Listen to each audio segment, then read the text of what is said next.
はいはい。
d'accord, à bientôt.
Absolutely. Let me first try to go and fix my return ticket. Okay. It was cancelled.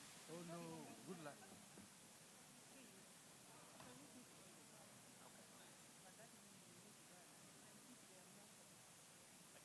Je pas compris ce qu'elle a dit, mais j'ai dit oui. Elle dit qu'elle souhaite échanger avec toi sur la thématique du changement climatique.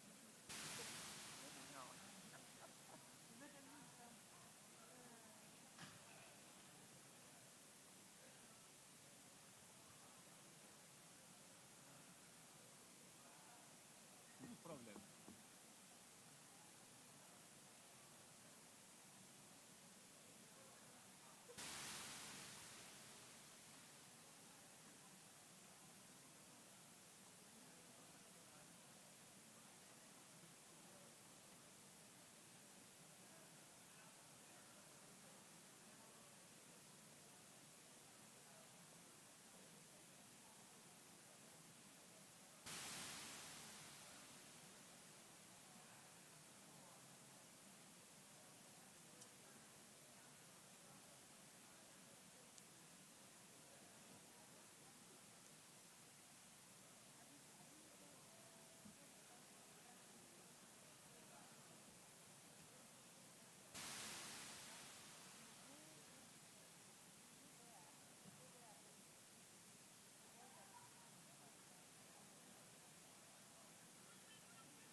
قالوا لي هو طبيعي عادي انه لسه بيبقى فيه.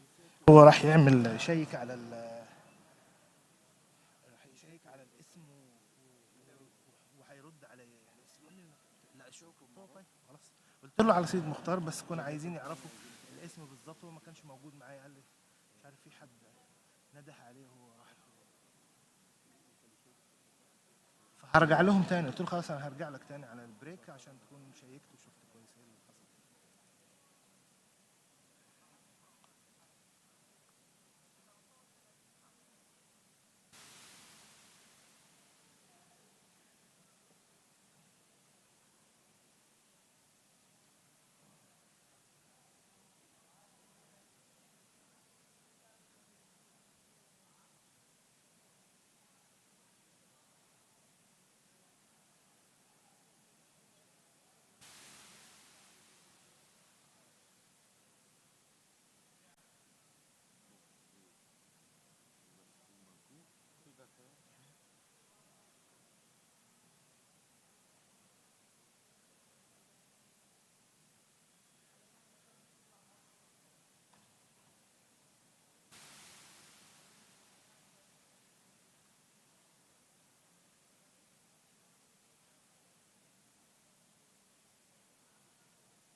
تصدق الحين جاء في بالي شيء. ودك يعني، بس هذه لازم يكون عمل يمكن يفيدونا فيها 8. واحد سعودي يمشي بدولة أجنبية ويسأل إنه وش رايك بالثوب وشمال؟ إيش جالس يعطيك انطباع؟ زي الحين هو قال والله حلو. لا الحين بعد ملبسه كريستيانو، بعد ما صار في يعني أول قبل شوي حتى كنت أبغى أقول ابتسام في السيارة تقول إنه ارتبط بالإرهاب، الحين لا ارتبط خلاص بشيء مرة تو إليجنت يعني. هي ولا يمنع انها موجوده ان ما نسويها الحين، بالعكس. صح. أهلا صباح النور، كيفك؟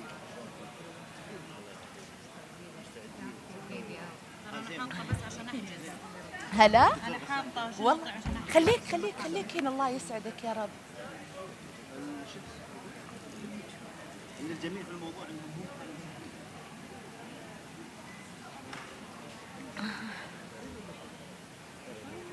في دول تصدقين والله تركت خلاص، ما عاد هي بجايه. ايوه وقالوا they're closing up اليوم. اوكي يعني بكره ما في، يا ليت والله. طب والمحاضرات اللي بكره على اساس they're يسوونها؟ negotiating. ما في بكره، اليوم اخر يوم فعاليات مصاحبه. حتى بالاجنده اليوم اخر يوم، فقالوا حتى لو تاخرونا الساعه 6 بس نخلص اليوم، فشكلهم حيضغطوا الجدول. يا ليت والله، اتس جود نيوز الصراحه. احنا ما ودنا اصلا نجي بكره، خلاص نبغى نعمل شوبينج، نبغى نرتاح قبل لا نرجع. بعد بكره صح؟ اي بعد بكره، اي بعد بكره خلاص يعني الظهر احنا طالعين ان شاء الله بنصير شوب. شو واتشاو شو هذا ورد طايفي؟ عمرو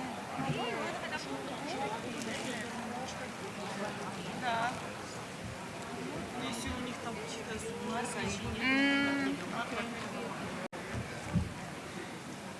вообще русские уже есть, не могут. Просто они присоединяются к существующим подарочки. العرب وين نقي مرة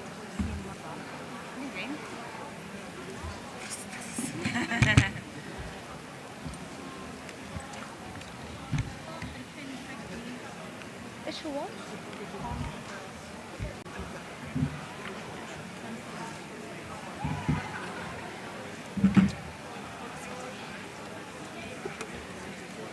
Сколько работы делать? Финал тоже могу рассказать?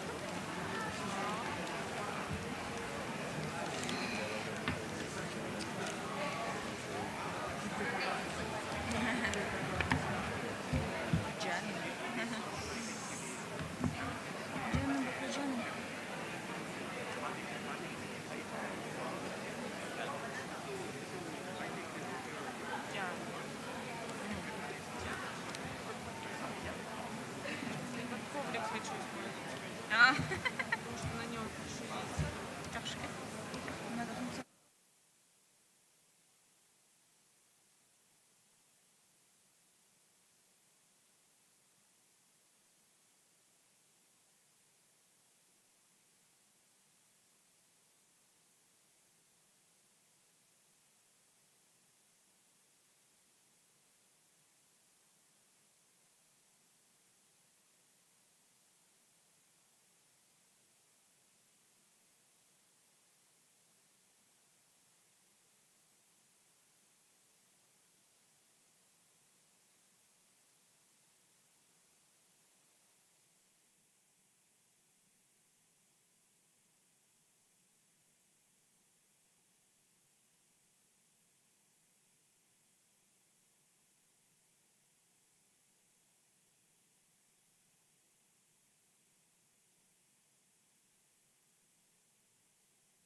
Baishapa, Ipona o Ipona Interei.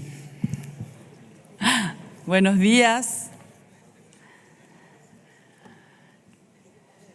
Ñamoñebunuta, ñanerembiapo. Vamos a dar inicio a nuestra reunión. Confío en que hayan tenido una noche tranquila. Espero que hayan disfrutado de algunos de los maravillosos eventos paralelos preparados por la coordinación nacional a cargo de la Secretaría de Cultura, del Ministerio de Relaciones Exteriores, apoyado también por la Secretaría de Turismo con su programa de Buen Anfitrión. Espero que hayan disfrutado. Antes de empezar, me gustaría informarles que la mesa se ha reunido esta mañana para debatir varios puntos, incluido el cronograma del trabajo del comité.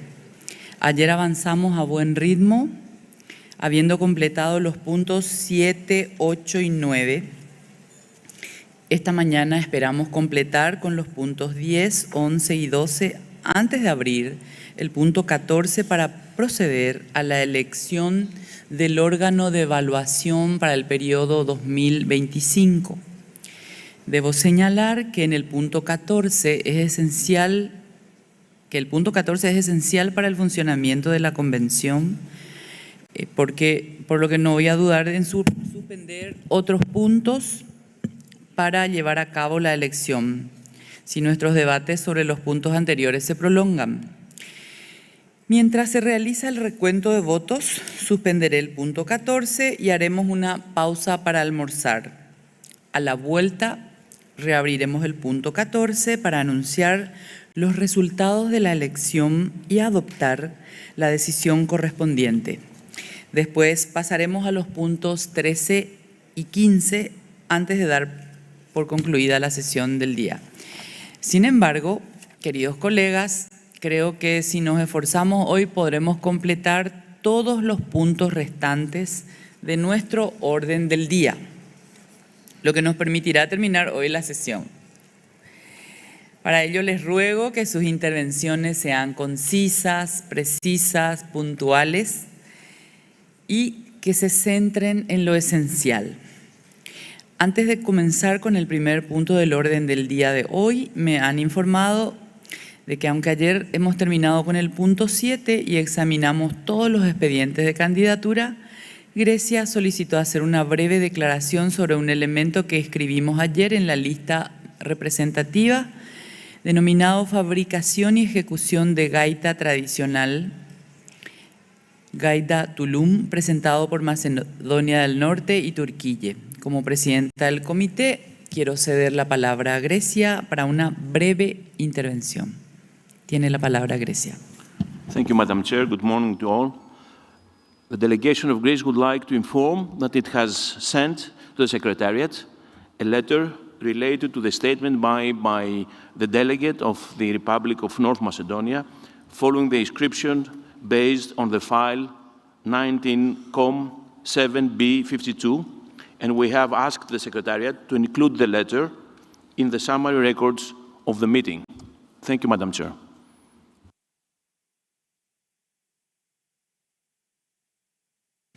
Muchas gracias. Gracias, Grecia. Estamos listos para comenzar nuestra agenda diaria con el punto 10, sobre la aplicación más amplia del artículo 18 de la Convención. Señora Secretaria, tiene la palabra para presentarnos este punto, por favor. Thank you, Chair, and good morning to you, dear members of the committee and observers. Item 10 is a very important item for the future of the Convention. The working document outlines the progress made by the Secretariat and others since the previous session of the committee with regards a broader implementation of Article 18 of the Convention. This actually concerns one of the outcomes of the global reflection on the listing mechanism of the Convention, which took place between 2018 and 2022, which initiated a separate reflection which aims at exploring the full potential of Article 18 of the Convention. So with the support of the Kingdom of Sweden, a Category 6 expert meeting was organized, followed by an open-ended intergovernmental working group in 2023 to discuss the topics under the reflection. The resulting recommendations of the working group were then endorsed by the committee last year in Botswana, as you can see in the decision 18-11. So to put it in a summary form, the endorsed recommendations included proposed amendments to the operational directives in view of simplifying the selection criteria for the register, which were then adopted by the 10th session of the General Assembly. Also, the recommendations endorsed by the committee advocated for the establishment of an online platform for sharing good safeguarding experiences. It is basically to bring to the fore the voices and aspirations of the communities around the world. And it is hoped that the creation of this digital space will open new horizons for communities, states, and other stakeholders to exchange their views and experiences regarding safeguarding needs, approaches, and methodologies through communication channels that have the potential to foster active participation and mutual learning. I would like to give the floor to a member of my team, Leandro, to explain a little bit more in details about the development that has taken place towards the establishment of this online platform. Leandro, please go ahead. Thank you, Fumiko. Well, considering the step-by-step approach for the establishment of the online platform advocated by the committee at its previous session, the Secretariat has undertaken a series of activities during 2024 to pave the way towards the future operationalization of the platform. A desk review to identify existing online databases for the sharing of good practices, whether in the field of living heritage or other UNESCO programs, was undertaken. Preliminary findings are summarized in Annex 1 of Document 10. In parallel, a group of good safeguarding experiences to be featured on the future platform is underway. To do so, the Secretariat is gathering examples from the successful implementation of the international cooperation mechanisms of the Convention. These are sourced from projects and programs already selected to the register, safeguarding plans of elements inscribed on the urgent safeguarding list, implementation reports and evaluation of international assistance projects, and periodic reports from state parties.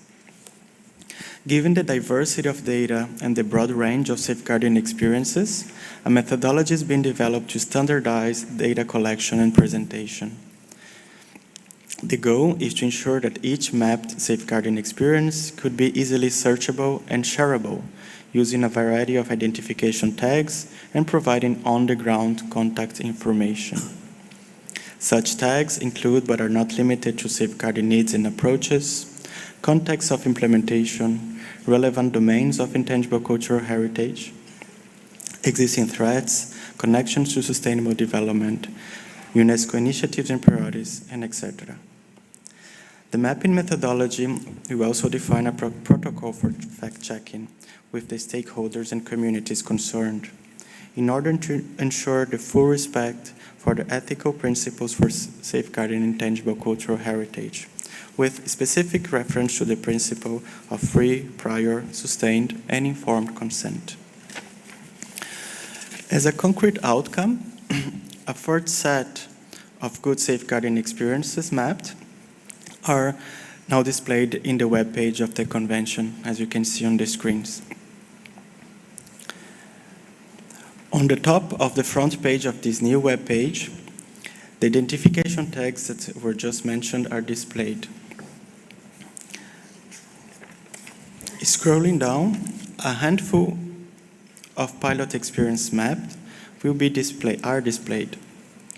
Each blue square leading to the individual page of a given experience, as we can see on the screens. If you take, for instance, one of those, the experience of safeguarding the Pasto varnish mopa mopa in Colombia, we can see on the top a summary of this experience, followed by photos, quotes from the beneficiary communities and other stakeholders involved in the safeguarding. Those are complemented by explanatory texts presenting the specific needs and approaches addressed by this safeguarding experience. At the bottom, contact information is provided to facilitate sharing and networking with the relevant organizations. And additionally, resource and books and videos and relevant links are included for further learning. The plan is that as we move forward with the development of the new standalone platform, this website-based information will evolve and be transferred to the new platform. We also would like to report that in addition to this pilot mapping, the Secretariat is also launching a call for expression of interest to identify qualified companies or production studios to develop the public-facing interactive new platform. The selected company will be tasked with ensuring the long-term sustainability of the new platform by advising UNESCO on emerging digital technologies, establishing a functional back-end, and developing an action plan for the knowledge and asset transfer to the organization. The proposal is that a demo version of the platform be launched in 2025 to showcase on an experimental basis the pilot group of good safeguarding experience mapped. Thank you. Thank you very much, Leandro. I just want to add a few words to say that moving forward, I would like to draw your attention to section B of document 10, which details the upcoming steps for advancing the reflection and in particular the development of the platform. This section is intended to be read alongside with Annex 2 of document 10, which also presents a roadmap of these envisioned plans. And more specifically, the plan then includes, for example, the formation of an advisory group, which is based on the recommendations of the experts working group as endorsed by the committee. And in next year, I think will be a key year for the development of the platform, because then the IT development will also take place. Transfer of the initial set of mapping exercise from the convention's website that you have just seen will normally take place. Then we would be able to test the platform with the advice of the advisory groups. And we hope that progress on these activities could then be reported to the examination by the 20th session of the committee next year. And hopefully then after 18 months of the different activities, then we hope that the fully operational platform can be presented during the 11th session of the General Assembly in 2026. At this stage, I also would like to highlight that the continued development of the Convention's knowledge management service will require quite a large source of funding and also the management of different resources, which is very important. And in this sense, you would see under item 12, which has been revised to reflect the expression of support received from the Kingdom of the Netherlands, for which we are very, very grateful. And we are also in discussion with other donors who are also interested to support this initiative. The Secretariat welcomes such support.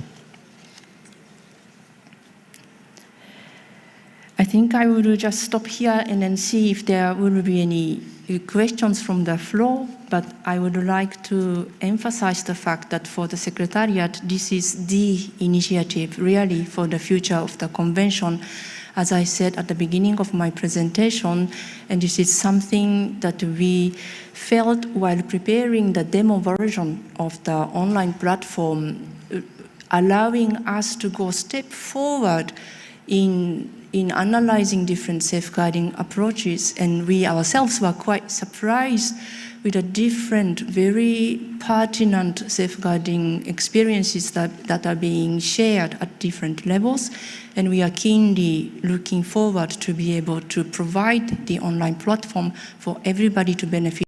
De la convención. Quisiera abrir el micrófono para las intervenciones, si alguien desea tomar la palabra. España tiene la palabra. Buenos días. Muchas gracias, Presidenta, por la palabra.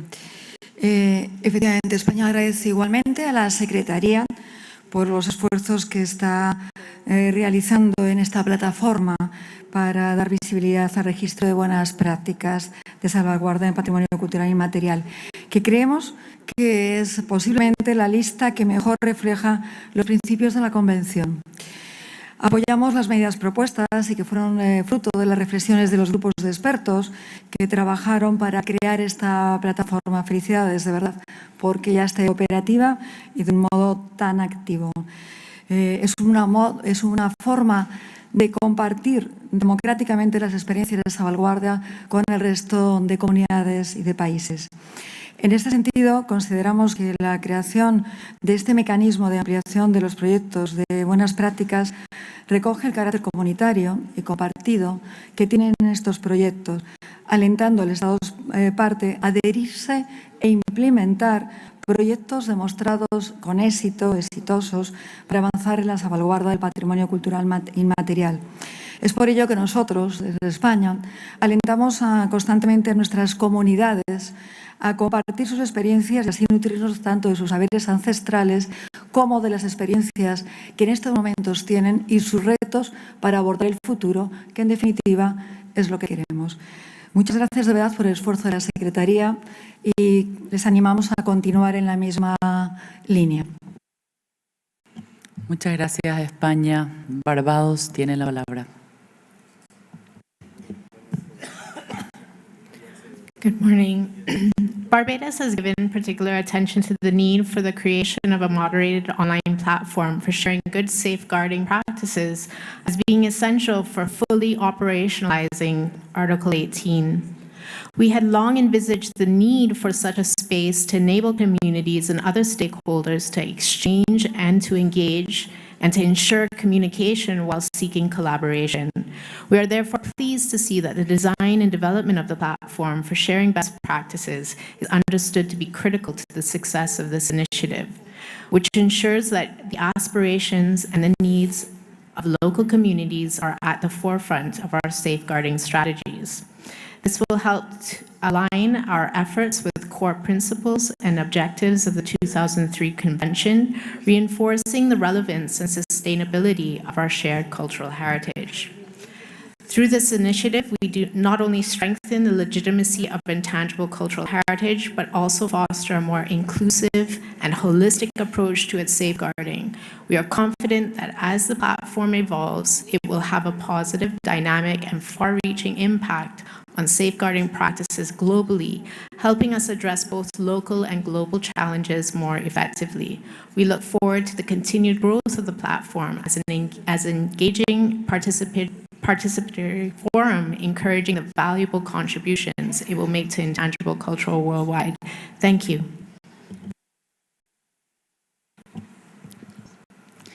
Muchas gracias, Barbados. Tiene la palabra Burkina Faso. Excellence, Madame la Présidente, le Burkina Faso apprécie positivement les progrès accomplis dans le cadre de la réflexion autour de la mise en œuvre plus large de l'article 18 et salue les résultats atteints par le groupe de travail mandaté à cet effet. Le développement des plateformes numériques est sans doute une option essentielle vers la prise en compte de l'intelligence artificielle au sein de notre convention. Mais puisque l'idée est que la nouvelle plateforme fournisse un espace numérique aux communautés et aux parties prenantes de la Convention pour échanger, communiquer et renforcer les capacités en matière d'approche et de méthodologie de sauvegarde, le Burkina Faso voudrait insister sur la prise en compte effective des communautés dans toute leur diversité, où qu'elles soient, et plus particulièrement en Afrique, où elles sont confrontées à la fracture numérique. Cela passe également par une sensibilisation de l'ensemble des États partis à la Convention pour une meilleure implication dans le processus. Merci, Madame la Présidente. Muchas gracias. Ofrezco la palabra a Haití.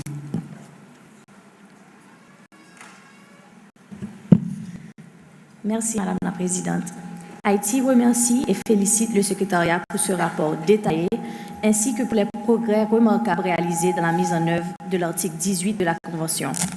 Nous saluons particulièrement l'initiative de la plateforme en ligne pour le partage des bonnes pratiques de sauvegarde qui a le potentiel de renforcer la visibilité et l'impact des méthodologies de sauvegarde à l'échelle mondiale. Nous souhaitons souligner l'importance des pratiques de sauvegarde. Ce mécanisme joue un rôle vital, notamment pour les pays en développement et les pays les moins avancés, en tant que catalyseur pour atteindre plusieurs objectifs de développement durable. En mettant en lumière les pratiques exemplaires, il favorise la transmission intergénérationnelle des savoirs, l'égalité des genres, l'agriculture durable, la création d'opportunités économiques et la résilience face au changement climatique. Cette plateforme constitue également une opportunité unique pour les communautés, les États parties et les parties prenantes de partager leur expérience, de renforcer leurs capacités et d'engager un dialogue global sur les pratiques de sauvegarde.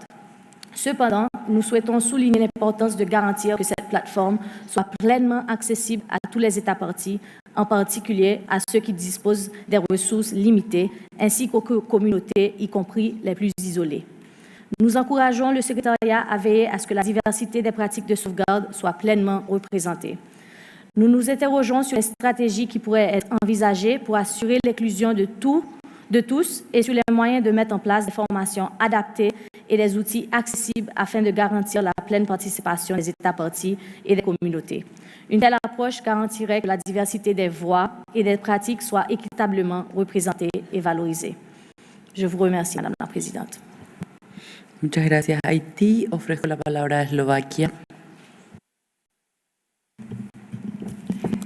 Thank you, Madam Chair. With continuing joy over all the inscriptions added to the UNESCO list, including the selection of activities in the Register of Good Safeguarding Practices, which directly relates to Article 18 and now includes a Slovak proposal, we are pleased with the progress achieved on this topic. The journey to this moment has been very fruitful and interesting, but there's still a significant amount of work ahead of us. Slovakia is fully prepared to be part of the process that can contribute to reaching the goal.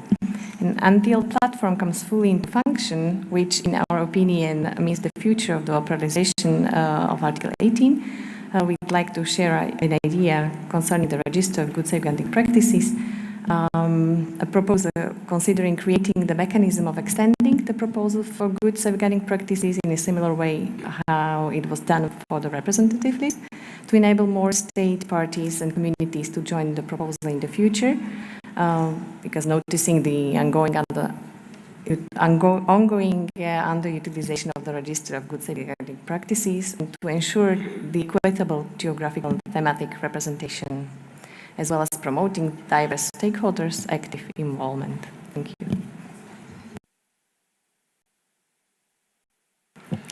Muchas gracias, Eslovaquia. Ofrezco la palabra al Reino Unido.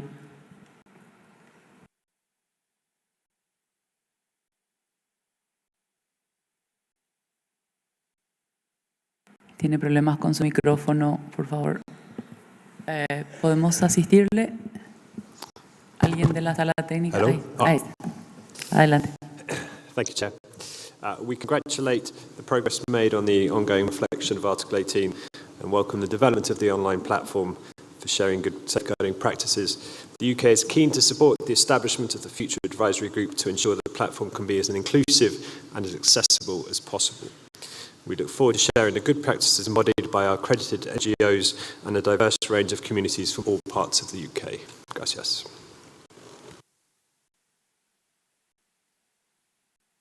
Muchas gracias al Reino Unido. Valoro y agradezco también la concisión, la brevedad de la concisión. Tiene la palabra Bélgica. Thank you very much. The Belgian delegation warmly welcomes the efforts of the Secretariat and the Intergovernmental Committee for the broader implementation of Article 18, including a focus on the establishment of an online platform for sharing good safeguarding experiences. This is very promising, and we do look out to hear more about the progress in the following months and the next session of the Intergovernmental Committee. Here we would like to point at a number of other suggestions made last year by the expert group, as expressed in point 3, 4, and 5 of the document LHE 23 Exp Art 18/4, presented as an annex in the previous meeting of the Intergovernmental Committee. Point 3 of that document spelled out, and we quote, Article 18 should be considered in relation to Articles 19 to 24 in terms of facilitating cooperation and providing assistance to states, parties, and communities concerned for planning, implementing, and following up their safeguarding efforts. We want to give 2 concrete suggestions that can be combined with online platform, but that can also be activated independently. So in the operation directives under the Chapeau 1.3 criteria for selection of programs, projects and activities that best reflect the principles and objectives of the Convention. So this is about Article 18. There is a Sleeping Beauty, Operational Directive, paragraph 4. It needs to be awakened and activated. And I quote this paragraph 4, at each session, the committee may explicitly call for proposals characterized by international cooperation, as mentioned in Article 19 of the Convention, and or focusing on specific priority aspects of safeguarding. It hasn't been used until now, and that is a pity. It was already mentioned as an option in the expert meetings how to activate Article 18 more. And we think it's high time now to use it.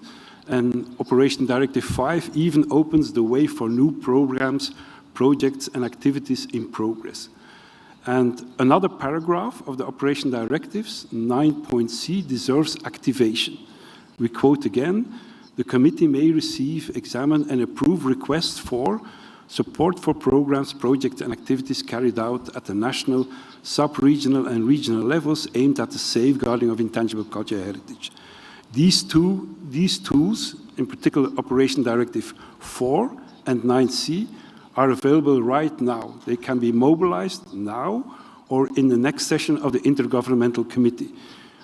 For instance, in function of empowering the online platform or to strengthen the Mandia Cult 2022 or 2025 strategy for giving culture a stronger role in the post-2030 Sustainable Development Agenda. These operation directives, 4 and 9C, are also an important tool to take effective action in relation to thematic initiatives on living heritage and sustainable development, the next point on our agenda today. Thank you very much. Muchas gracias, Bélgica. Tiene la palabra Brasil.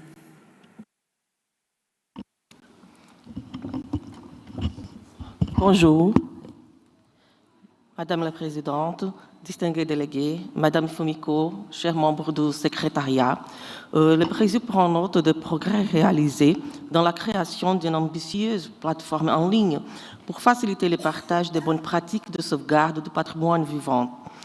Bien que l'intention de créer un espace numérique pour les communautés et les parties prenantes afin d'échanger des connaissances et de renforcer la capacité sont admirables, nous considérons que cette approche numérique réduit la question à une solution technologique et détourne le débat du principal problème de l'article 18, qui est le système d'inscription prioritaire.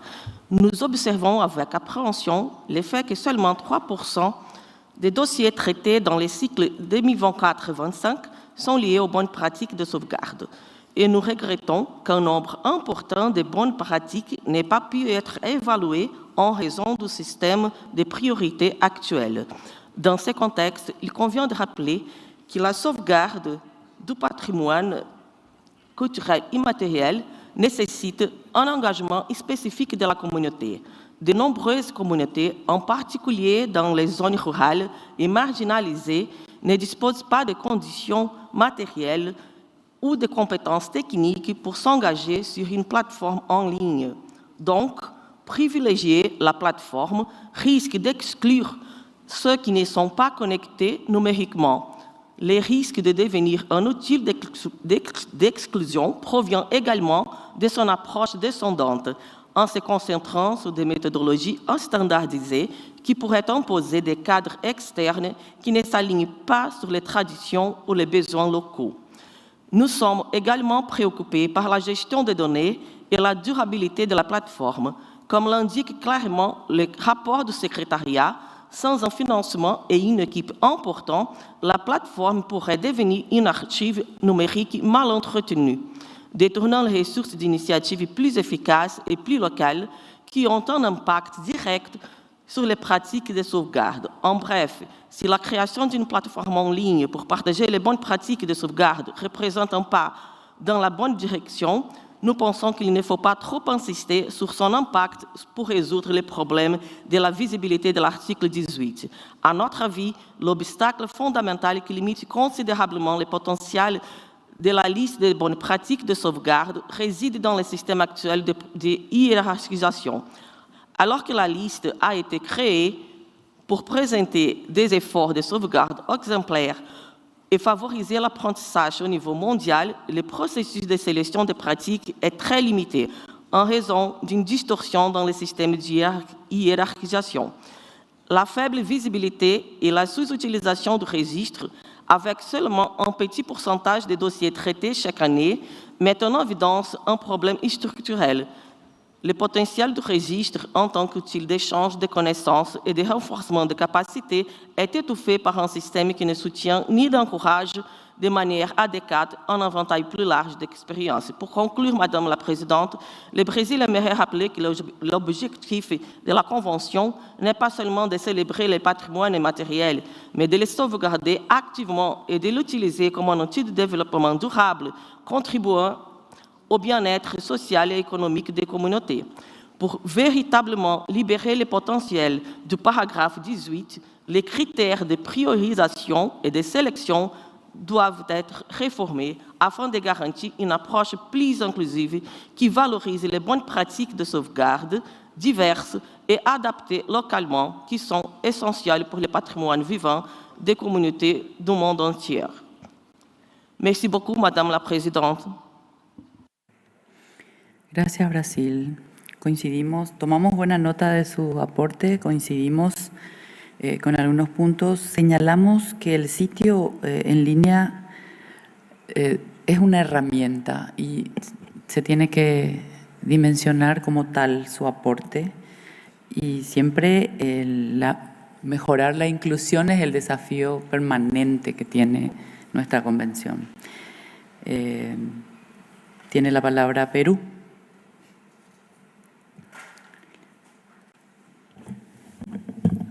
Gracias, señora presidenta. El Perú agradece... Perdón. ¿Qué pasa acá? El Perú agradece la oportunidad de reflexionar sobre la implementación del artículo 18 de la Convención de 2003, que encarna los principios fundamentales de salvaguardia colaborativa del patrimonio cultural inmaterial. Este artículo ofrece un marco esencial para identificar, promover y replicar buenas prácticas de salvaguarda que inspiran y benefician tanto a comunidades locales como a otras partes interesadas globales. La creación de una plataforma en línea para compartir estas experiencias, como se detalla en el informe de la Secretaría, es una iniciativa clave para ampliar la implementación del artículo 18. Este espacio no solo facilitará el intercambio de conocimientos y metodologías entre comunidades e instituciones, sino que también fortalecerá las capacidades locales y fomentará una participación activa en la salvaguardia del patrimonio cultural inmaterial. Reconocemos que esta herramienta tiene el potencial de alcanzar el desarrollo sostenible a través del patrimonio vivo. Reafirmamos nuestro compromiso con los objetivos del artículo 18 e invitamos a otras partes a colaborar en esta importante iniciativa, ya sea mediante apoyo financiero o alianzas estratégicas.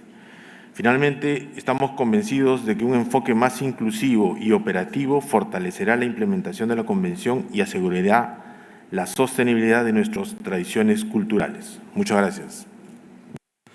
Gracias, Perú. Tiene la palabra Guatemala. Gracias, Presidenta. Agradecemos a la Secretaría por la presentación del reporte de avances de la implementación más amplia del artículo 18 de la Convención. Guatemala considera necesario y sumamente valioso el establecimiento de una plataforma digital que permita compartir buenas experiencias en torno a la salvaguardia del patrimonio cultural inmaterial de diferentes regiones.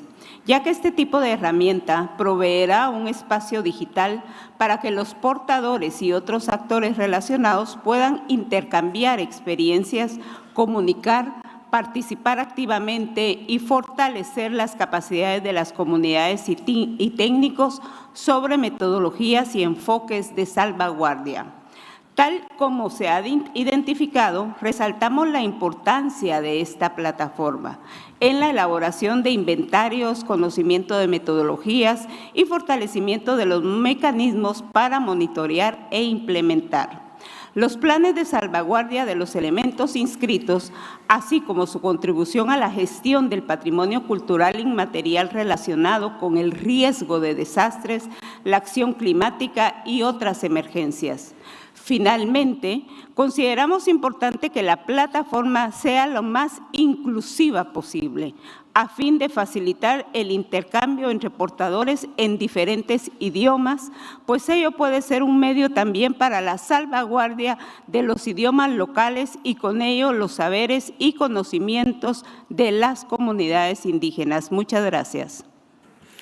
Muchas gracias. Ofrezco la palabra al Paraguay. Muchas gracias, Presidenta.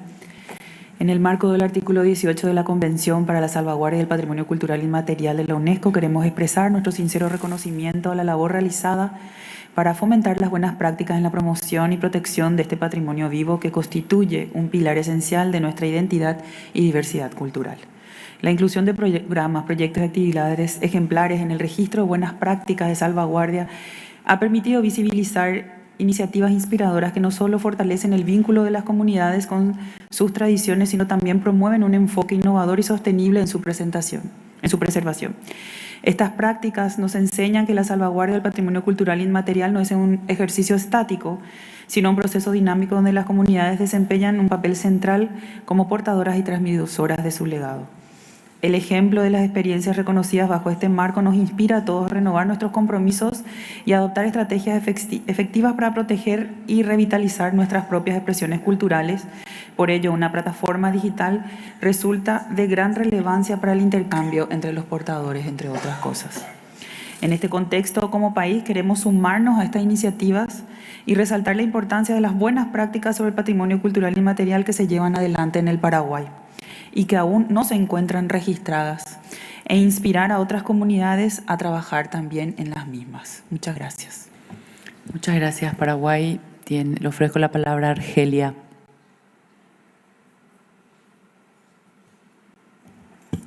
Merci, Madame la Présidente.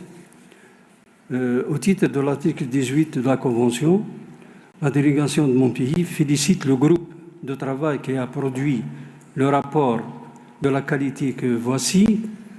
Le CRISPIAF s'associe à cette appréciation et propose d'organiser avec le soutien du secrétariat de l'UNESCO un atelier de renforcement de capacité autour de la question de la plateforme et de ses usagers numériques et au-delà, comme l'a bien souligné l'honorable délégué du Brésil. Je vous remercie, Madame.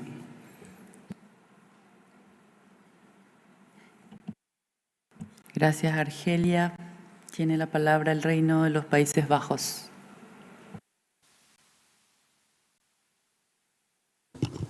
Thank you, Chair.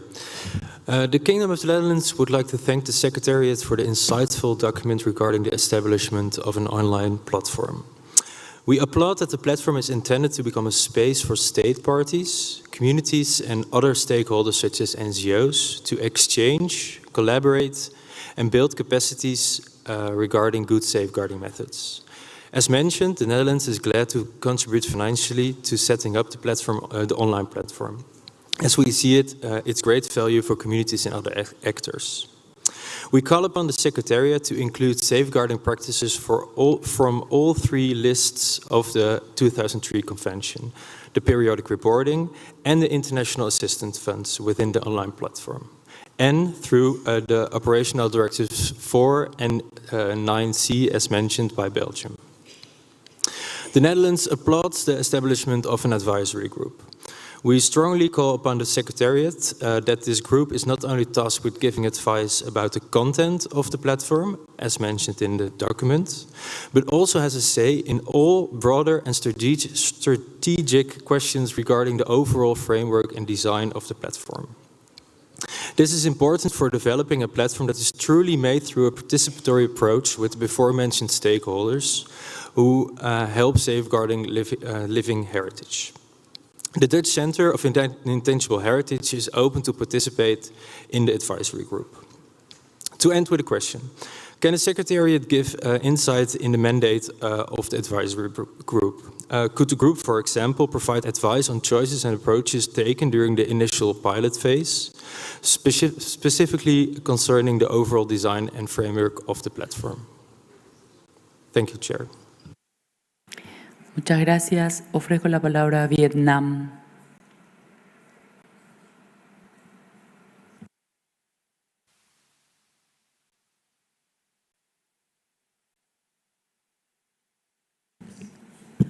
Merci Madame la Présidente.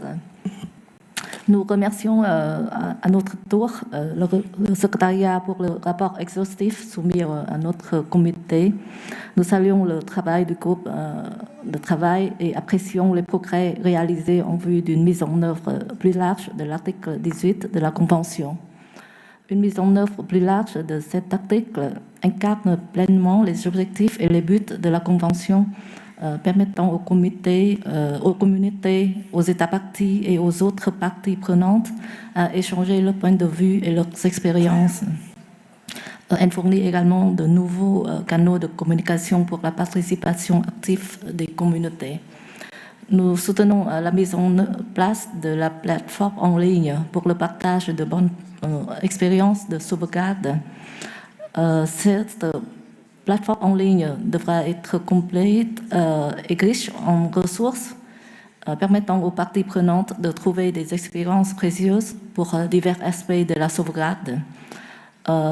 Il faut faciliter l'accès à cette plateforme par les pays en développement et à notre avis, il est d'autre part important d'assurer la propriété intellectuelle. Nous aimerions être saisis de l'état d'avancement de la réflexion sur une mise en œuvre plus large de l'article 18 de la Convention lors de la prochaine session de notre comité. Je vous remercie. Muchas gracias, Excelencia. Ofrezco la palabra ahora a un representante del foro de ONG que ha solicitado. Adelante, por favor. The ICH NGO Forum appreciates this opportunity to take the floor, and we congratulate, as this is the first time we've taken the floor, we congratulate the chair on her election and her excellent facilitation of this meeting. The ICH NGO Forum welcomes the initiation of the online platform and the further development of the Article 18 implementation, the broader implementation of Article 18. We note in 4B that it says that other relevant resources are being considered, such as the analytical reports of accredited NGOs. And we would like to urge that the involvement of NGOs and the vast database that we have of good safeguarding practices be integral rather than being solely only considered.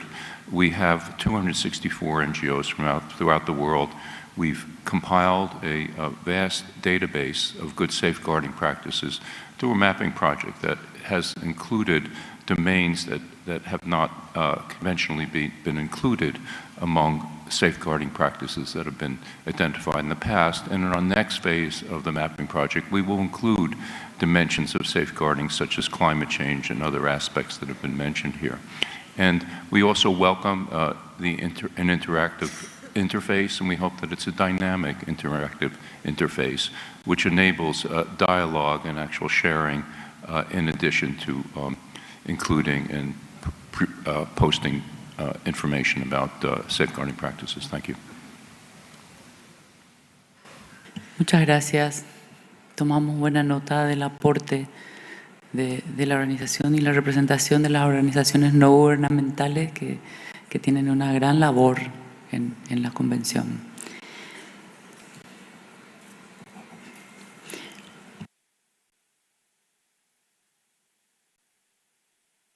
Quisiera ofrecer la palabra a Fumiko para responder algunas preguntas. Adelante, Fumiko. Thank you, Chair, for giving me the floor. I would like to thank all speakers for the most valuable comments, insights, encouragements, recommendations. These are very important to us. I would like to emphasize again the feeling we had that a step-by-step approach that the committee wanted for this initiative is a good one, because by going through the preparatory step, meaning using the existing resources to try to come up with the first demo version, really gave us and made us think about different things. For example, the need to be very attentive to the ethical issues. Therefore, we check all the quotations with communities concerned. We are really thinking of what needs to be thought through for the online platform. So there are many, many different steps and different things that we need to consider. The comments about the need to be inclusive, we totally echo, and we hope that when the demo version goes out, you will see that we try to reach out and highlight the safeguarding experiences of different constituencies of the living heritage family, and so on and so forth. I feel that the comments are really helping us, but already it is something that we feel very strongly about.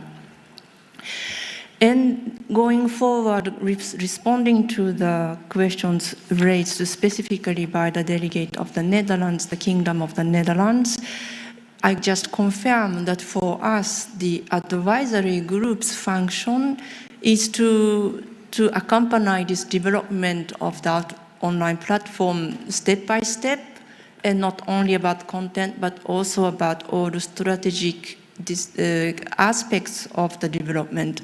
And we hope that we will be able to keep a flexible sort of modality so that we will maintain a group of representatives of different categories of our family, let's say. We will be reporting about that to the committee each time, and perhaps it could be on a rotational basis, but certainly to respect geographical representativeness. And we are looking forward, and we'll be very grateful already in advance for all the support and advice that we will be receiving from this kind of advisory group. Thank you, Madam Chair.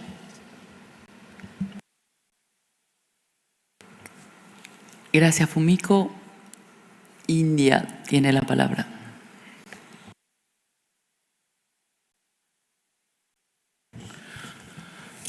Thank you, Chair, for the floor. We extend our heartfelt congratulations to the Secretariat for its exemplary efforts in advancing the broader implementation of Article 18 of the 2003 Convention. The initiative to establish an online platform for sharing good safeguarding practices is innovative and visionary. This platform promises to foster a global collaboration and amplify community voices and showcase safeguarding experiences that align with sustainable development. By bringing the gap between communities, states, parties, and stakeholders, it offers a dynamic space for dialogue, exchange, and capacity building. We are sure this initiative is set to raise global awareness, enhance community participation, and address pressing challenges like climate action and disaster risk management, etc. I commend your vision and encourage continued collaboration to ensure its success. Thank you, Chair.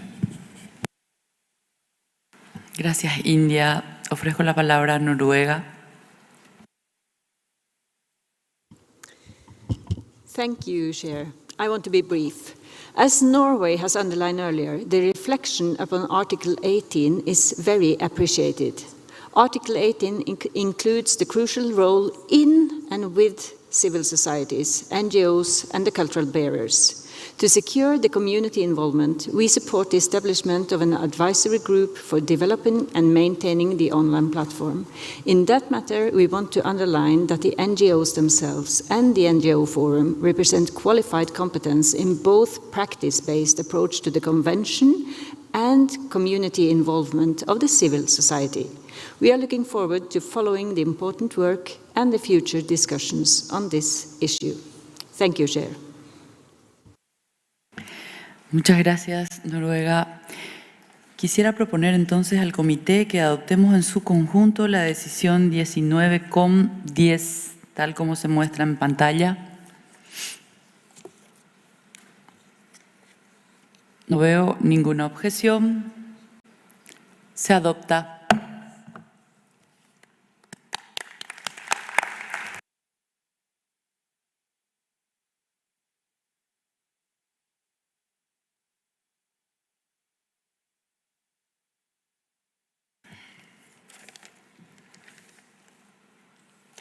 Pasemos ahora al punto 11, iniciativas temáticas sobre el patrimonio vivo y el desarrollo sostenible.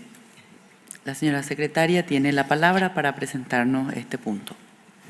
Thank you very much. We continue with technical items.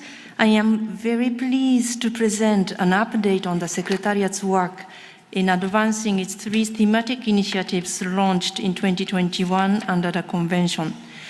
These initiatives focus on 1. Economic dimensions of intangible cultural heritage safeguarding, 2. Safeguarding intangible cultural heritage and climate change, and 3. Safeguarding intangible cultural heritage and urban contexts.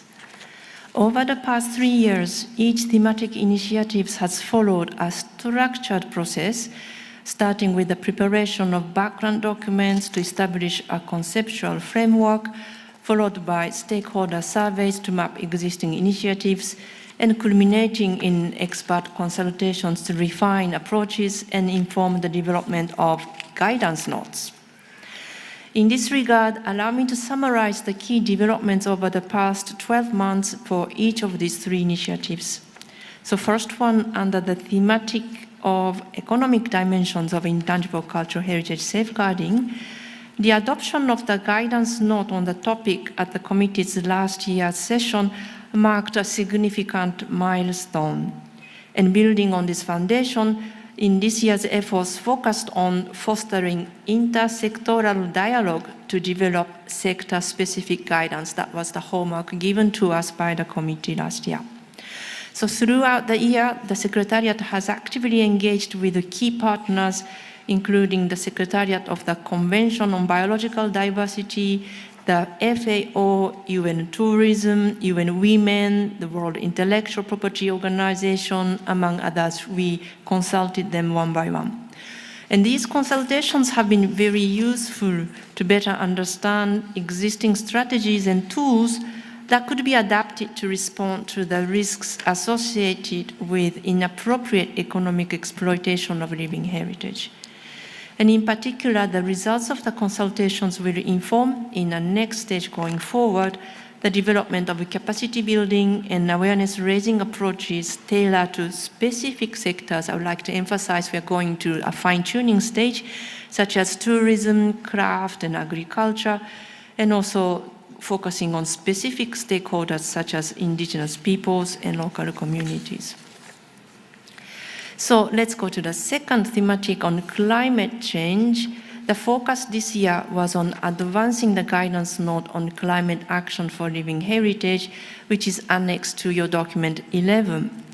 This process included 2 expert meetings held in June and September 2024, bringing together 26 experts from diverse geographic regions and fields, including intangible cultural heritage, climate change adaptation, and disaster risk reduction. The Secretariat received a high number of nominations from state parties to the call, and we are very grateful for this support.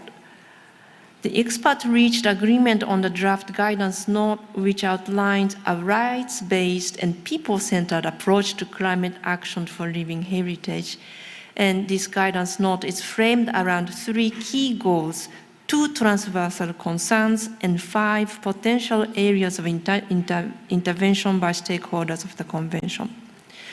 I would like to say that text does not suggest a one-size-fits-all approach, but rather sets out how the Convention may contribute to climate action across key areas such as climate change adaptation, climate change mitigation, and living heritage safeguarding. While the note remains flexible in nature to accommodate diverse contexts, communities, and types of living heritage, the discussion explored how the Convention could also contribute to ongoing initiatives such as the Group of Friends of Culture-Based Climate Action and UAE Framework on Climate Resilience. Moving on to the third thematic initiatives on safeguarding intangible cultural heritage in urban contexts, we made steady progress this year, focusing on finalizing background documents to prepare for an expert meeting scheduled for 2025. And this year, the background document underwent a peer review process outlining methodological approaches for integrating living heritage in urban contexts.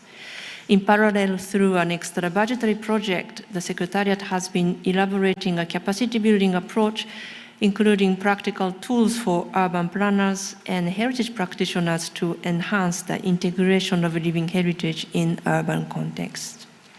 So you can see there has been significant progress across all three thematic initiatives, and we have deepened our understanding and refined our approaches. And through the development of guidance notes, we are better positioned to engage with other sectors. Our ongoing engagement with the global development agendas building on the momentum of Mondial Cult remains also vital.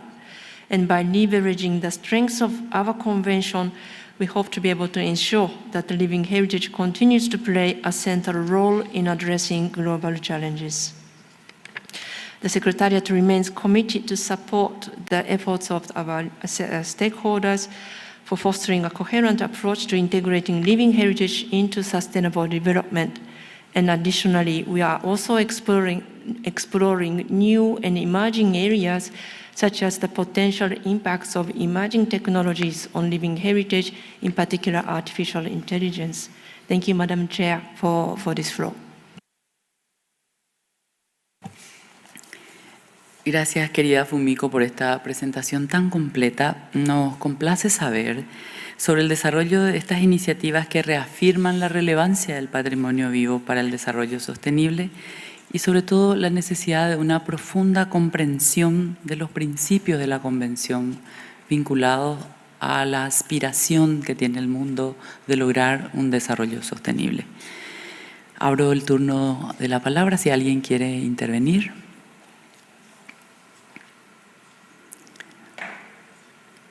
Emiratos Árabes Unidos tiene la palabra. Adelante. Thank you, Madam Chair, for giving me the floor.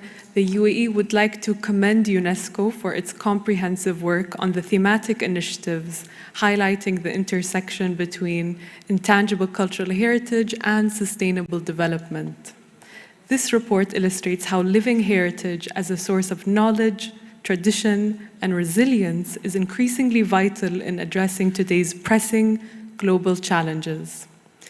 Through the contributions of intangible cultural heritage in all its forms, including indigenous knowledge and low-carbon traditions, UNESCO creates a powerful link between heritage conservation and climate action. As such, we support the emphasis on climate change adaptation and mitigation, which aligns closely with the UAE's commitment to harnessing the nexus between culture and environmental resilience. This commitment has been demonstrated through initiatives such as the launch of the Group of Friends for Culture-Based Climate Action at the UNFCCC during COP28, co-chaired by the UAE and Brazil.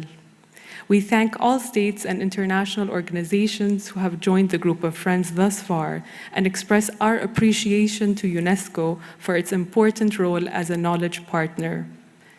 The UAE also appreciates the focus on integrating heritage into urban planning, ensuring that cities can both accommodate and celebrate the rich cultural traditions of local communities. Moreover, we encourage harnessing artificial intelligence to find new ways to safeguard living heritage while also mitigating the potential risks of the digital world. To conclude, dear colleagues, let us strengthen heritage conservation as a pillar of sustainable development and build a culturally inclusive future for all. Thank you. Muchas gracias. Ofrezco la palabra a Ucrania.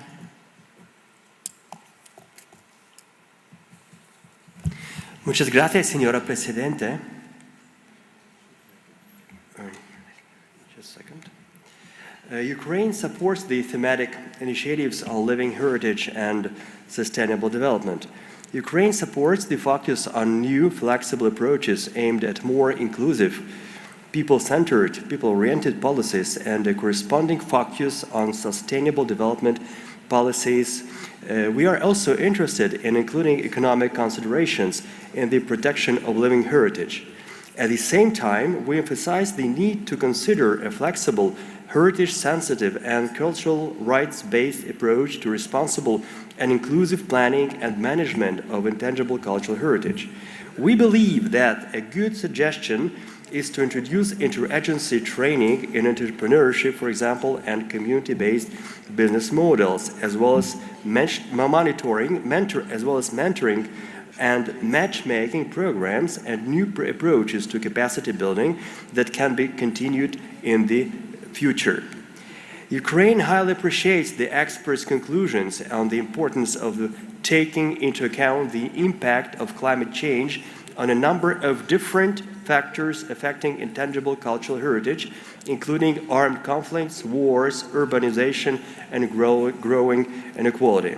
Ukraine draws attention to the fact that the existing risks associated with global climate change resulting in natural disasters, sea level changes or rise of sea level, deformation of the environment are increasingly aggravated also by armed conflicts and wars.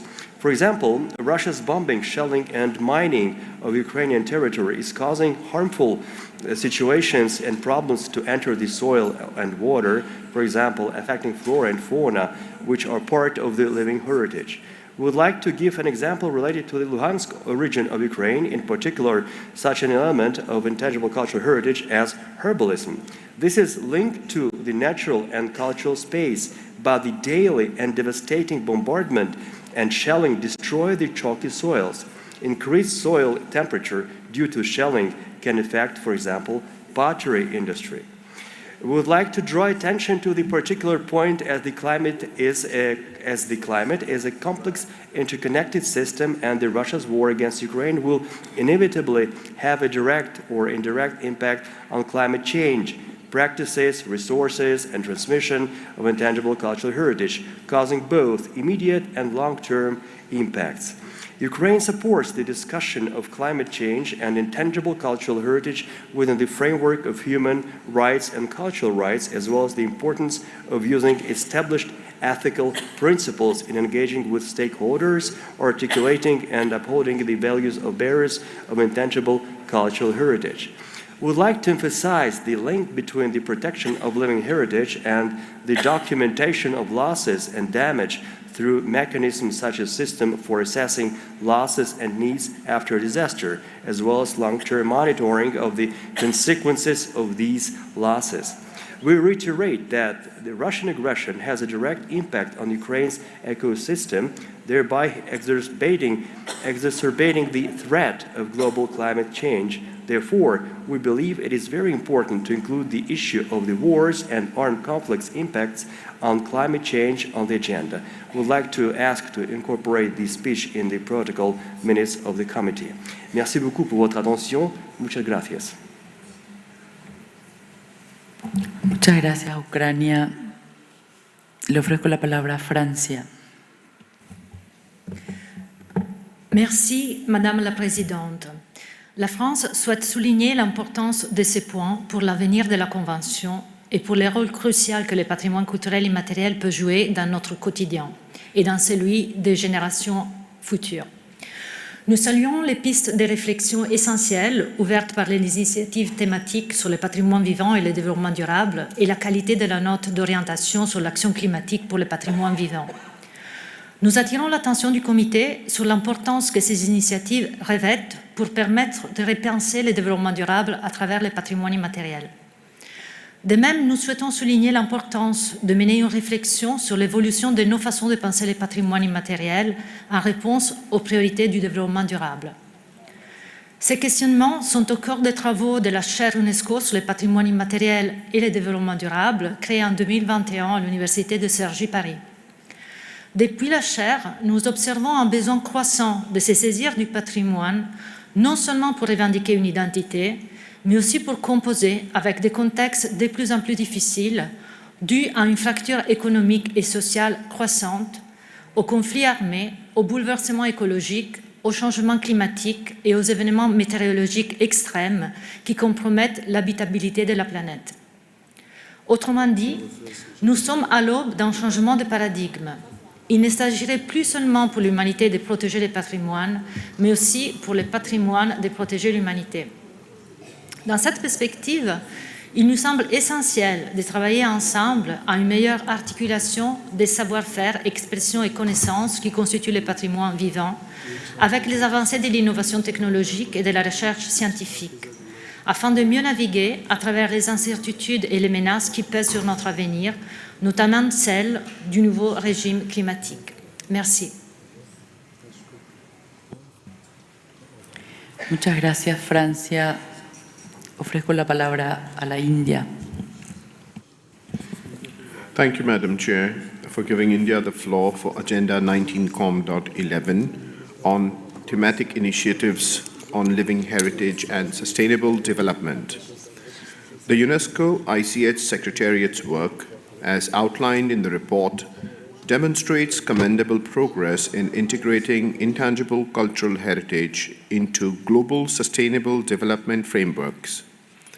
The Secretariat's thematic initiatives effectively address complex challenges, including economic considerations, climate change impacts, and urbanization pressures, showcasing a holistic and community-centered approach to safeguarding living heritage. The emphasis on intersectoral collaboration, such as partnerships with FAO, UN Women, and the Convention on Biological Diversity, reflects a forward-thinking strategy to connect ICH with broader global agendas. Additionally, the capacity-building initiatives tailored to toolkits and policy frameworks are practical steps that empower communities to navigate economic, environmental, and social complexities. The inclusion of diverse stakeholders from indigenous peoples to urban planners enhances the inclusivity and relevance of the initiatives. However, there are a few areas that warrant attention. 1. Enhanced community engagement. Strengthen mechanisms for grassroots participation to ensure that the voices of heritage barriers are central to decision-making. 2. Digital and artificial intelligence integration. Expand on the preliminary work with AI by creating guidelines that address ethical concerns and accessibility, ensuring technology benefits heritage without exploitation. 3. Robust monitoring. Develop comprehensive matrix to track the impact of these initiatives, particularly regarding equitable economic benefits and climate resilience. 4. Regional diversification. Ensure that initiatives address the specific needs of the Global South, fostering equitable resource allocation and attention. By addressing these areas, the Secretariat can build on its significant achievements to further position ICH as a transformative tool for sustainable development. We request you to please incorporate India's statement in the report of the Convention. I thank you, Madam Chair. Gracias, India. Ofrezco la palabra a Rumania. Thank you, Chair. Romania commends the Secretariat for taking concrete steps towards analyzing the connection of intangible heritage to essential sectors and topics that are deeply connected with the grassroots realities of intangible heritage. We consider that the future of the implementation of the Convention and of relevant safeguarding measures depend on the capacity of opening up the debate towards these issues. However, allow us to notice that we are at the beginning of this process of understanding the depth of these connections. We notice that even the experts involved by the Secretariat to discuss specifically two topics, climate change and economic dimension, acknowledge the complexity of this conversation and the amount of resources and time to consider them appropriately. Meanwhile, there are already very important ongoing discussions on these two topics by communities guided by state parties within the process of inventorying and inscriptions on the lists of the Convention. For example, for fulfilling the new R2 criterion. For each file, our communities concerned are invited to identify and explain the contribution of the elements to be inscribed to the Sustainable Development Goals, and the inclusive economic development and environmental sustainability are important themes in our dialogue, as well as within the proposing of safeguarding measures in order to mitigate the challenges connected with these two topics. These issues are in many cases at the core of our community consultations today. So we recommend the Secretariat to take into account this bottom-up dimension of the understanding of these themes, while of course consulting experts, institutional intersectoral stakeholders, and relevant guiding policies. We are attentively following this very important debate, and thank you, Chairperson, for offering us the floor. Muchas gracias, Rumanía. Ofrezco la palabra a China. Thank you, Madam Chair. The Chinese delegation commends the 3 thematic initiatives launched by the committee in 2021, including the economic dimension of safeguarding intangible cultural heritage, the relationship between safeguarding intangible cultural heritage and climate change, and the safeguarding of ICH in urban contexts. We also note that the new thematic areas of artificial intelligence and living heritage has been proposed, which is commendable. We would like to extend our gratitude to the Secretariat and the expert meetings for the guidance notes that have been developed and are currently being formulated. We'd like to work with the committee, the Secretariat, and all state parties to further promote and implement the 3 thematic initiatives and actively respond to the opportunities and challenges posed by artificial intelligence to living heritage, and looking forward to more outcomes. Thank you. Muchísimas gracias, China. Ofrezco la palabra a Bélgica. Thank you. The Belgian delegation applauds the progress made in the trajectory of the thematic initiatives on living heritage and sustainable development, including the new theme of working with artificial intelligence. If the committee and the Secretariat are looking for levers to make even more progress and generate visibility for the points they wish to make, activating Operation Directive 4, the already available option that the committee explicitly calls for inspiring proposals, as mentioned in the previous intervention, can be useful. Thank you very much.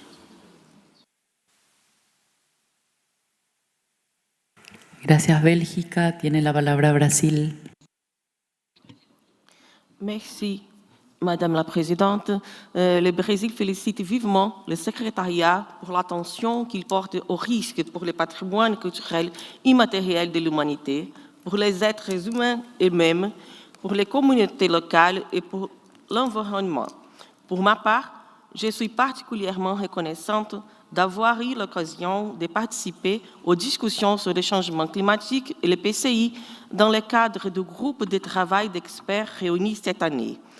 Le changement climatique est directement associé à la croissance globale de l'urbanisation, à la précarité du travail dans les villes, aux intérêts des grandes industries qui diffusent des aliments ultra-transformés, à l'affaiblissement des traditions alimentaires durablement liées aux écosystèmes locaux, ou encore à l'expansion de la biomédecine qui éclipse les connaissances et les pratiques traditionnelles en matière de santé dans plusieurs communautés. Il touche donc plus brutalement les populations qui contribuent le moins aux émissions de gaz à effet de serre.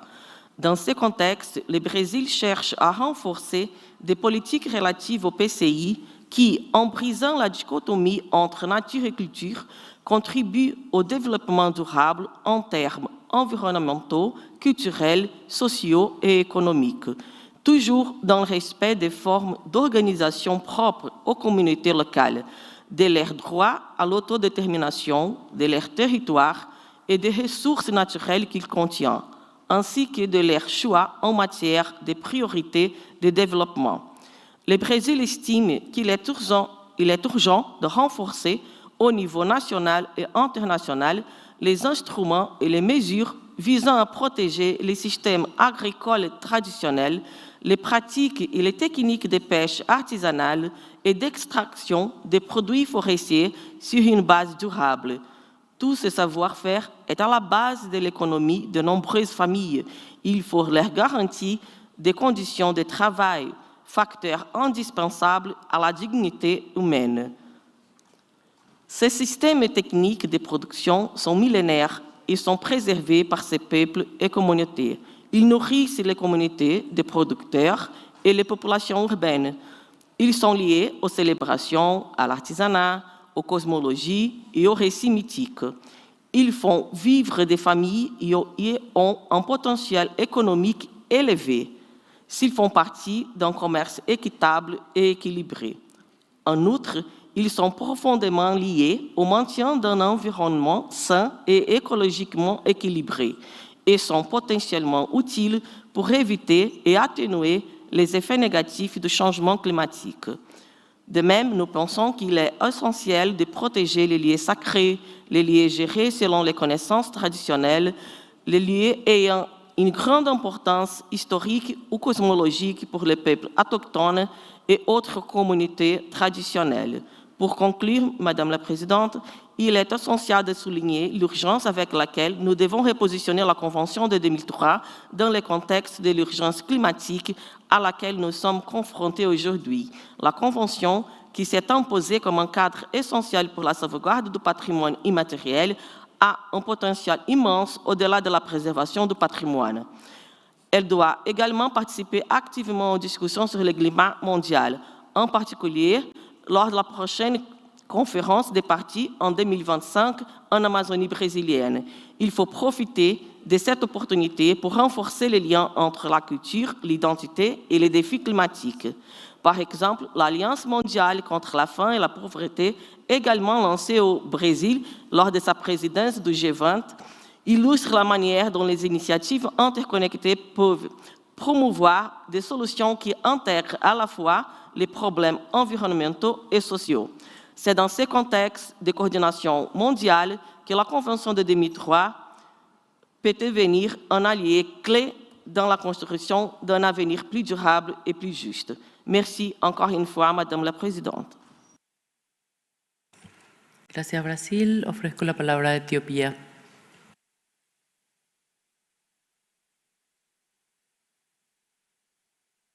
Thank you, Madam Chairperson. Ethiopia would like to thank the Secretariat for the report on the thematic initiatives on living heritage and sustainable development. Growing challenges such as the rise in inequalities, climate change, and urbanization are posing severe threats to communities and the safeguarding of their living heritage worldwide. Ethiopia embarked upon a Green Legacy initiative to combat the impact of climate change and environmental degradation, but also to uphold traditional practices of sustainable living. It has had a resounding success as the public was mobilized to plant 40 billion tree seedlings within 6 years. This initiative aligns with the Green Belt Initiative of our continental organization, the African Union. Our commitment to sustainable and climate-resilient economic growth opens a window of opportunity for further cooperation. For instance, in Gedeo, a recently inscribed element in the UNESCO World Heritage List, is known for its age-old practices of environmental conservation. It has been instrumental in the development of sustainable agricultural practices and unique land management system. These efforts have contributed to the preservation of an exceptional ecosystem and remarkable biodiversity. A harmonious relationship between society and nature and equilibrium between culture and nature serve as a valuable lesson for the world. I would like to encourage the Secretariat to pursue its efforts in raising awareness and promoting the implementation of such initiative. I thank you, Madam Chairperson. Gracias, Etiopía. Argelia tiene la palabra. Nigeria, perdón. Un problema de comprensión. Nigeria tiene la palabra. Thank you, Madam Chair, for the floor. As mentioned during our statement on item 7, Nigeria congratulates the Secretariat for the advancement of the 3 ongoing thematic initiatives of living heritage and sustainable development, namely the economic dimensions of safeguarding intangible heritage, intangible cultural heritage and climate change, and intangible cultural heritage and sustainable urban development. For us, again, the 3 initiatives, I approve of the progress we have made in understanding the intertwining of issues and the contribution of the Convention to more than one sustainable development goals. While noting the progress, including AI and living heritage, Nigeria note also the Secretariat's active engagement in intersectoral dialogue to enhance knowledge about specific aspects relating to the economic dimensions of the living heritage, as well as some informal technical consultations with institutions and other UN agencies. This is a good advancement as well towards delivery as one. We would like to encourage the Secretariat to pursue action further by reinforcing research and capacity building on ICH and sustainable development, which will have impact beyond 3 already in motion. We are particularly about living heritage and public health that is linked to urban development and how to manage the existing cultural heritages in our urban cities with the management of development around the cities. I want to thank the Secretariat again for their work, and Nigeria stand ready to support in this, because for us it's in line with our national priorities of interlinkages of development practices around the 3 dimensions that we mentioned earlier. I thank you, Chair. Gracias, Nigeria. Quisiera ofrecer la palabra ahora al representante de las ONG. Adelante. The ICH NGO Forum is grateful for its participation in the climate change thematic initiative along with states parties and the Secretariat, including the Declaration on ICH Safeguarding for Climate Action, which our forum adopted. We've also, relating to the other initiatives, we have also been extensively involved in multiple initiatives relating to tourism, and including publications and seminars and various other activities. And this involves deeply the economic dimension, and we also have been active as an advocate for Culture 2030, which includes the articulation of ICH with multiple SDG goals. We hope to be able to be integrally involved in all of the thematic initiatives from its planning through its implementation for all of these areas. Thank you.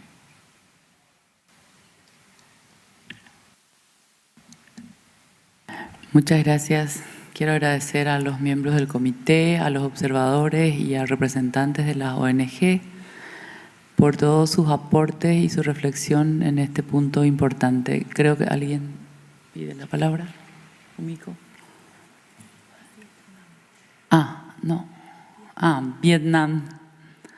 Tiene la palabra, Excelencia. Adelante. Merci, Madame la Présidente. Nous sommes très ravis que le Pacte pour l'avenir et d'autres textes des grandes rencontres internationales adoptées cette année réservent pour la première fois une place importante à la culture et à son rôle dans le développement durable de chaque pays et du monde entier. À cet égard, nous nous félicitons des efforts de l'UNESCO et d'autres parties prenantes permettant d'atteindre ce résultat de grande importance pour notre avenir. Nous saluons les progrès réalisés dans la mise en œuvre de toutes ces 3 initiatives thématiques.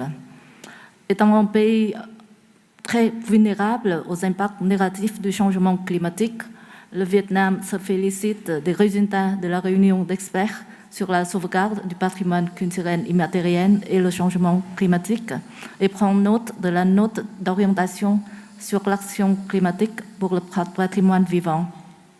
Pour la bonne mise en œuvre de différentes actions pertinentes inscrites dans cette note d'orientation, il est nécessaire de renforcer la coopération avec d'autres cadres internationaux tels que la Convention cadre des Nations Unies sur le changement climatique, son groupe des Amis pour l'action climatique basée sur la culture et la Convention sur la biodiversité. En vue d'une meilleure mise en œuvre de toutes ces trois initiatives thématiques, il faut, à notre avis, doubler des efforts pour accroître la visibilité et l'impact des initiatives thématiques, ainsi que pour renforcer la contribution de la Convention à la réalisation et à l'avancement des ODD. Il est également nécessaire de tirer profit des technologies émergentes à des fins de sauvegarde, tout en tenant compte des risques potentiels. Je vous remercie. Muchas gracias, Vietnam. Ofrezco la palabra a Noruega. Thank you, Chair. As already mentioned under item 5, Norway supports the work on ICH and sustainable development. Important steps has been taken to see the work with the Convention as a contribution to the work on sustainable development. In this regard, we would underline the important issues, messages and discussions in different side events during 19Com, especially the side events under the label Exploring Connections. We would encourage more events like these during the future committee meeting. In addition, we do think the global report on culture and sustainable development will contribute to a better understanding of the role of culture in this work. A global report based on the cultural conventions, including the 2003 convention, will pay attention to the practice-based approach and focus on the role and contribution of civil society to sustainable development. In addition, a 4-year interval will raise awareness to the power of culture in societies, and the reports will provide significant knowledge and can give us important input for the future work. We would also like to underline what tool ICH can be in building resilience in communities and civil societies in times of conflict, crisis and polarization. We would therefore like to voice our strong support for the work on ICH in emergencies, and would especially like to highlight the role of the Heritage Emergency Fund. Thank you, Chair. Gracias, Noruega. Propongo entonces que pasemos ahora a adoptar el proyecto de decisión en su conjunto. Podemos tenerlo en pantalla. Proyecto de decisión 19Com11. No veo objeciones en la sala, por lo tanto, se adopta.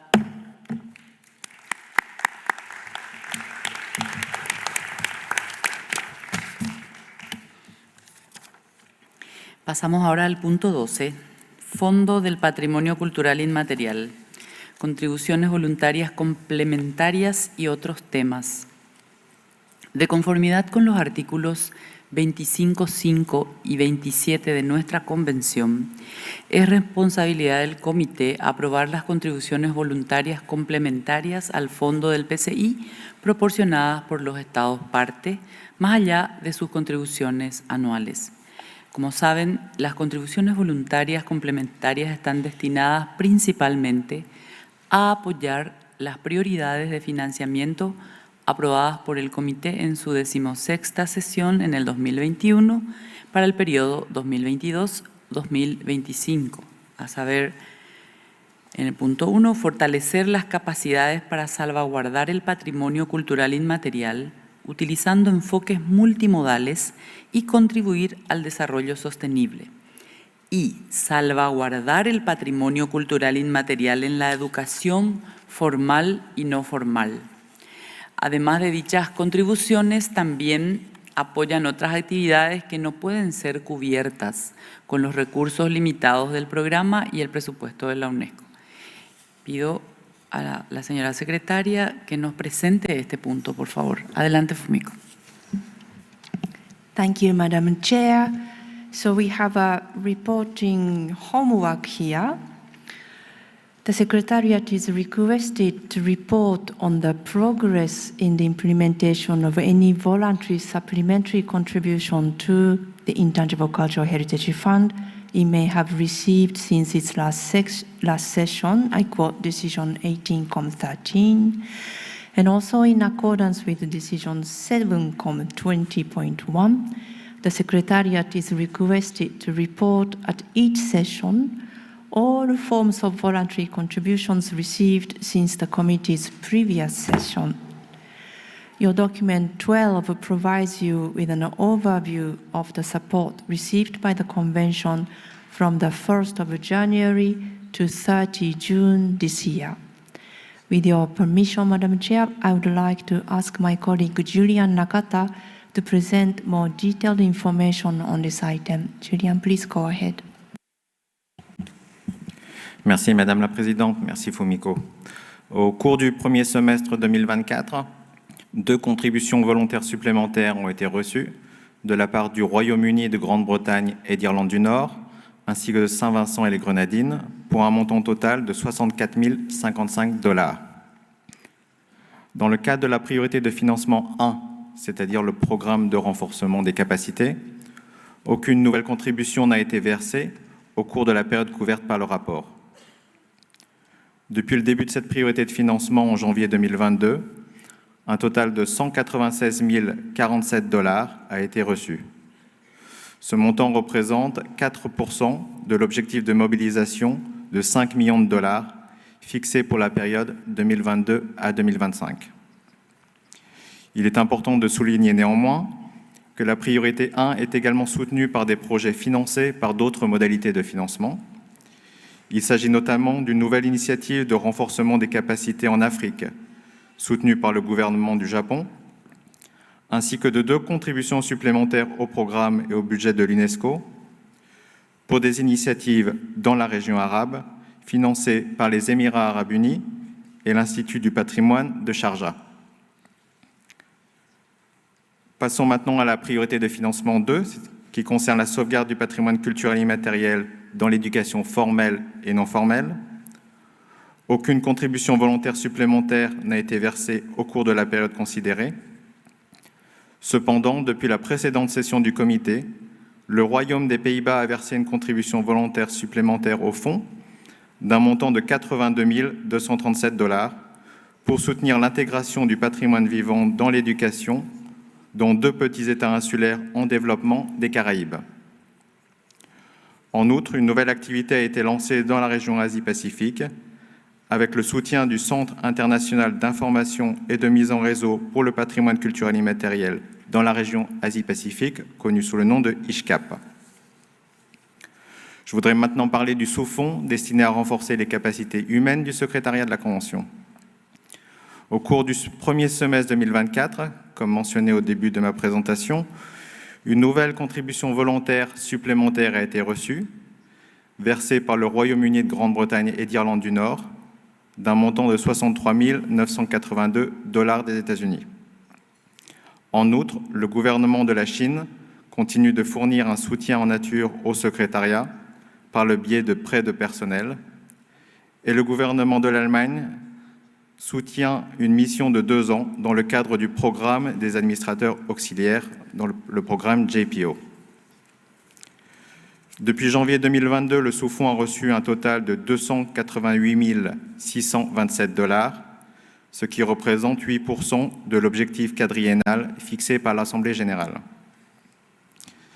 Permettez-moi de conclure en mentionnant 19 autres projets qui sont actuellement mis en œuvre dans toutes les régions et qui couvrent un large éventail de thèmes tels que le soutien à la sauvegarde des connaissances autochtones, la promotion de systèmes durables liés aux traditions alimentaires, la sauvegarde du patrimoine vivant par le développement d'industries culturelles et créatives, ou la promotion d'un tourisme respectueux du patrimoine. Ces projets sont financés par des gouvernements, des centres de catégorie 2, des agences des Nations Unies et le secteur privé. Madame la Présidente, étant donné que la période couverte par le document de travail se termine en juin 2024, je pense que la secrétaire souhaiterait porter quelques informations complémentaires à l'attention du comité. Merci. Thank you very much. I'm indeed pleased to inform the committee of several recent positive developments regarding voluntary supplementary contributions after the initial publication of document 12 on 4th of November. The government of the Kingdom of the Netherlands has committed a contribution of €122,000 to support the reflection initiated by the committee for a broader implementation of Article 18 of the Convention that you have just examined under Item 10. Since this voluntary contribution by the Kingdom of the Netherlands is proposed outside of one of the two funding priorities, the committee is invited to approve it in accordance with Article 25.5 of the Convention, as indicated in paragraphs 4 and 5 of the draft decision in document 12 revised for this purpose. Furthermore, in August and October 2024, two contributions to the sub-fund to enhance the human capacities of the Secretariat were received or signed by France, €100,000, and Monaco, €10,000. In November, Slovenia committed to provide a contribution of €5,000.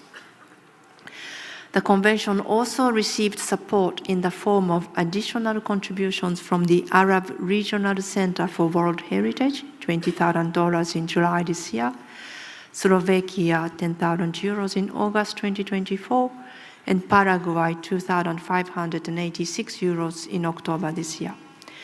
In November, ISCAP, the Category 2 Center, provided a contribution of approximately $34,000. The Secretariat is very grateful to these state parties for their generous and renewed commitment in support to the work of the Secretariat. Thank you very much, Chair. Gracias, Fumiko. Creo que los aportes voluntarios son vitales para seguir sosteniendo el trabajo de la Secretaría y en el marco de la Convención. Abro el turno de la palabra por si alguna delegación quiera intervenir en este punto. No veo ninguna solicitud. Entonces les propongo que pasemos a analizar el proyecto de decisión. El documento 12, proyecto de decisión 19,12, que propongo lo adoptemos en su conjunto. No veo ninguna objeción, por lo tanto, se adopta.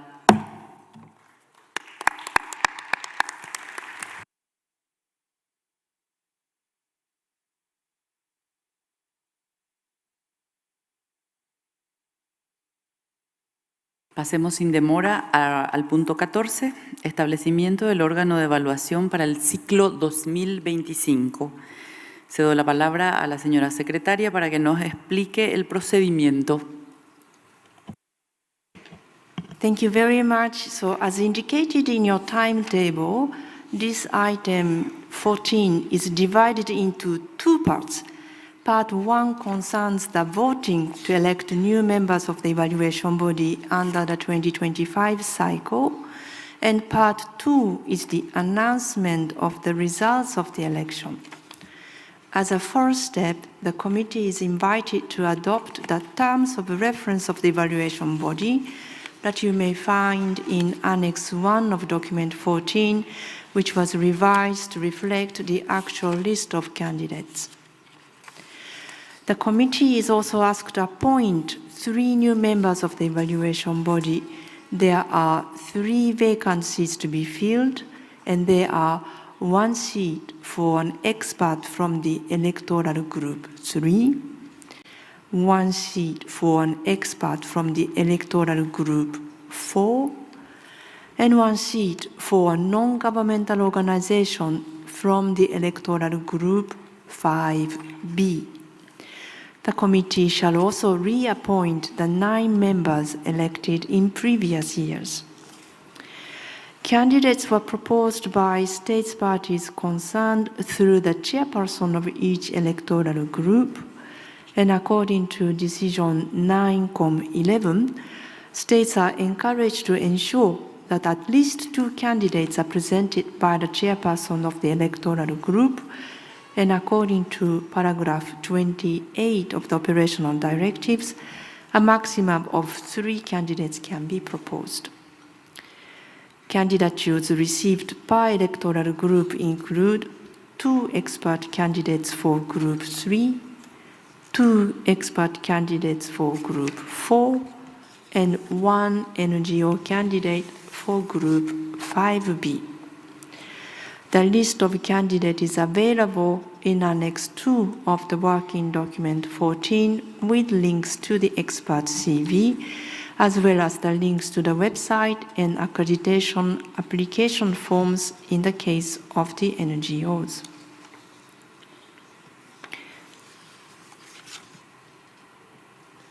The latest version of the list of candidates was published on the 4th of December. Allow me now to provide some information on several aspects concerning the establishment of the evaluation body for the 2025 cycle. So in terms of reference, the mandate of the evaluation body is defined in paragraphs 27 and 30 of the operational directives. It includes the evaluation of nominations and proposals to the lists and register, as well as the evaluation of international assistance requests submitted together with nominations to the urgent safeguarding list. Furthermore, following the completion of the global reflection on the listing mechanisms of the Convention in 2022, the body is also in charge of the evaluation of transfer requests between the 2 lists with reference to Para 30 of the operational directives, the assessment of international assistance requests submitted as part of a transfer request from the representative list to the urgent safeguarding list with reference to Para 27 of the operational directives, and also considering the possibility for including a successful safeguarding experience in the register of good safeguarding practices following a transfer request is part of the evaluation body's business with reference to paragraph 39.3 of the operational directives. And finally, also the terms of reference includes the evaluation of an element placed under enhanced follow-up status with reference to paragraph 40.3a of the operational directives. It is important to point out that the committee will proceed with a vote by secret ballot to choose the new members of the evaluation body, and this so in accordance with the rules of procedure of the committee and in particular to section B of Rule 39. Continuing the practice introduced also from the 14th session of the committee in 2019, Madam Chair, the committee is asked to determine the sequence in which files would be evaluated and examined. This practice was designed to avoid following the same order on each occasion by always beginning with the files of those states whose names fall at the beginning of the English alphabet. Concretely, a letter will be drawn by lot under this item for determining the sequence in which files would be evaluated. Thank you, Madam Chairperson. Gracias, Fumiko. Estimados miembros, propongo que procedamos entonces en el orden en que la Secretaría presentó nuestro trabajo. Procedamos primero a aprobar el mandato tal y como se muestra en la pantalla. ¿Hay algún comentario o pregunta? No veo ninguno.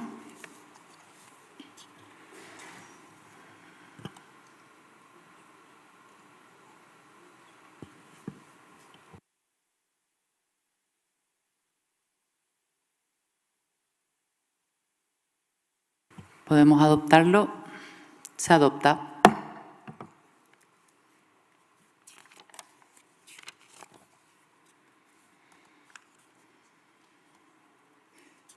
Una vez aprobados todos los párrafos del mandato, podemos aprobar el mandato en su totalidad, tal como figura en el anexo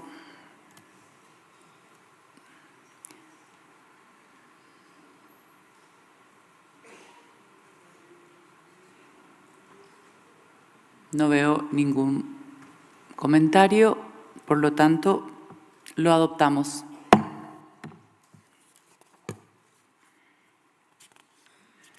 Fumiko, ¿podrías por favor explicarnos el procedimiento del voto secreto? Thank you, Chair. With a pleasure. The Secretariat will distribute to all members a ballot paper for each vacant seat to be filled through a secret ballot and an envelope. For the NGO seat from Group 5B, there is only one candidate which corresponds to the number of seats to be filled. In this case, the NGO candidate is declared elected without the need to hold a ballot. Each committee member must clearly express his or her choice for each vacant seat, and not just for the vacant seat of his or her electoral group. The candidate with the highest number of votes will be elected. Each ballot paper lists the names of all candidates for each seat. Please circle the names of the candidates you wish to vote for, as shown on the screen. Please fold the ballots, place them in the envelope provided, and seal it. The envelope must not be marked.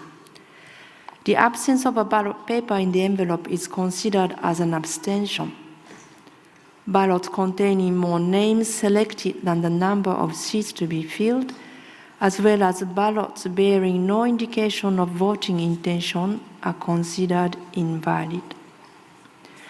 After a few minutes break to allow you to prepare your ballot papers, we will call on committee members to place their envelopes in the ballot box on the small stage. ¿Tenemos algún problema con la interpretación en español?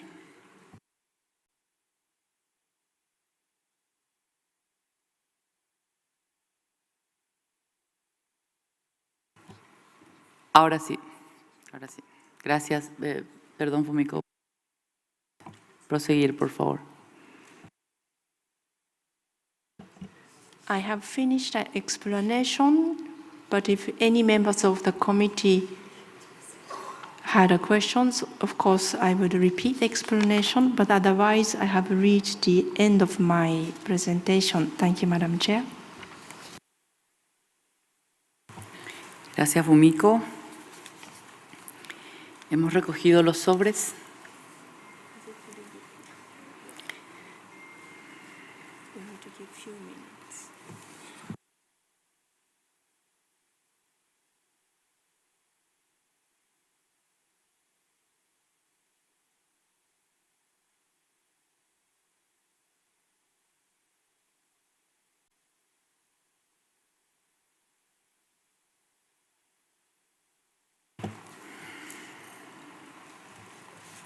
Bueno, ¿hay alguna pregunta sobre el proceso de las elecciones?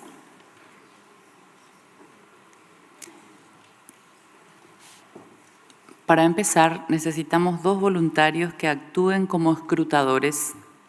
Con la ayuda de los miembros de la mesa, hemos identificado a 2 escrutadores que son la señora Barbara Morongova de Eslovaquia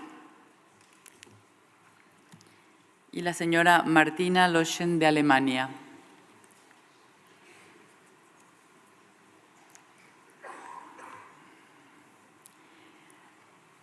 ¿Podrían, por favor, subir al podio?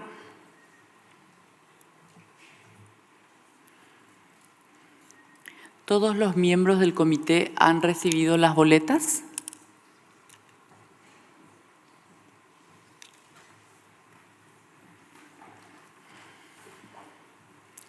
Muy bien, disponemos de unos minutos para marcar con un círculo los nombres de los candidatos por los que desean votar.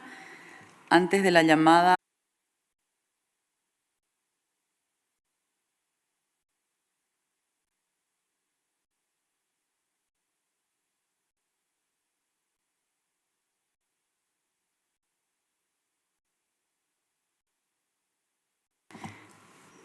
Muy bien. Invito a la Secretaría a pasar la lista para recoger las papeletas de cada delegación.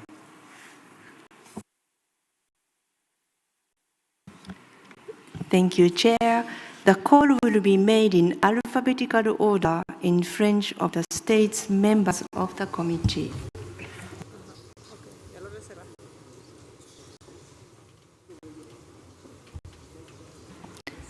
Algérie.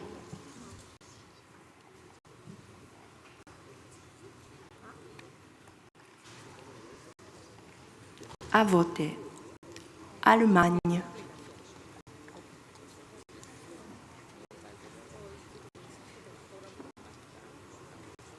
À voter. Angola.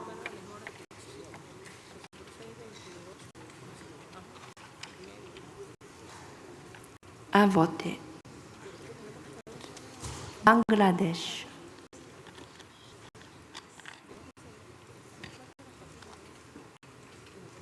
À voter. Barbade.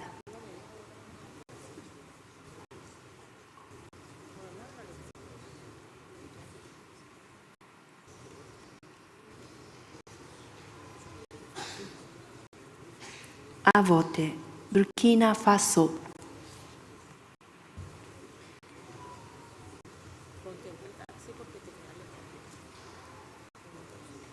À voter. Chine.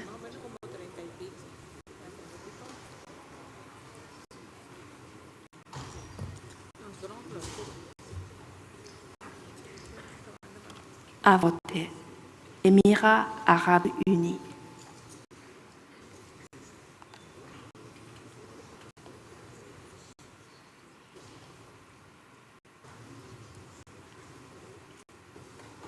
À voter. Espagne.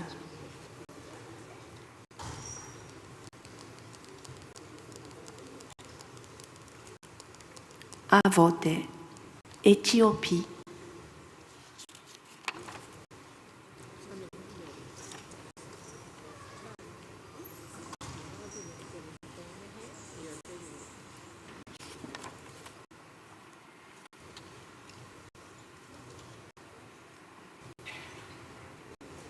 À voter. France.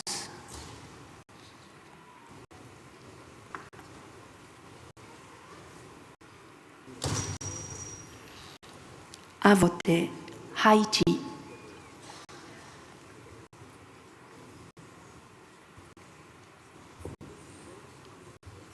À voter. Inde.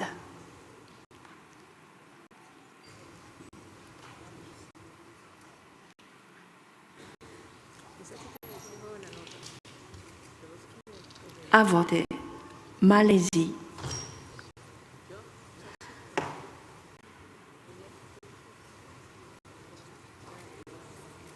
À voter. Mauritanie.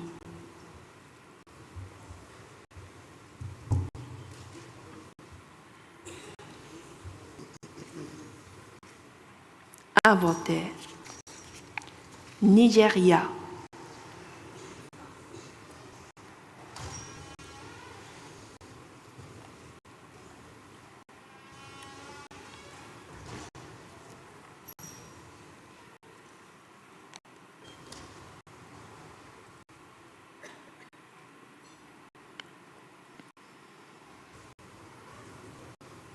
À voter. Ouganda. Absent. Je continue. Ouzbékistan.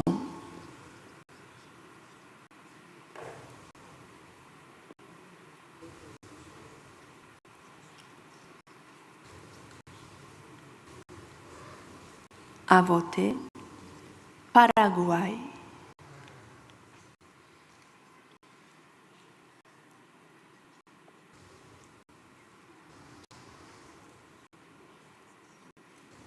À voter. République dominicaine.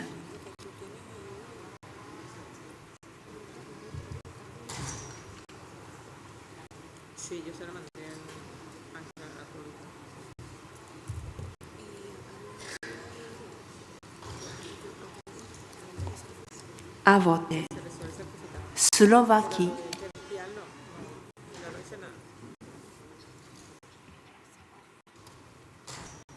À voter. Ukraine.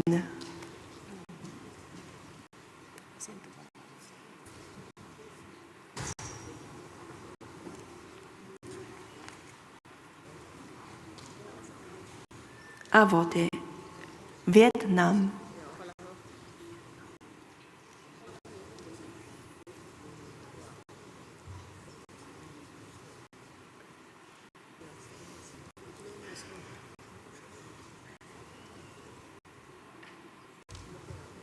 À voter.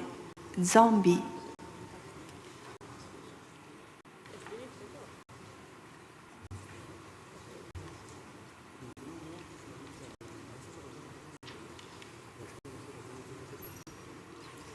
À voter.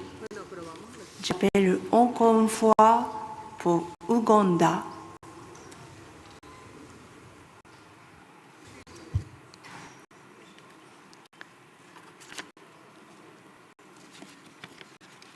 Ouganda est absent. Madame Chair, j'ai terminé. Merci beaucoup. Muchas gracias. Mientras se lleva a cabo el recuento de votos, entonces queda suspendido el punto 14, de manera que pasaríamos al siguiente ítem.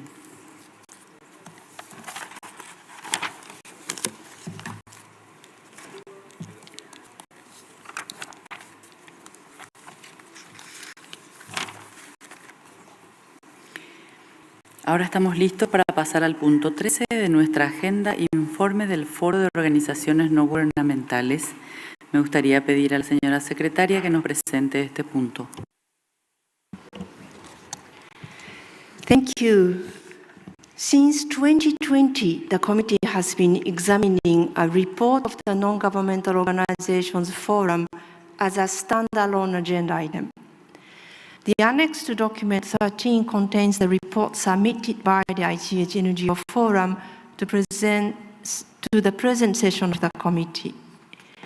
The president of the executive board of the ICH NGO Forum, Mr. Baron, is ready to present a brief overview of the report. But before that, from the Secretariat side, allow me to highlight some key examples of cooperation with the ICH NGO Forum.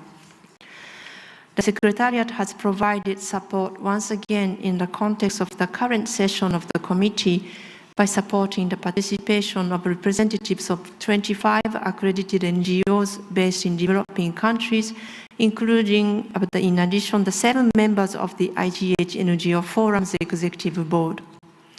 A dedicated NGO meeting room was made available to the forum for its activities throughout this week, and I hope many of you could go to the side events organized by the forum. The activities began on Sunday with the forum's annual symposium, for which the Secretariat also provided simultaneous interpretation. The Secretariat is about to launch the second phase of the project on mapping the domains of competence of accredited and non-governmental organizations in close cooperation with the ICH NGO Forum. This initiative is the continuation of the first phase of this project, and the results can be consulted on the webpage of the convention. Once the second phase will have been completed, 165 out of the 264 accredited NGOs will have their profiles presented online. Collaboration also continued as part of ongoing thematic initiatives to which the NGO contributed by participating, for example, in 2 global surveys. Their representatives also attended in 2 expert meetings. The Secretariat appreciates the ongoing and enhanced collaboration with the ICH NGO Forum. Thank you, Madam Chair. Muchas gracias, Fumiko. Ahora cedo la palabra al presidente del Foro de ONG del PCI. Adelante, señor Baron, tiene la palabra. Gracias, Madam Chair. I'd also like to introduce my Vice President of the ICH NGO Forum, Mohammed Medlimin, who's accompanying me here on the podium. We appreciate this opportunity to speak about the initiatives, the ongoing activities of the ICH NGO Forum, and our action plans as we look towards the future. The next slide, please. La prochaine slide.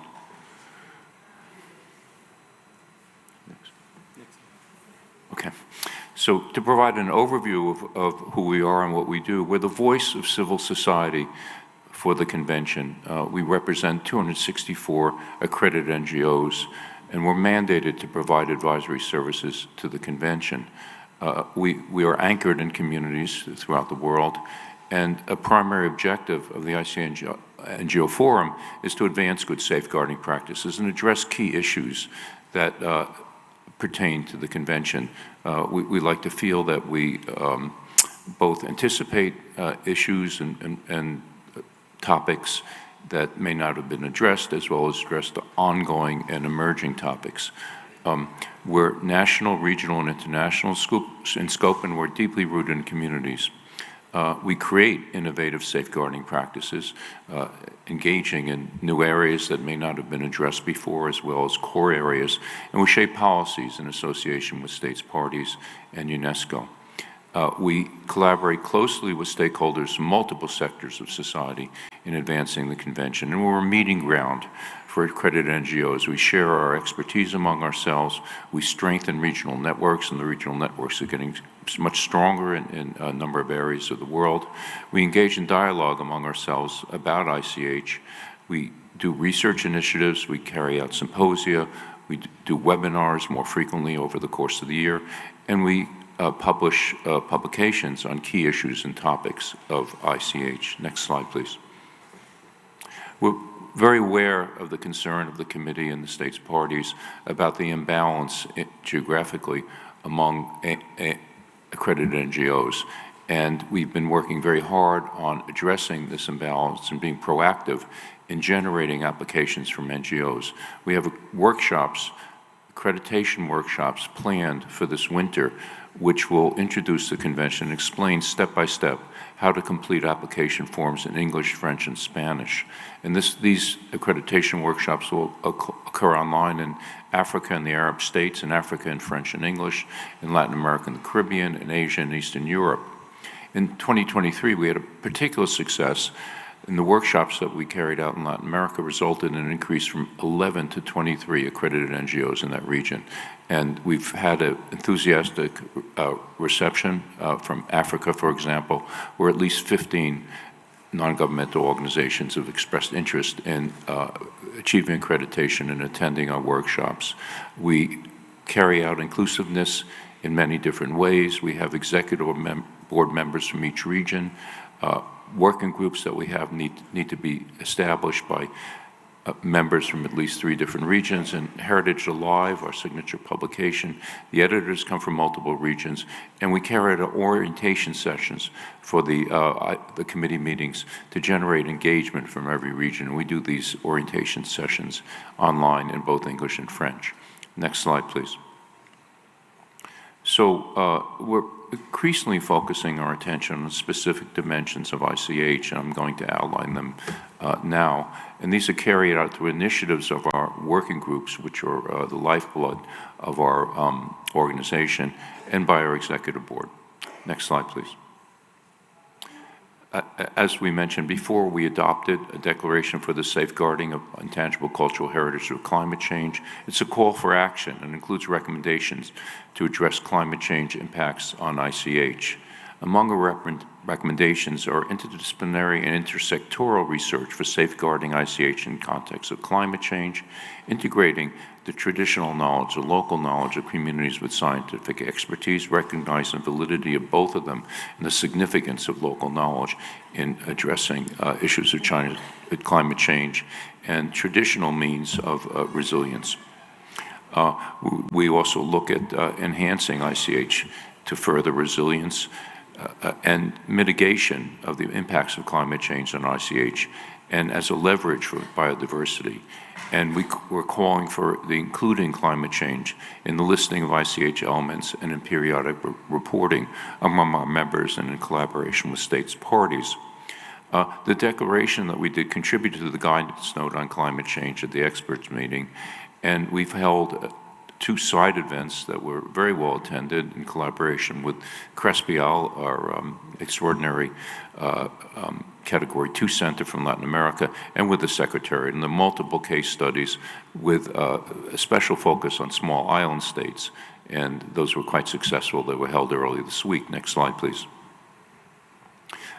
Tourism is something which is inevitable in so many instances when there's a listing and it's pervasive. We know that it's something that can be ugly, but it's also something that has real tangible economic benefits for communities and bearers. So recognizing this massive impact of tourism on ICH, we've done projects and initiatives that look at the economic benefits and how tourism can renew practice and revitalization, but also, again, inevitably creates substantial changes in the form, the content, and the cultural meaning of ICH. And might add that tourism is something that has been largely overlooked in the convention, and our efforts are trying to bring attention to tourism because, as we know, tourism is something which goes hand in hand with so much of ICH. There was a web dossier on ICH and sustainable tourism that was created by a research working group. It's now widely being used for policy and practice on tourism, and we invite you to read it as well. It's been translated to French. It's going to be translated in Spanish and Korean. It's used in university curricula, and we view it as a living document to be expanded and revised in an ongoing way. There are also ICH tourism dialogues, online webinars periodically during the year, which include speakers from NGOs, from the travel industry, the private sector, which is important to connect to in this area, obviously indispensable, government as well as intergovernmental agencies. We had a speaker from UN Tourism. And members are also participating in the Creative Europe's Living Heritage Journeys project, which involves developing ICH tourism capacity building instruments. Next slide, please. Just the other day, on Saturday, there was a very successful seminar and very well-attended seminar online in person here at 19Com, which included case studies and discussion and consideration of issues about participatory dimension of safeguarding living heritage. Of course, community participation is a tenet. It's something which is a foundational principle of the convention.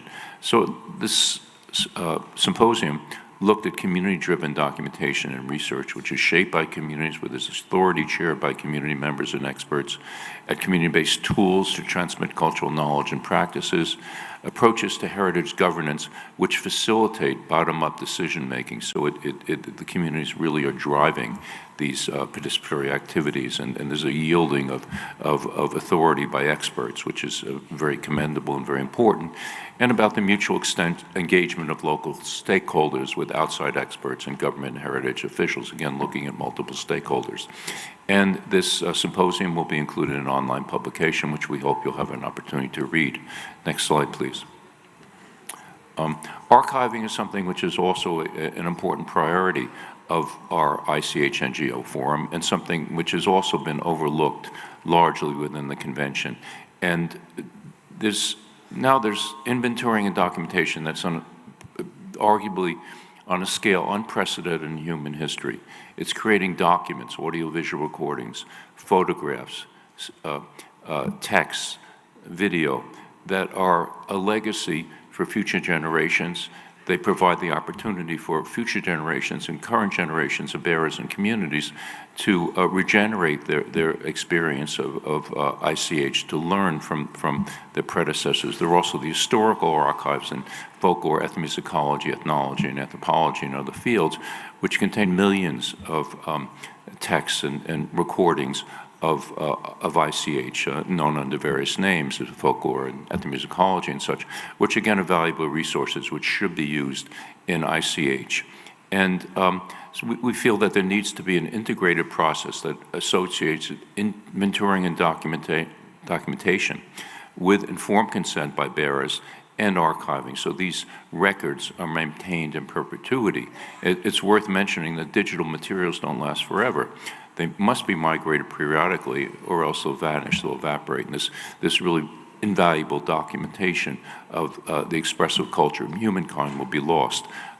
We're happy to report that there was a presentation at the Memory of the World Global Policy Forum, and it launched a collaboration that will continue with Memory of the World, another entity within UNESCO. And we've had side events at committee meetings and other presentations on, during the committee meetings, the side events, on the basics of preparing materials for archives, on the use of existing archives and resources, on restrictions of use as well, regarding privacy concerns, intellectual property issues, and on preservation. We hope to continue it and hope perhaps there can be a manual for archiving, because we think it's something that's quite important. Next slide, please. We're also involved in building competencies and partnerships and using the overall results framework and periodic reporting. And there was a side event, and there was a presentation symposium by our Legal and Policy Development Working Group. And we feel there's a need for better recognition and enhanced use of the overall results framework to provide a holistic understanding of the state of ICH and to advance progress in safeguarding. There's a briefing document which is being prepared, which will inform states parties about how they can collaborate with NGOs in preparing periodic reporting. And there's a handbook that's an easy-to-read guide, which is explaining how to use the ORF, and it has case studies that illustrate how to use it, and they pertain to the core indicators. So this is something that's at the heart of understanding what's happening with safeguarding and inscription. And we're pleased as well that there's the beginning of a collaboration with the Secretariat in the ORF and periodic reporting initiatives. Next slide, please. Intellectual property protection is another area that's being presented and looked at by our Legal and Policy Development Working Group. In the early days of the convention, there was more of a relationship with WIPO, the World Intellectual Property Organization. Now, as we understand, there are conversations that have begun with the Secretariat, and we as well in the ICH NGO Forum have made this relationship happen once again. There was an excellent webinar the other day that included Wim Wetland, who's the director of WIPO, who's had a long-standing interest in traditional cultural property. And this webinar dealt with how a new treaty and how potential treaties can address ICH and national regional legal mechanisms used to protect ICH. And the seminar provided an opportunity to learn about WIPO's work in policy development, informed consent, legislative assistance, and capacity building. WIPO has an excellent website that includes many dimensions of traditional knowledge and intellectual property protection. We look forward to further associations with our colleagues and our counterparts in WIPO. Next slide, please. And we're also actively interested and very committed to bridging the fields of intangible and tangible heritage. This has been mentioned a number of times in the last few days about how they're inextricably intertwined. Of course, we need to maintain the autonomy of ICH as a field, as a program, as a distinct entity within UNESCO. But we're making efforts to connect with the World Heritage Forum and particularly with ICOMOS. We know that monuments and material culture involve ICH integrally. The ICH shapes construction and restoration. Traditional knowledge shapes how an object, a building, or a monument is created. And there's ICH that's associated with building skills, with the layout of the buildings, with selection and use of materials, and the rituals and songs even, which are used in construction in some cultures. ICOMOS's ICH committee recently completed an ICH charter, and I'm happy to say that it was approved at ICOMOS's meeting several weeks ago. And there were contributions by members of our forum who belong to both ICOMOS or ICOMOS, as you prefer, and the ICH NG Forum. We just formed a joint steering committee with ICOMOS that will include members of the forum and members of ICOMOS.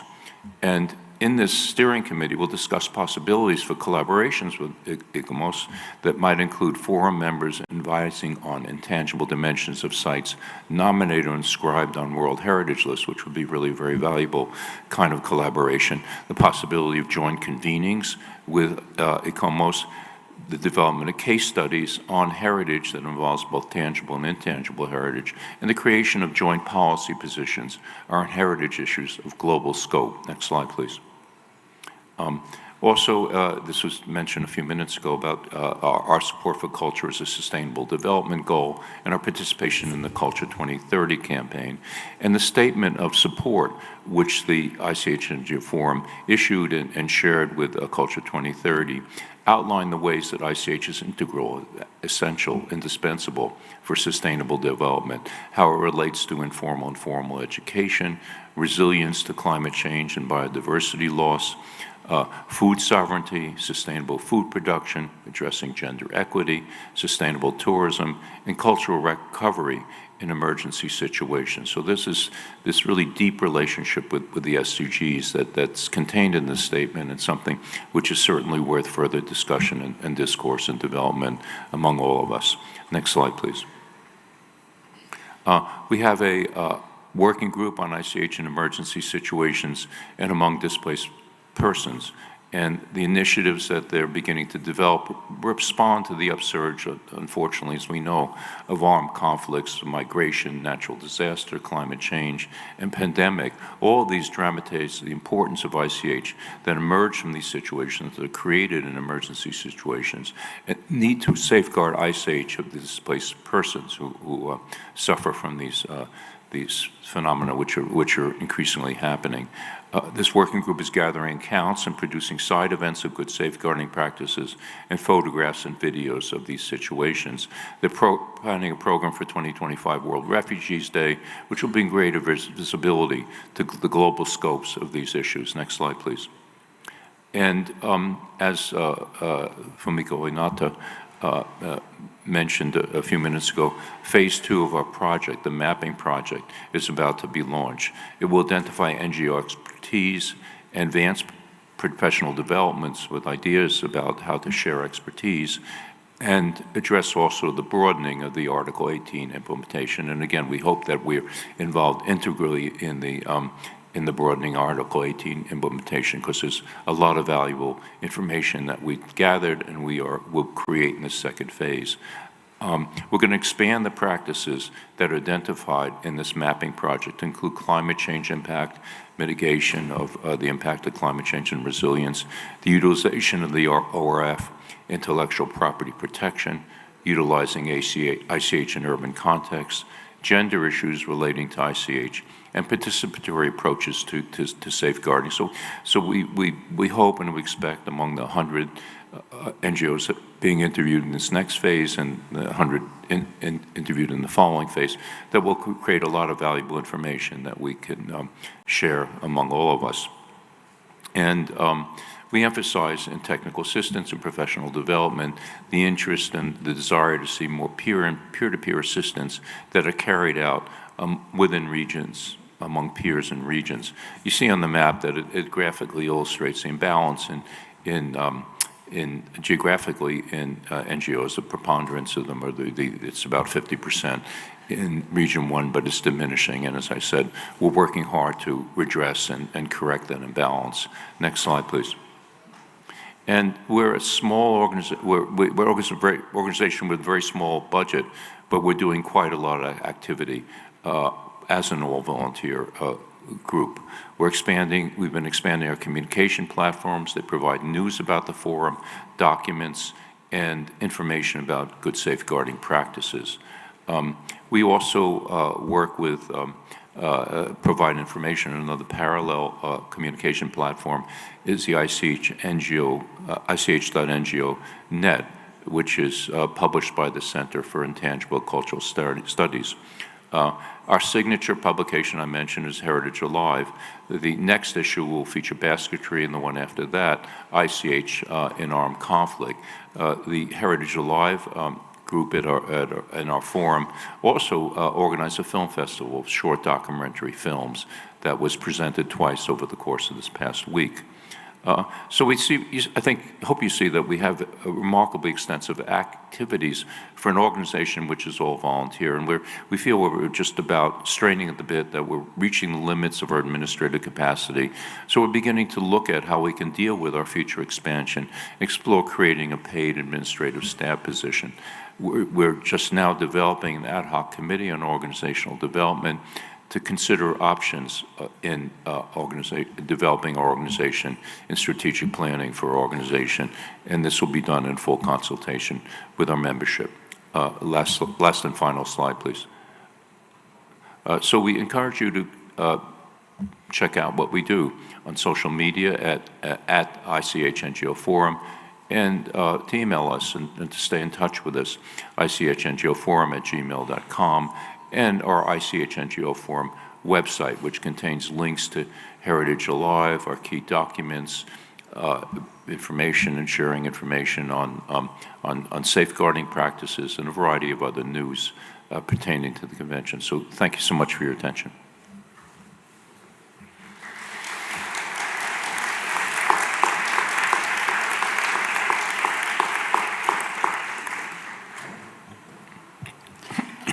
Dear colleagues, the chairperson had to leave the room for a little while, so I was asked to step in and chair the rest of this morning's session.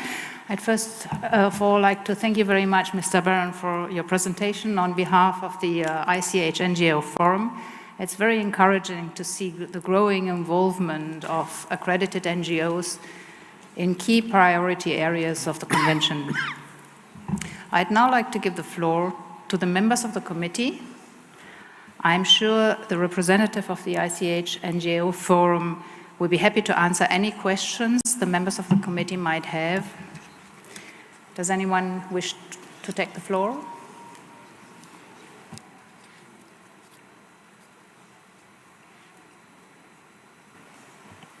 Slovakia, you have the floor. Thank you, Madam Chair. We highly commend the activities of the ICH NGO Forum in advancing the safeguarding of intangible cultural heritage through its diverse initiatives, including capacity building, thematic research, and fostering inclusive participation across the underrepresented regions. The Forum's unwavering commitment to addressing critical issues such as climate change, sustainable tourism, and participatory safeguarding practices demonstrates its vital role in supporting the objectives of the 2003 Convention. Slovakia extends its gratitude to the Research Working Group for its significant contribution on preparing and implementation of the ACH NGO Forum annual symposium that was titled Participatory Approaches to Living Heritage NGOs Perspectives, and it is exactly in line with working with the communities in a very inclusive way. Another noteworthy achievement is the Declaration for the Safeguarding of Intangible Cultural Heritage for Climate Action that was approved in this year's June. Lastly, we wish to highlight the invaluable contribution and collaboration of NGOs in implementing the overall results framework, exemplified through concrete interactions and impactful examples that strengthen the Convention's objective. Thank you. Thank you, Slovakia. Any other committee member wishes to take the floor? So I go to the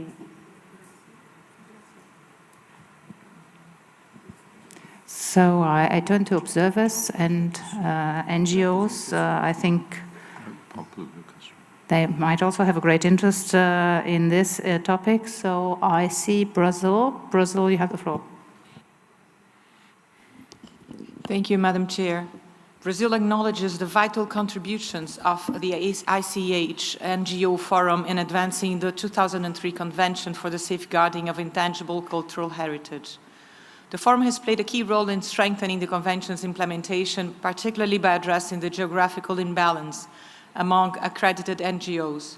Through regional workshops and outreach, the Forum has ensured that underrepresented regions are better represented, amplifying the voices of diverse communities in the safeguarding process. The Forum's work also connects intangible cultural heritage to the broader sustainable development agenda.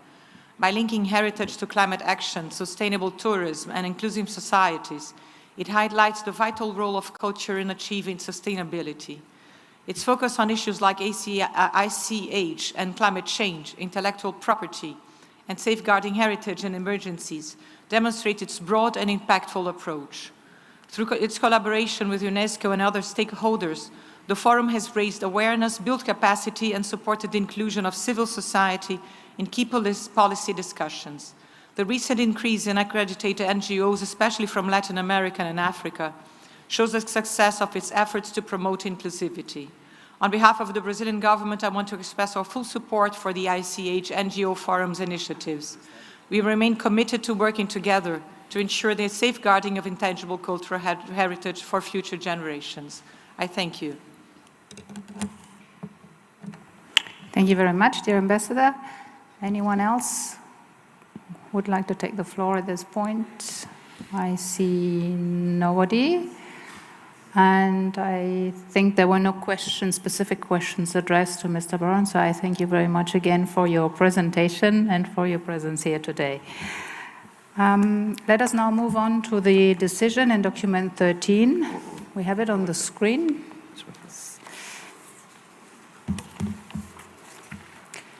May I ask the committee to adopt draft edition as it appears on the screens? Can we adopt it as a whole? I see no objections. I therefore declare decision 19-COM13 adopted.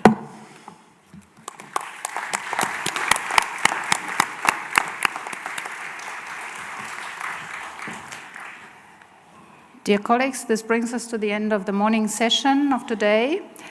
And I just have an announcement to make for the lunch break. The lunch break will be from 12:30 to 2:30.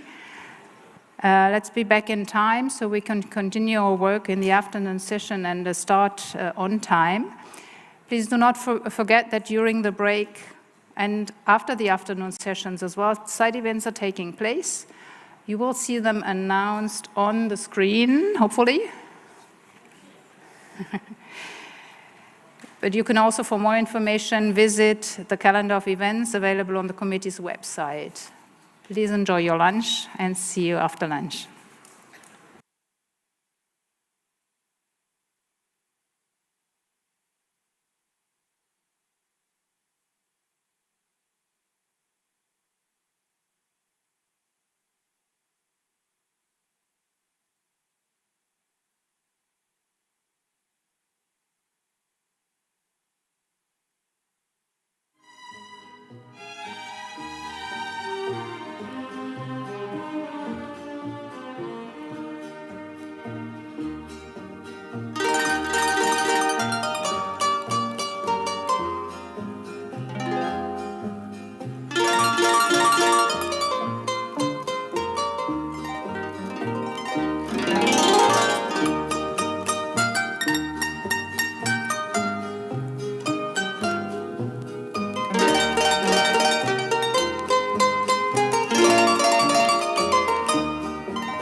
Muy buenas tardes. Espero que hayan tenido todos un excelente almuerzo. Volvamos ahora al punto 14, establecimiento del órgano de evaluación para el ciclo 2025. Quisiera informarles que el recuento del voto secreto para el establecimiento del órgano de evaluación para el ciclo 2025 ha finalizado.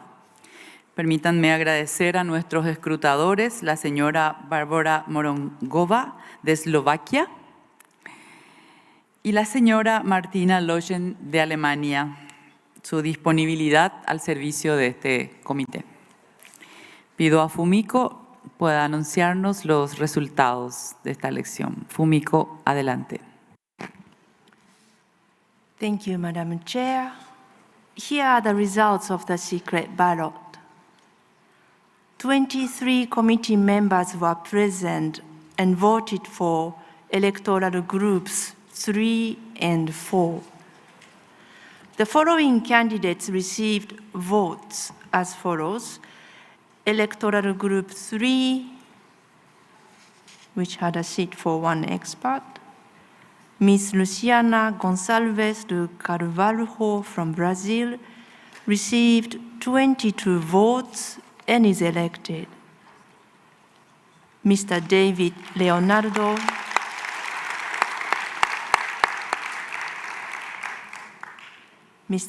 Leonardo Gomez Marnic from Colombia received 1 vote. Electoral Group 4, which has a seat for 1 expert. Mr. Gabriel Rusmargo Lono Lastoro Simatupang from Indonesia received 7 votes. Mr. Nandadeva Bilinda Devaj from Sri Lanka received 16 votes and is elected.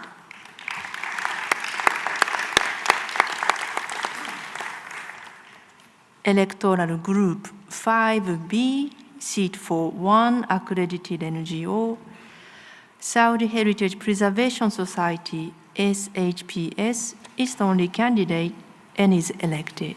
Thank you, Madam Chair.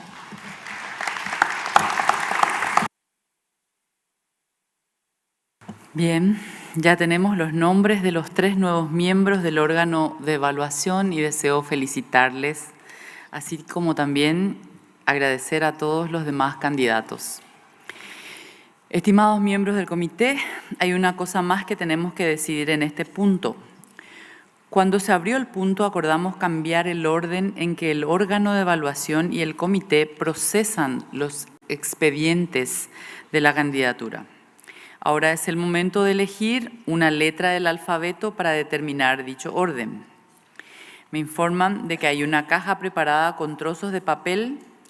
Cada uno tiene una letra de la A a la Z. ¿Puedo pedir a Matilde Crochet de la Secretaría que saque una letra de la caja?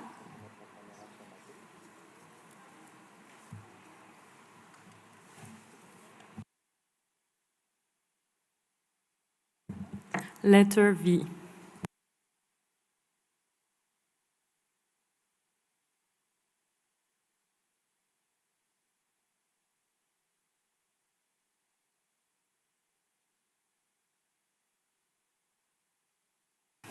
Estimados miembros del comité, me complace informarles que el comité iniciará el proceso de evaluación y examen de los expedientes del ciclo 2025 con la letra V, V corta.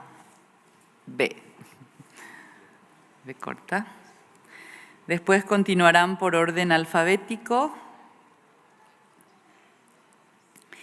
y así sucesivamente. También me gustaría proponer que se utilice la misma letra V para la disposición de los asientos de los Estados partes no miembros del comité durante la próxima reunión del Comité Intergubernamental, como se ha hecho este año. Muchas gracias. ¿Hay alguna pregunta o comentario antes de pasar a la adopción del proyecto de decisión?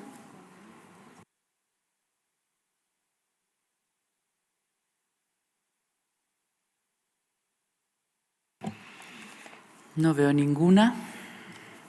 Parece que estamos listos para proceder a la adopción del proyecto de decisión. Por favor, remítanse al documento.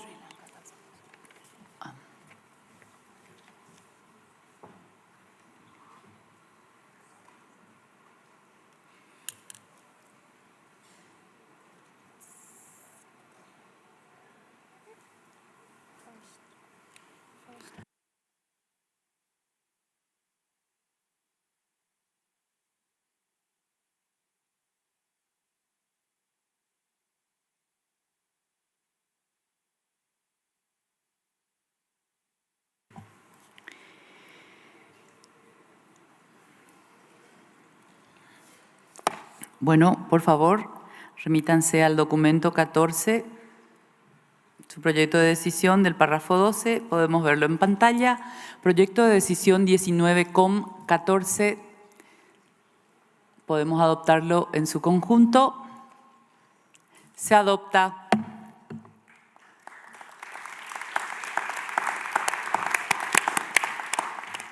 Ahora ofrezco la palabra a Sri Lanka, que ha solicitado.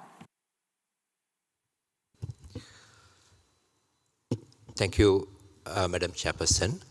Sri Lanka extends its heartfelt gratitude to all the countries that support our candidature for the evaluation body of the UNESCO Convention for the Safeguarding of Intangible Cultural Heritage. Your trust and recognition of Sri Lanka's commitment to cultural heritage preservation inspired us to contribute meaningfully to this vital global endeavor. We are confident that our expert, Dr. Nantadeva, will bring invaluable expertise and dedication to this effect. We also extend our appreciation to the chairperson, the UNESCO ICH Secretariat, and the government of Paraguay for their leadership and efforts in hosting this important session. Your collective contributions ensure the continued success of safeguarding intangible cultural heritage globally. Thank you again for your support. Thank you. Muchas gracias a Sri Lanka. Argelia solicita la palabra. Adelante, por favor.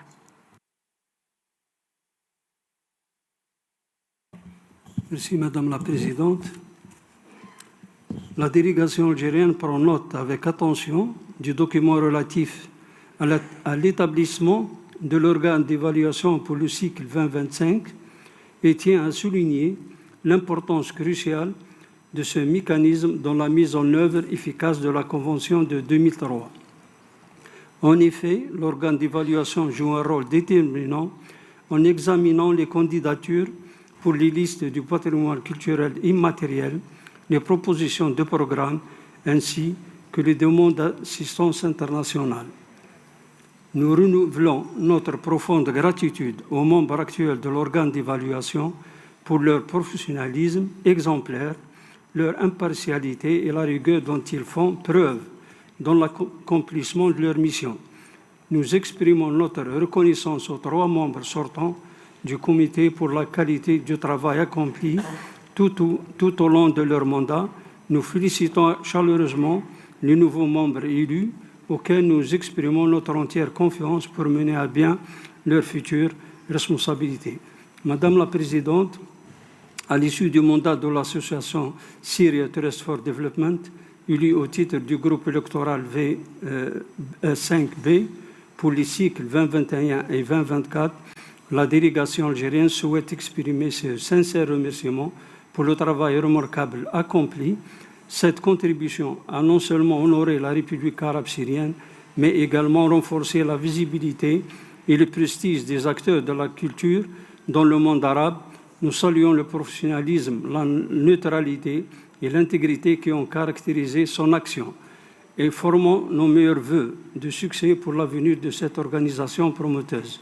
Nous prenons également note avec appréciation de la candidature de l'association Saudi Heritage Preservation Society pour intégrer l'organe d'évaluation au titre du groupe électoral 5B. Depuis sa création en 2010, cette association à but non lucratif s'est distinguée par son engagement actif dans la préservation du patrimoine culturel, répondant aux besoins croissants en matière de sensibilisation, de protection et de transmission intergénérationnelle. Accrédité en tant qu'organisme consultatif auprès de l'UNESCO depuis 2020, la Saudi Heritage Preservation Society joue un rôle moteur dans la valorisation et la sauvegarde du patrimoine culturel immatériel du Royaume d'Arabie Saoudite, tout en contribuant significativement aux objectifs universels de l'UNESCO.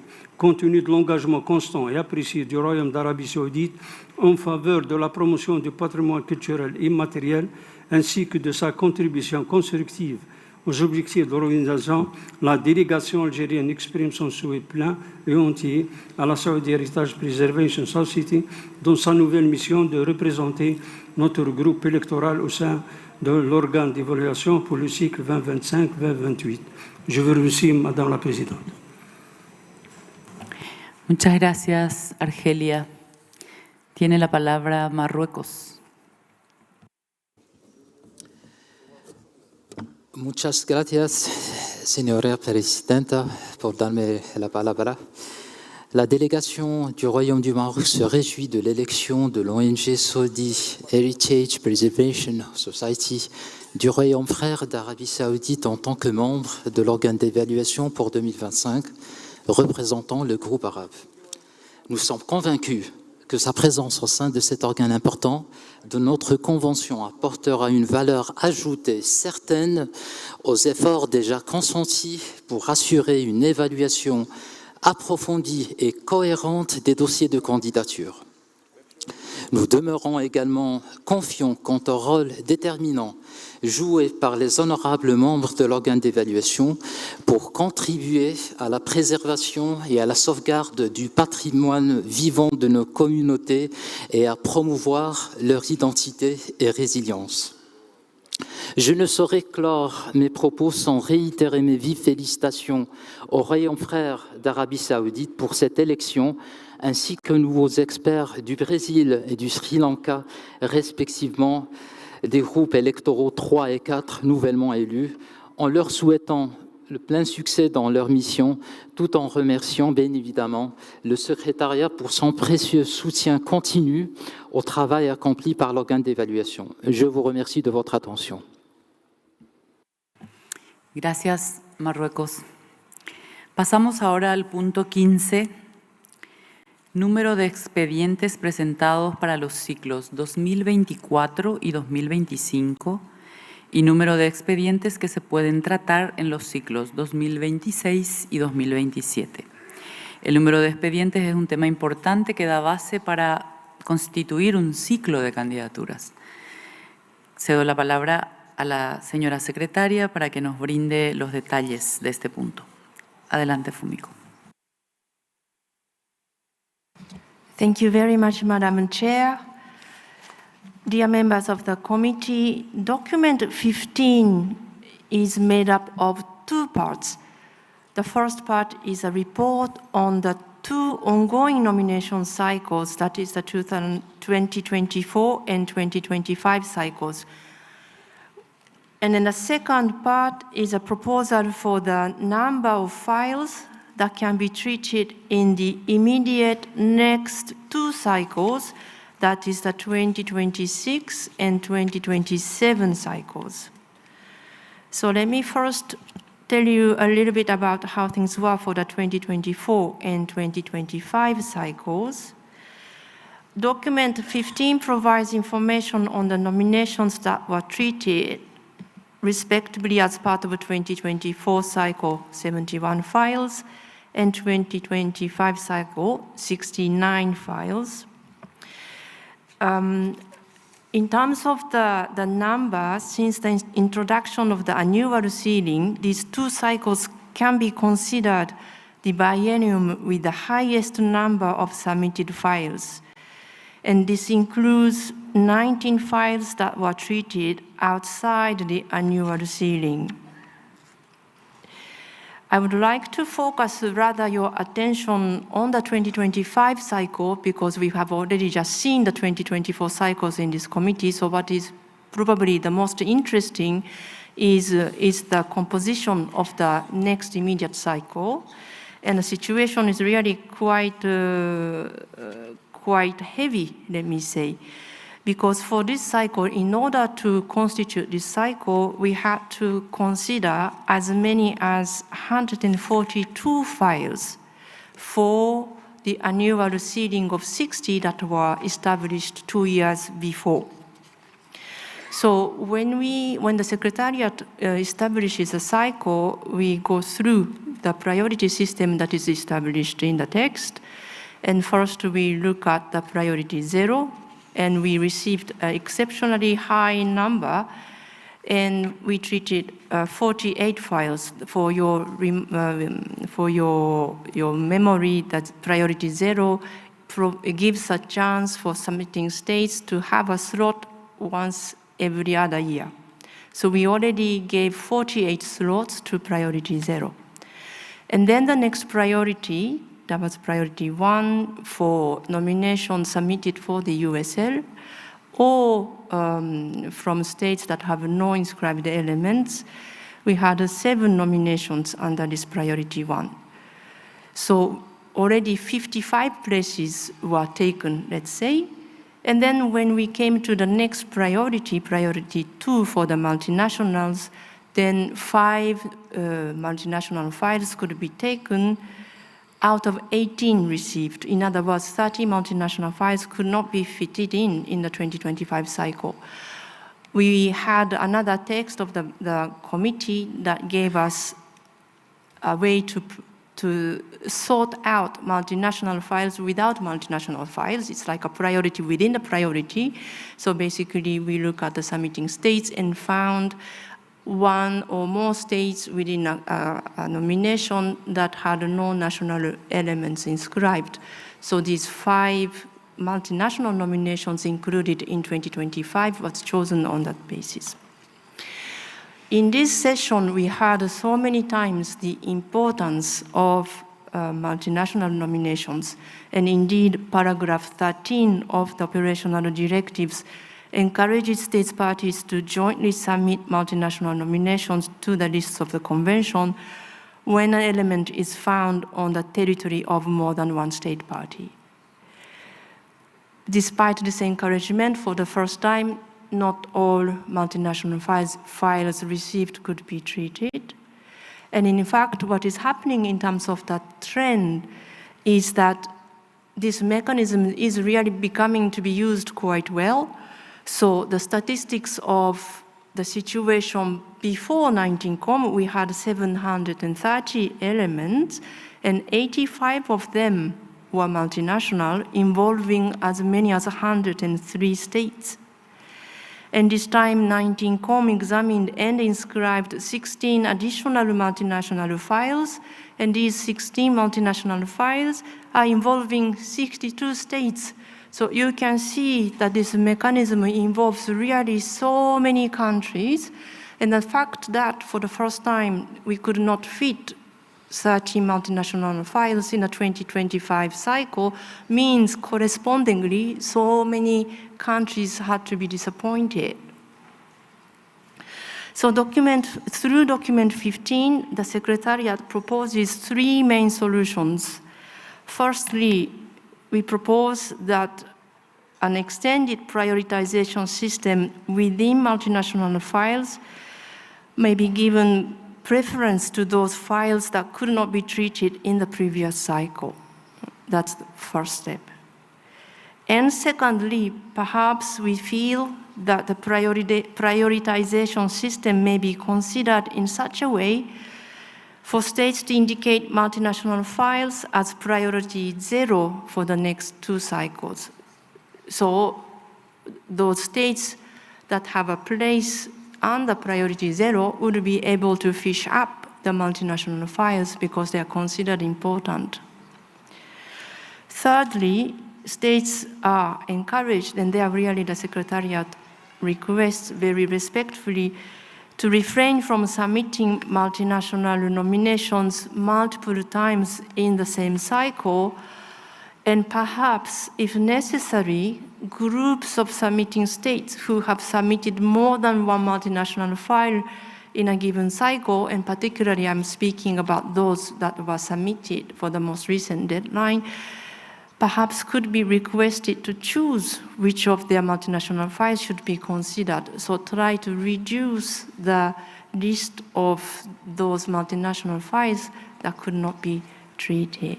So these were the 3 concrete proposals that the Secretariat made for your consideration. For the sake of clarity, I wish to mention that for the 2 upcoming cycles, the following procedures will continue to be treated outside the annual ceiling. These include transfer requests between the lists and between the urgent safeguarding list and the register. Also, the follow-up of inscribed elements, if ever that becomes a case, and nominations on an extended or reduced basis. So these were already the case for 2024, and then we propose to continue, just also because we were coming out of the global reflection on the listing mechanisms, and we believe that it is important to try to continue the system established to see the trend. It is a bit too early to change anything because we only had the first year of the experience. But at the same time, we are being flexible. We would like to be flexible. Our prevision going forward is that if we do that, perhaps in these 2 cycles, 2026 and 2027, perhaps we would have to treat around 80 files per cycle. That is our provision. But we believe that might be necessary. I would also like to just end my presentation by saying 1 word about the Register of Good Safeguarding Practices, and it goes in the same vein with what I said about the categories of dossiers outside annual ceiling. On one hand, the register continues to be underused because only very few programs are selected. And I understand this is a point of concern, and this has been considered very carefully during the global reflection mechanisms. Just a reminder that a new reflection has been initiated to initiate an online platform to implement more broadly the Article 18. And from our point of view, that is perhaps the priority for the committee, to sort of see what will happen under the priority, and not necessarily, maybe it's again a touch too early to touch the prioritization concerning the register, because you cannot do everything all at the same time. So we need to look at the way that the priority 0 is managed, try to reduce a little bit of the multiple submissions of multinational nominations, and somehow try to have more experience on treating nominations outside the ceiling cases, and then collect information and review the situation. That would be the Secretariat proposal, the most broad, most common way forward that we can think of to satisfy the largest constituencies of our family. Thank you, Madam Chair, for giving me the floor. Muchas gracias, Fumiko. Este es el momento si alguien desea intervenir.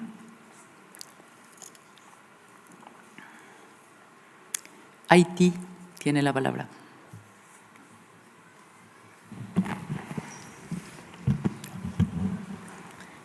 Merci, Madame la Présidente. Haïti tient d'abord à remercier le secrétariat pour son travail approfondi et pour la clarté du rapport présenté sur le point 15. L'analyse met en lumière des défis complexes, mais en réalité, discuter aujourd'hui d'un taux de soumission si élevé est pour nous une pas si mauvaise nouvelle. Cela reflète vraiment l'engagement croissant des États parties envers la Convention et souligne l'importance de son rôle dans la préservation de notre patrimoine culturel immatériel commun. C'est un défi positif, un signe que notre travail porte ses fruits. Madame la Présidente, nous partageons les préoccupations du secrétariat concernant l'utilisation sous-optimale du registre des bonnes pratiques de sauvegarde, un outil pourtant essentiel. Ce registre met en lumière des approches exemplaires de protection du patrimoine immatériel et s'inscrit directement dans les objectifs de développement durable. En valorisant des pratiques innovantes et efficaces, il contribue à la mise en place des pratiques agricoles durables, ODD 2, à la transmission intergénérationnelle des savoirs, ODD 4, à l'égalité des genres en reconnaissant le rôle des femmes dans les cultures, ODD 5, à la création d'opportunités économiques, ODD 8, et à la promotion des pratiques culturelles respectueuses de l'environnement, ODD 13. Comme indiqué au paragraphe 6 et 7 du rapport, ce registre est largement sous-utilisé avec un nombre de soumissions en diminution. Cette session, seuls 3 dossiers ont été examinés pour y être inclus et en 2025, un seul dossier sera considéré. Cette tendance pourrait engendrer un déséquilibre typologique au sein des mécanismes de la Convention en limitant les opportunités pour diversifier les types de sauvegarde promus par la Convention. Pour répondre à ces préoccupations, Haïti a soumis un amendement visant à renforcer la visibilité et l'utilisation du registre des bonnes pratiques. Cet amendement propose l'élaboration de propositions de stratégies et initiatives de sensibilisation pour promouvoir l'importance du registre, l'intégration des réflexions issues du groupe de travail sur la révision de l'article 18, ainsi que la mise en place de mécanismes permettant d'élargir la sélection des pratiques inscrites similaires aux mécanismes existants pour les extensions dans la liste représentative, afin de garantir une plus grande équité et de favoriser une participation accrue des communautés et des acteurs locaux. Tout en reconnaissant la valeur des candidatures multinationales pour renforcer la coopération internationale, nous estimons qu'il est tout aussi crucial d'assurer une meilleure utilisation et visibilité du registre des bonnes pratiques, un outil central pour la sauvegarde de notre patrimoine culturel immatériel. Nous croyons que cet amendement permettra d'élargir l'impact de cet outil tout en renforçant les principes fondamentaux de la Convention. Nous espérons qu'il recevra un soutien favorable du Comité. Ensemble, nous pouvons continuer à faire progresser la Convention 2003 vers ses objectifs ambitieux et inclusifs. Je vous remercie, Madame la Présidente. Gracias, Haití. Tiene la palabra China. Thank you, Madam Chair. Our delegation would like to thank the Secretariat for the report on this item. Regarding the 2026 and 2027 cycle, we share the concerns what the Secretariat has just mentioned, the underutilization of the Register of Good Safeguarding Practices. So we hope that the committee would pay more attention to the register. In accordance with the committee's discussion and decisions adopted yesterday on the agenda item 7, and in order to better implement paragraph 39.3 of the operational directives and to encourage the submission of proposals to the Register of Good Safeguarding Practices, we appreciate the Secretariat's effort in revising Form ICH 02 USL to RL, but taking into account that the new form needs time to be revised, our delegation would like to suggest that proposals for the register from states parties whose transfer requests were examined by the 19th session of the committee, and from those whose transfer requests will be examined by the 20th session of the committee will be treated outside of the annual sealing. And we have already submitted an amendment to this draft decision accordingly. Thank you. Muchas gracias, China. Tiene Eslovaquia la palabra. Thank you very much, Madam Chairperson. We would like to once again commend the Secretariat and the evaluation body for their exceptional work. We are fully aware of the considerable workload involved, especially given the increasing number of multinational files, as well as the growing volume of requests and procedures being handled outside the annual ceiling.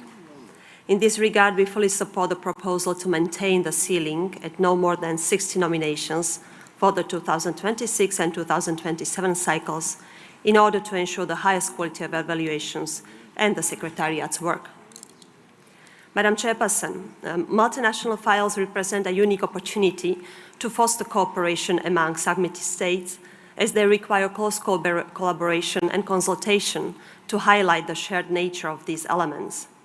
For that reason, we support the suggestions made by the Secretariat for the 2026 and 2027 cycles concerning the multinational files. Moreover, these files have proven to be of great value to submitting states, especially those with few or no elements inscribed, offering them the chance to enhance their capacities. We encourage states submitting multinational nominations to include such underrepresented states whenever possible, in order to strengthen geographical representation. Furthermore, in light of the ongoing underutilization of the Register of Good Safeguarding Practices, we fully support the proposal put forward by Haiti to examine the situation and offer suggestions on how to increase access to and visibility of the register. One possible approach, as we previously suggested under item 10, would be to create a mechanism for extending the selections for good safeguarding practices, similar to the procedure for the representative list, to allow more state parties and communities to contribute in the future. There are already cases of multinational safeguarding practices, programs and projects which can serve as good examples. Thank you very much. Muchas gracias, Eslovaquia. En efecto, estamos de acuerdo con que las candidaturas multinacionales interpretan fielmente el espíritu de la Convención. Tiene la palabra Emiratos Árabes Unidos. Thank you, Madam Chair, for giving me the floor and for your leadership in steering our discussion. Your Excellencies, distinguished members and colleagues, the United Arab Emirates would like to express its appreciation to the Secretariat for the thoughtful analysis presented in this report on the number of files processed for the 2024 and 2025 cycles. We recognize the complexities involved in balancing the annual ceiling with the increasing demand from state parties to have their nominations considered. This increased interest demonstrates the growing commitment to the protection of intangible cultural heritage worldwide and the importance that communities place on international recognition of their heritage. However, we note the challenges posed by the current limit of 60 nominations per cycle, which has resulted in backlogs and delays, particularly affecting multinational nominations and priority cases from underrepresented states. As the Convention continues to gain traction globally, we believe it's critical to explore solutions that would allow for a greater number of files to be processed while maintaining the high standards set by this committee. In this regard, we hope to consider potential ways to expand processing capacity, such as through prioritization of underutilized mechanisms, such as the Register of Good Safeguarding Practices, or by exploring innovative, flexible approaches within the existing structure. We believe that an increase in the number of files processed per cycle, in addition to strategic prioritization, would enhance inclusiveness and equity within the Convention's listing processes. We stand ready to support the Committee's efforts to find sustainable solutions to meet the aspirations of all member states. Thank you very much, Madam Chair. Muchas gracias. Ofrezco la palabra al Reino Unido. Thank you, Chair. The UK is supportive of multinational listings and the spirit of these nominations, which celebrate our connections and shared cultural heritage. As such, it is a shame that 13 multinational nominations could not be treated for the 2025 cycle, and the UK appreciates and supports the efforts taken by the Secretariat to address this issue. We welcome the ongoing monitoring of future trends and will be supportive of potential greater prioritisation for multinational nominations. Furthermore, we fully support the call for more submissions to the Register of Good Safeguarding Practices, and we repeat our congratulations to Oman, Slovakia and Ukraine for showing their excellent projects. We think it would be interesting to consider if future nominations to the Register could be featured more prominently during the committee meeting, where the communities could be invited to share their experiences and increase the dialogue around best safeguarding. Gracias. Muchas gracias. Ofrezco la palabra a Brasil. Muchas gracias. Brazil echoes the concerns raised by the Secretariat regarding the current priority system. While the system is essential for safeguarding our cultural heritage, it is facing significant challenges. We observe an increasingly concentration of multinational nominations, which are placing a considerable strain on the annual processing quota. This issue warrants further reflection as it risks undermining the fair and balanced representation of all cultures on the list. The rise in multinational nominations has reduced the diversity of practices inscribed on the International Register of Good Safeguarding Practices, undermining its purpose of showcasing diverse safeguarding efforts. Paragraphs 6 and 7 of the report are alarming. In 2024, only 3 dossiers will be considered for inclusion, and in 2025, just 1 practice may be inscribed. This trend is deeply concerning as the register is a vital tool for sharing successful safeguarding approaches that can inspire others, and its diminishing role could have long-term consequences for global cultural preservation. We must recognize that the register of good practice is especially relevant to developing countries, where it can make a profound difference in achieving the Sustainable Development Goals. Given these considerations, it is clear that the trend we are observing in the processing of nominations cannot be ignored.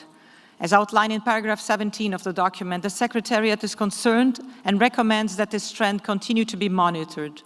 In Brazil's view, the proposed decision could go further to address the issue more effectively by proposing strategies to enhance the visibility and impact of an international register of good practices.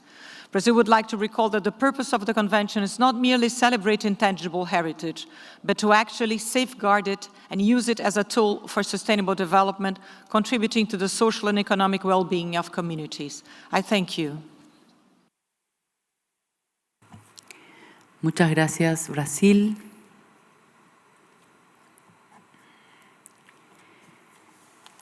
Podemos pasar entonces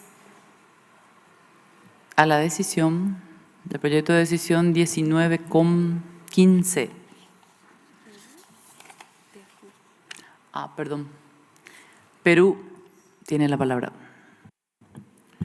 Muchas gracias, señora presidenta. El Perú valora y agradece los esfuerzos de la Secretaría en la gestión de los expedientes presentados y reafirma su compromiso con los principios fundamentales que promueve la Convención. Consideramos esencial mantener la prioridad 0, tal cual está formulada en el párrafo 34 de las directrices.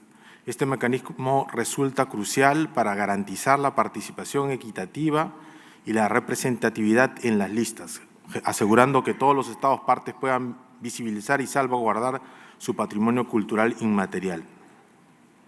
Si bien celebramos la cooperación internacional reflejada en las candidaturas multinacionales, observamos con preocupación la participación recurrente de algunos Estados partes en múltiples propuestas en un mismo ciclo.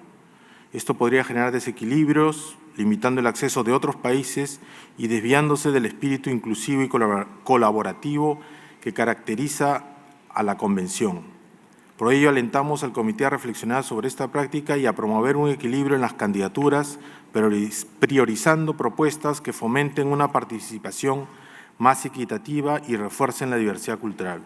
Asimismo, nos preocupa el limitado aprovechamiento del registro de buenas prácticas, un mecanismo esencial para impulsar metodologías innovadoras y sostenibles de salvaguardia. Invitamos a revitalizarlo mediante propuestas que reflejen las aspiraciones de las comunidades de portadores y reconocemos los esfuerzos de la Secretaría para fortalecer su implementación.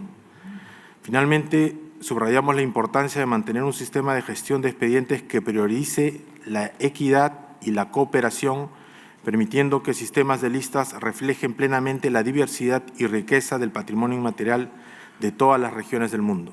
Muchas gracias, señor presidente. Muchas gracias, Perú. Si no tenemos otra intervención, propongo que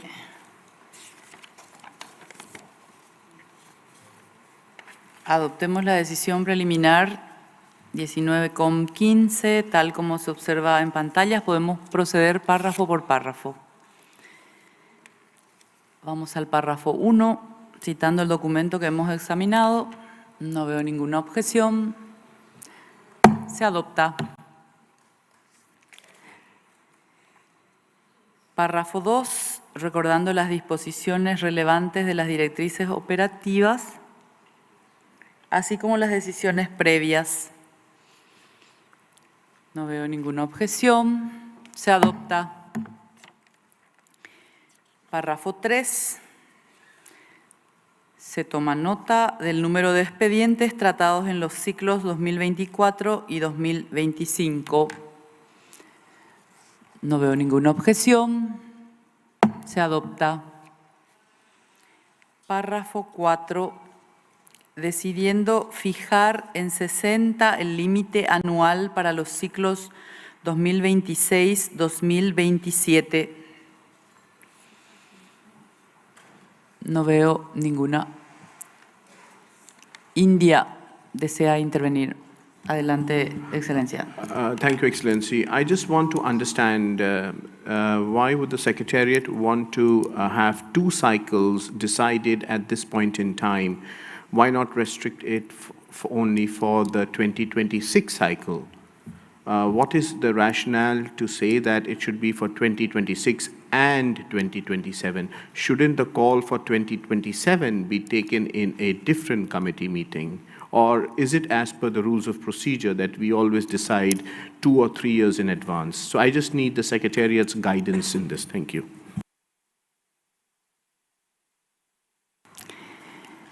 Gracias, Excelencia. Fumiko tiene la palabra. Adelante. Thank you very much. Indeed, it has been the practice of the listing system management to establish the number of annual seeding 2 years before for the 2 subsequent years. And in this way, we can better manage.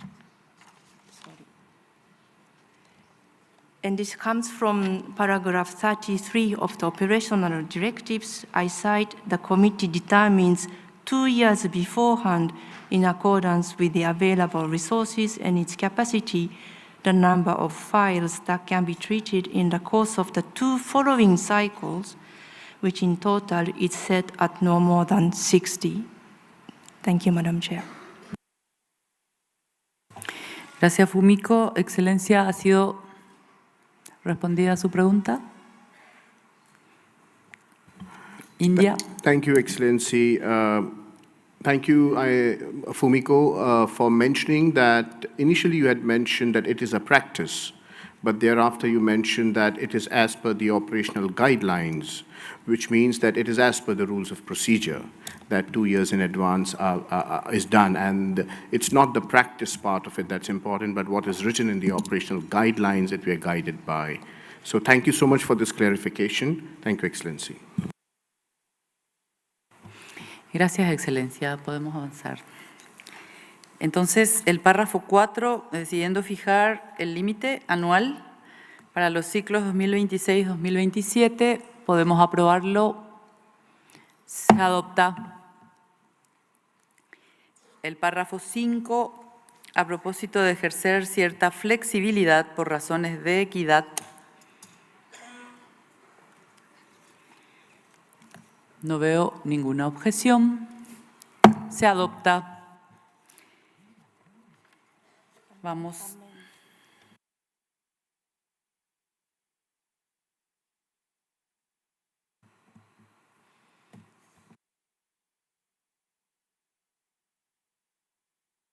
En el párrafo 6, sobre el sistema de priorización, dentro de los expedientes tenemos una enmienda propuesta por Francia, España.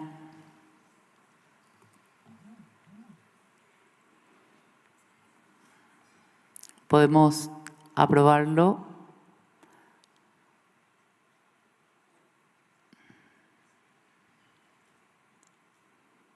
Tal como lo vemos en pantalla.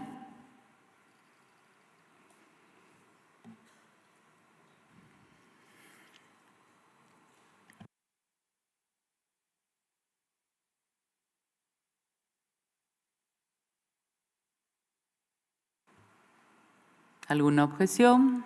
No veo ninguna.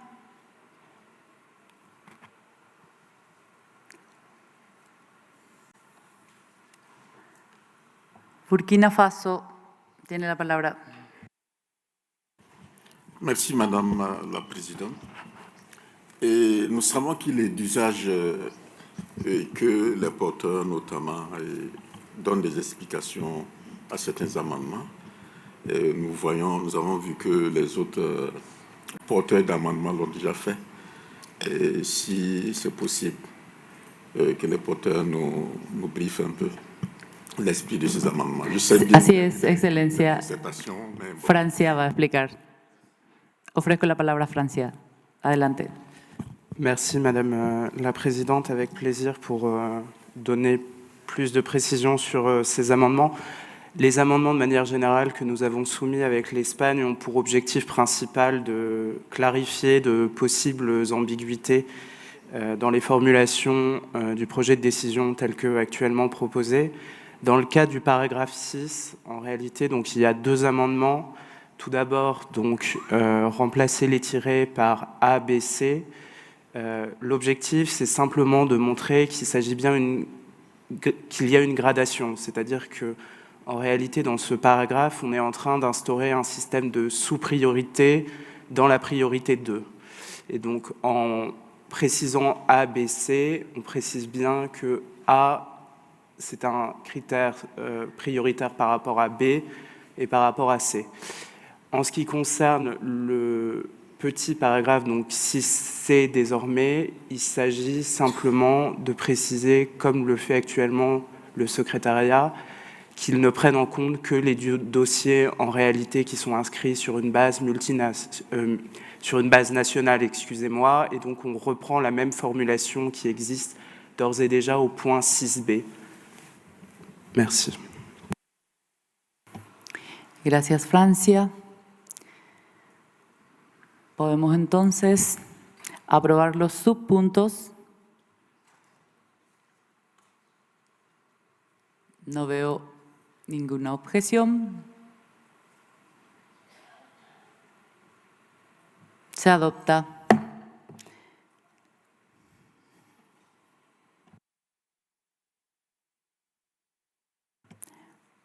Pasamos al punto 7, al párrafo 7, sobre cómo tratar los expedientes multinacionales que no puedan ser tratados en el ciclo 2025.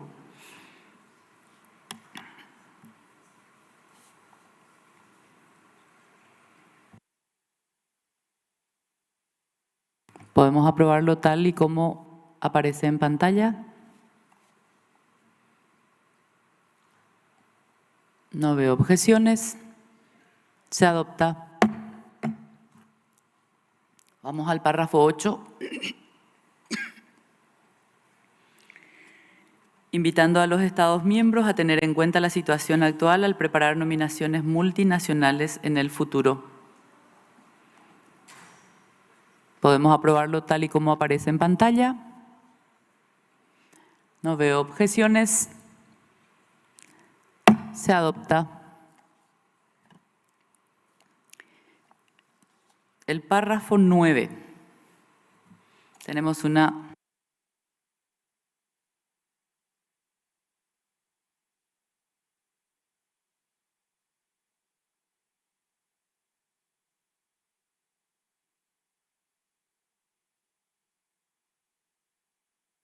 China ha explicado este párrafo ya. ¿Hay alguna pregunta de los miembros del comité? No veo ninguna. Podemos adoptarlo. Argelia tiene la palabra. Merci, Madame la Présidente. Je demande au titre du point 9 d'ajouter l'Algérie en tant que coparrain du projet soumis par la République de Chine. Je vous remercie. Gracias, Excelencia. Está añadido Argelia. Bueno, podemos aprobarlo.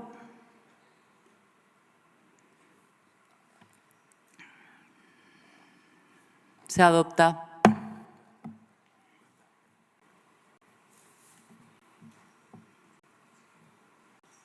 Lo adoptamos.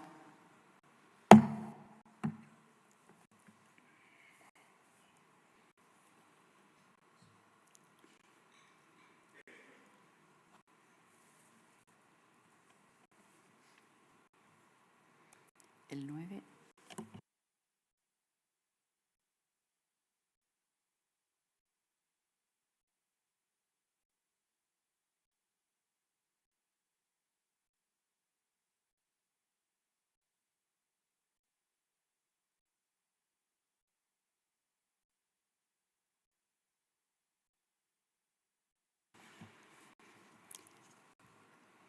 El nuevo párrafo 10, Haití lo ha explicado. ¿Algún miembro del comité desea hacer una pregunta? Eslovaquia. Tiene la palabra, Excelencia. Thank you very much, Madam Chairperson. We would just like to be added as co-sponsors of this amendment. Thank you. Gracias, Eslovaquia. Está añadido. ¿Algún otro país que desea? Francia tiene la palabra. Merci, Madame la Présidente. Même remarque que la Slovaquie, nous souhaiterions être membre de cet amendement. Agregamos a Francia, España. Igualmente, por favor, gracias. India. We would like to support the amendment suggested by Haiti. Thank you. Agregamos a India. China. Thank you, Madam Chair. We would like to support this amendment. Thank you. República Dominicana. Muchas gracias, señora presidenta. Apoyamos la enmienda. Agregamos a China, a República Dominicana. Paraguay. Barbados.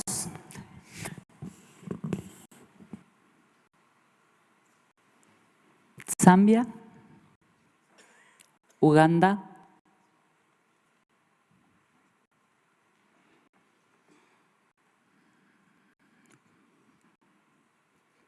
Muy bien, podemos adoptarlo. No veo ninguna objeción. Se adopta.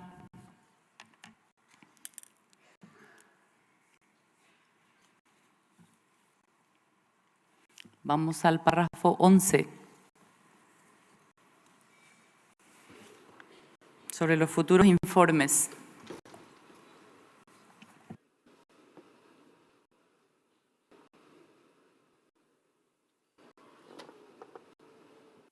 Quisiera ofrecer la palabra a Francia para explicar esta enmienda. Adelante, Francia tiene la palabra. Merci, Madame la Présidente. Nous aimerions simplement que le secrétariat incorpore dans son rapport les tendances qui peuvent être observées en matière de représentativité dans les différents domaines du patrimoine culturel immatériel et du développement durable. Et puisque la question de l'égalité de genre a été évoquée à plusieurs reprises dans cette session, nous estimons qu'elle pourrait constituer en tout cas un point de départ dans cette réflexion. Et ce rapport, de toute façon, n'est attendu que dans 2 ans pour laisser au secrétariat suffisamment de temps et suffisamment de dossiers pour repérer de grandes tendances. Merci.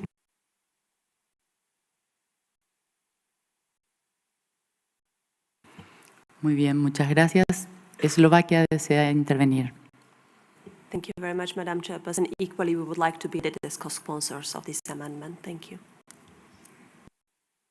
Gracias, Eslovaquia. ¿Algún otro país desea añadir? Haití.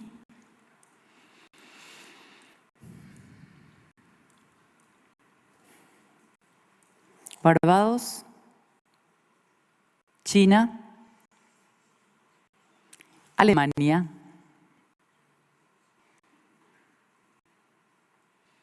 República Dominicana.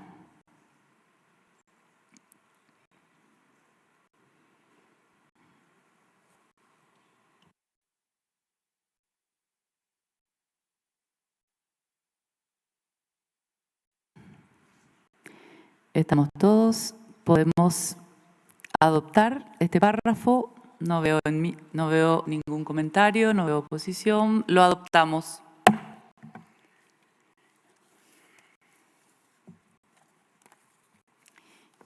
Ahora necesitamos adoptar el proyecto de decisión en su conjunto. No veo ninguna objeción. Proyecto de decisión 19,15 se adopta.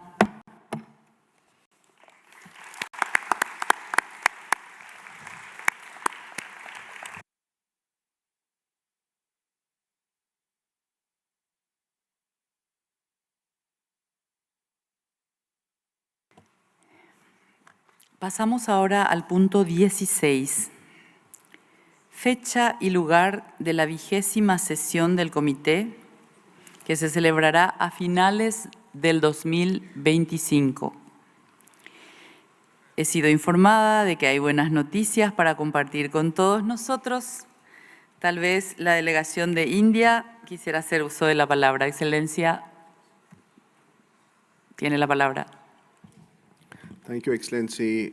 It gives me pleasure to announce that India had written to the Secretariat to host the 20Com of the ICH in India.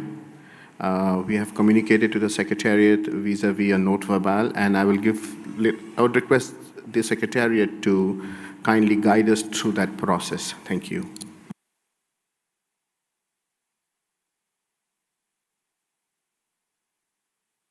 Fumiko tiene la palabra. Gracias, Excelencia.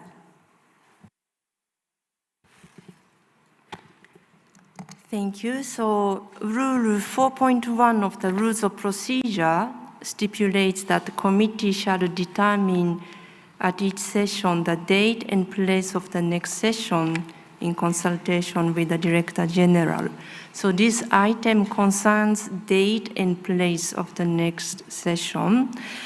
The Secretariat has managed to confirm with the authorities of India, I believe, that the 20th session can be held from 8 to 13 December 2025.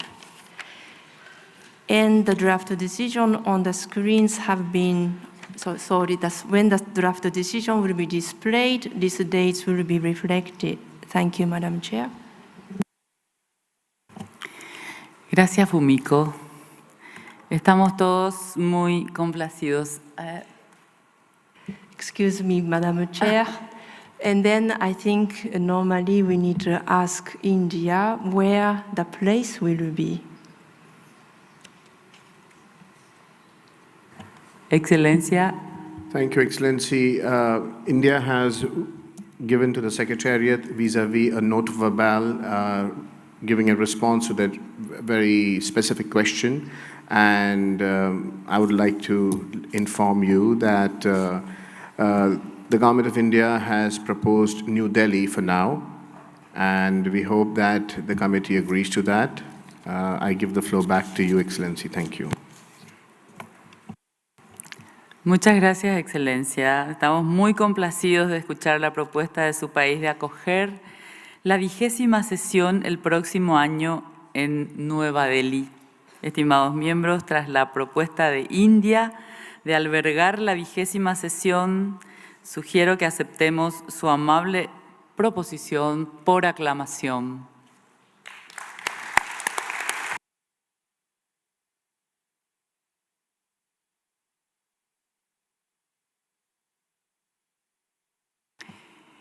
Muchas gracias. Ahora debemos decidir las fechas. Permítanme invitar a la señora secretaria que nos brinde. As per the note verbals that the distinguished Ambassador of India has mentioned, I confirm that the 20th session could be held from 8 to 13 December 2025, Madam Chair. Muchas gracias, querida Fumiko. La propuesta sobre la fecha y lugar de la próxima sesión está muy clara. Podemos pasar ahora a la decisión que tenemos en pantalla.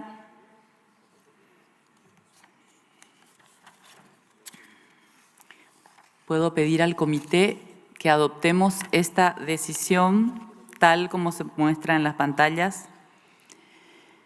No veo objeciones.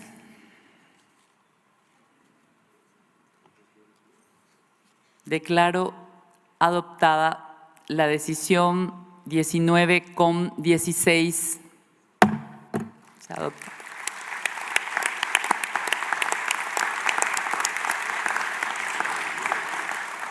Entiendo que la India tiene un video que mostrarnos y ofrezco también la palabra a su excelencia, el querido Vishal.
Tiene la palabra, excelencia.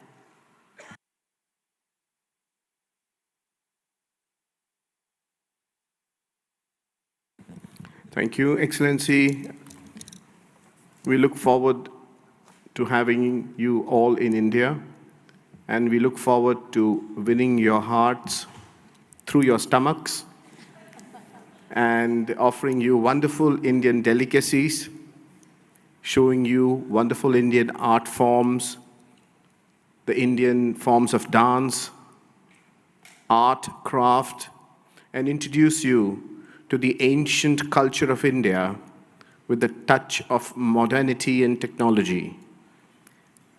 2025 is an iconic year for the ICH 2003 convention because it's the 20th anniversary.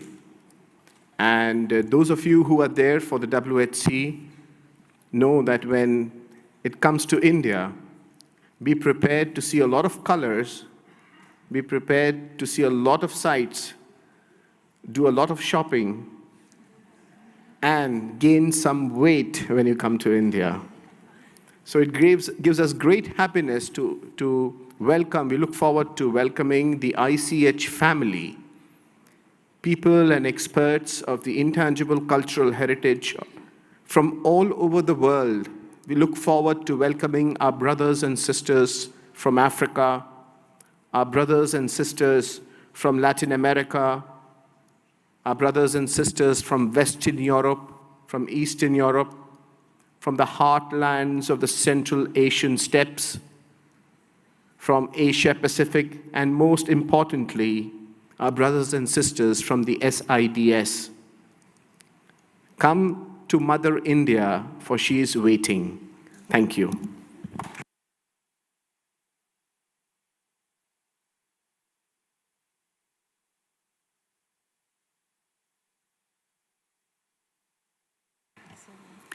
Muchas gracias, excelencia.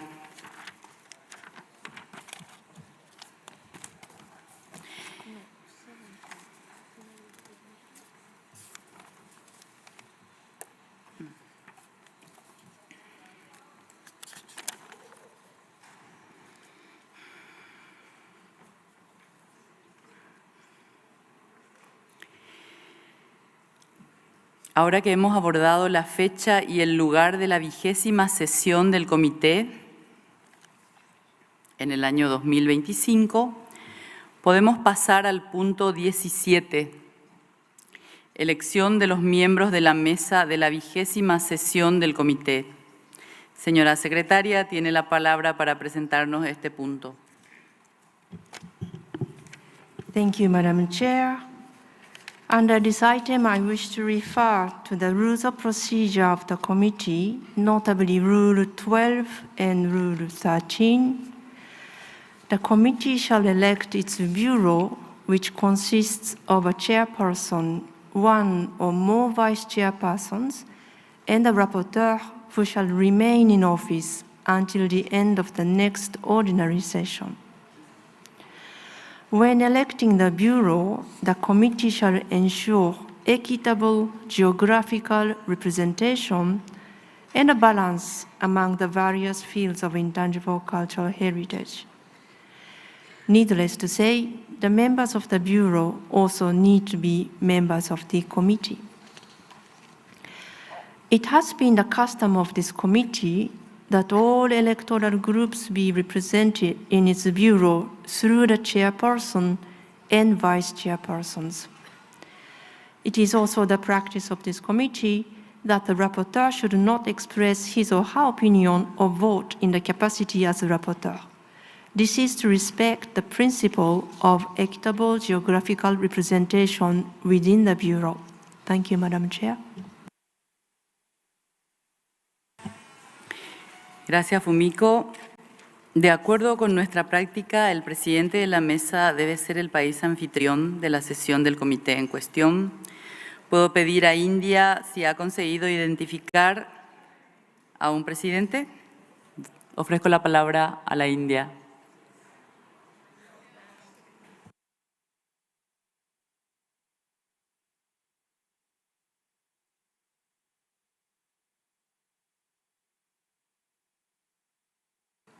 Sorry, I couldn't hear you. Can you please repeat the question? Thank you. Thank you.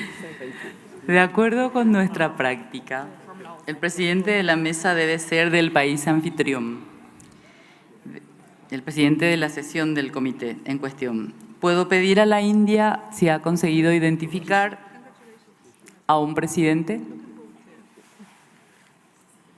Excellency, at this point in time, we request the committee members that please, we require some more time to decide the chairperson. And at this point in time, we do not have the name of the chairperson. Thank you. Gracias, excelente.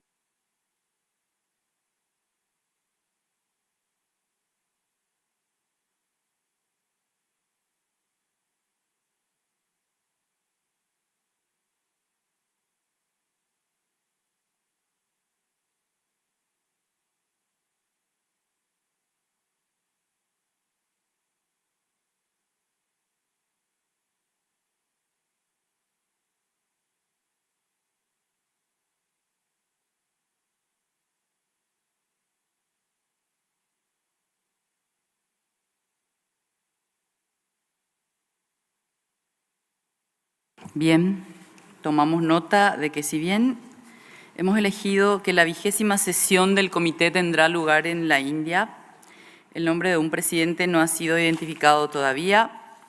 En esta situación que se ha debatido en la mesa, propongo el siguiente procedimiento. Procederemos a la elección de los 6 miembros de la mesa procedentes de los grupos electorales.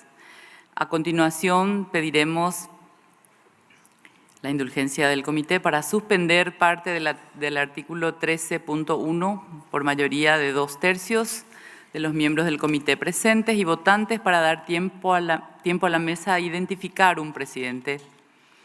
En enero se elegirá un presidente nominativo entre los actuales vicepresidentes mediante consulta electrónica a los miembros del comité a propuesta de la mesa. Como recordarán, nos enfrentamos a situaciones similares en el 2020 y en el 2021, cuando aún no se había identificado al presidente nominal. En este caso, también decidimos elegir al presidente mediante una consulta electrónica con el comité. Decisión 15-12, 16-18. Si la solución propuesta es aceptable, pediré a la Secretaría que se proponga un proyecto de decisión alternativo que nos permita elegir al presidente del comité para su 20ª reunión mediante una consulta electrónica a más tardar el 31 de enero del 2025. ¿Tienen alguna objeción en cuanto a suspender esta parte del artículo 13 de nuestro reglamento interno para dar tiempo a la mesa de identificar un presidente?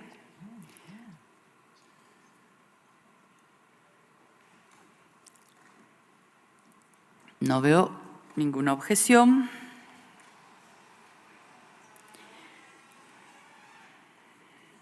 Puedo invitar ahora a los miembros del comité a hacer una propuesta respecto del relator. Entiendo que se tiene una propuesta.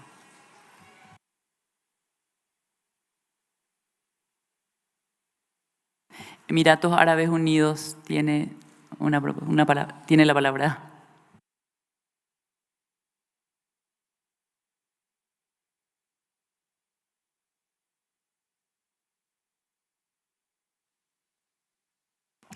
Tenemos problema con el sonido. Un técnico, por favor, que pueda asistir a la delegación. Thank you, Madam Chair. For the rapporteur, it will be from the United Arab Emirates.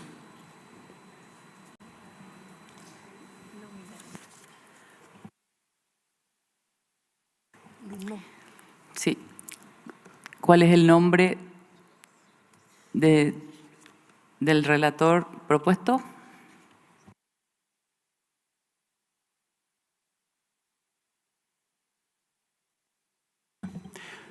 It will be Ms. Aisha Kamali from the United Arab Emirates Permanent Delegation at UNESCO.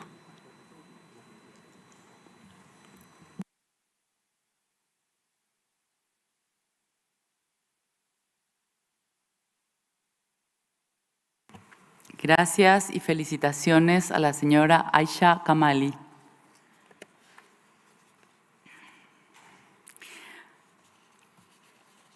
Recibo información de la mesa sobre propuestas para los vicepresidentes. ¿Puedo pedir a los miembros salientes que nos informen sobre la propuesta de cada grupo? El Grupo Electoral 1, Alemania. Gracias, Presidenta. L'Allemagne propose France comme présidente adjointe pour le prochain bureau. Merci. Muchas gracias. Entonces tenemos a Francia por el Grupo Electoral 1, el Grupo Electoral 2, Uzbekistán. Thank you, dear Chairperson. We propose Slovakia.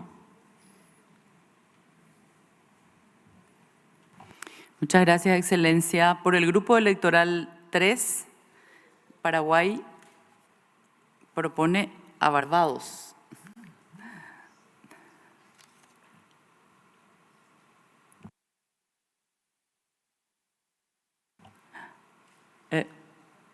Así mismo.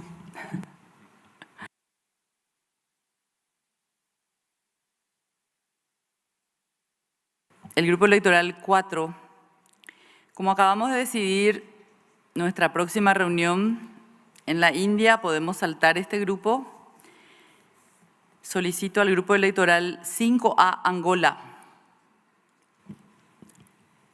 Angola propone Etiopía. Muchas gracias, Excelencia.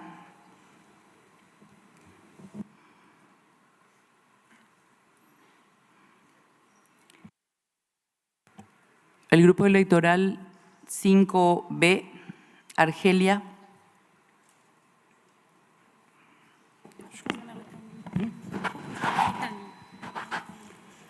Merci, Madame. Je propose la République islamique de Mauritanie. Merci. Muchas gracias, Argelia.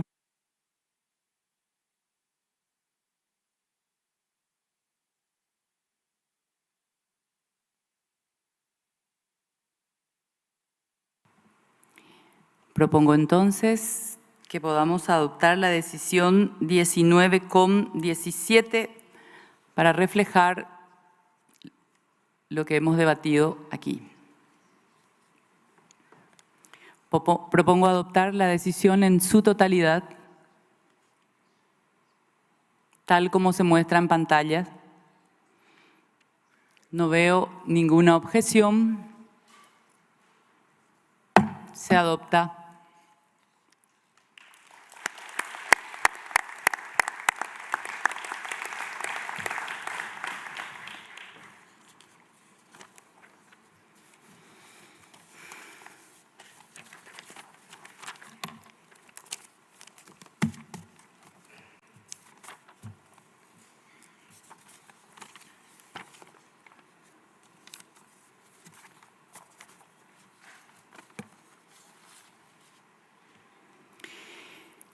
Estimados colegas, me gustaría proponer que pasemos ahora al examen del punto 18, otros asuntos.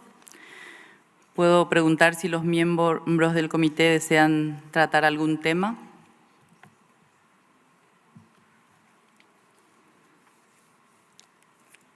No veo ninguno. Podemos, por tanto, continuar.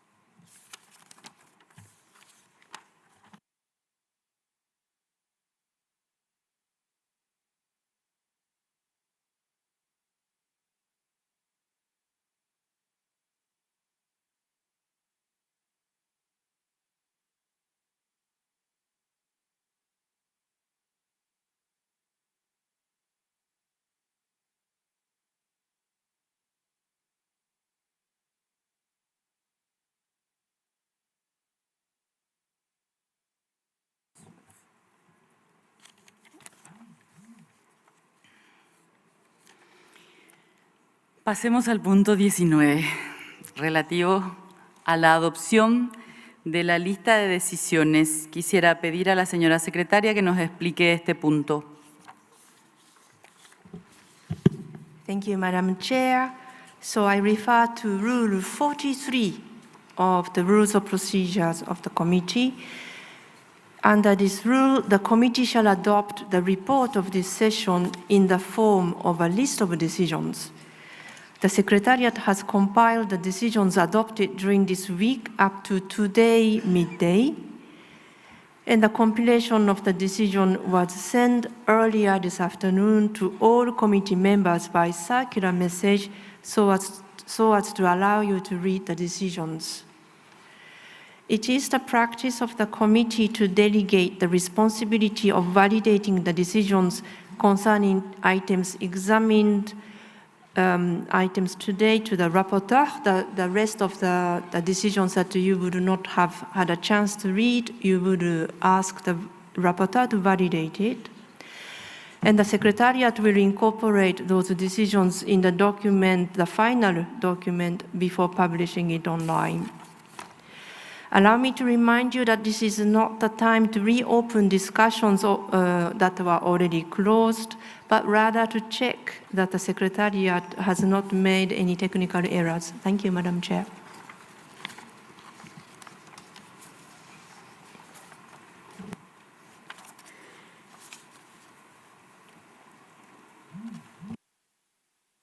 Gracias, Fumiko. ¿Tenemos algún comentario sobre las decisiones presentadas?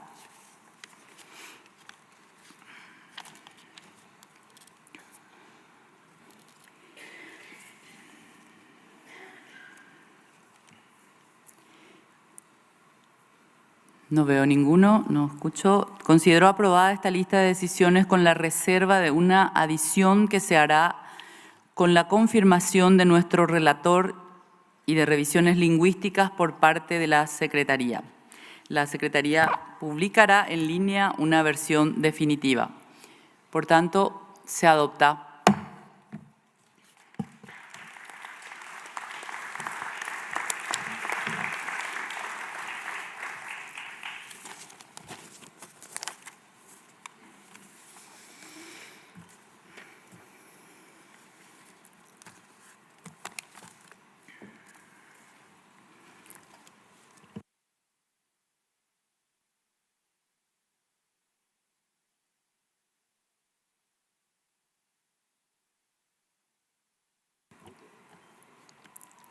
Señoras y señores, estimados colegas, a medida que nos acercamos al final de esta 19ª reunión del Comité Intergubernamental para la Salvaguardia del Patrimonio Cultural Inmaterial, deseo expresar mi más sincero agradecimiento a todos ustedes por sus invaluables contribuciones, su dedicación y el espíritu de colaboración y consenso que ha guiado nuestras discusiones a lo largo de esta intensa semana. Hemos navegado por una agenda densa, pero gracias a su activa cooperación hemos logrado debatir y decidir sobre todos los puntos que teníamos en nuestra mesa. Quisiera expresar mi especial gratitud a los vicepresidentes, a la relatora Luba Blanska, por su apoyo, su compromiso, su arduo trabajo. Sus contribuciones han sido esenciales para el éxito de esta reunión.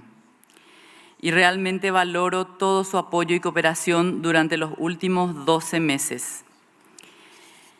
Estimados miembros del comité, delegados, representantes de organizaciones no gubernamentales acreditadas ante la UNESCO, cátedras UNESCO y centros de categoría 2, queridos colegas, muchos de ustedes han viajado desde muy lejos y quiero agradecerles a todos por acompañarnos aquí en Asunción. Fue un gran honor, un verdadero placer para mí presidir esta reunión del Comité Intergubernamental en mi querido Paraguay.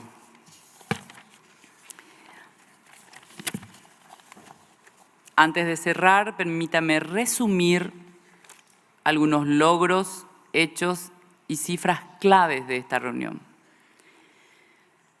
Contamos con un total de 1.084 participantes registrados, provenientes de 123 países, incluyendo 165 representantes de ONG acreditadas.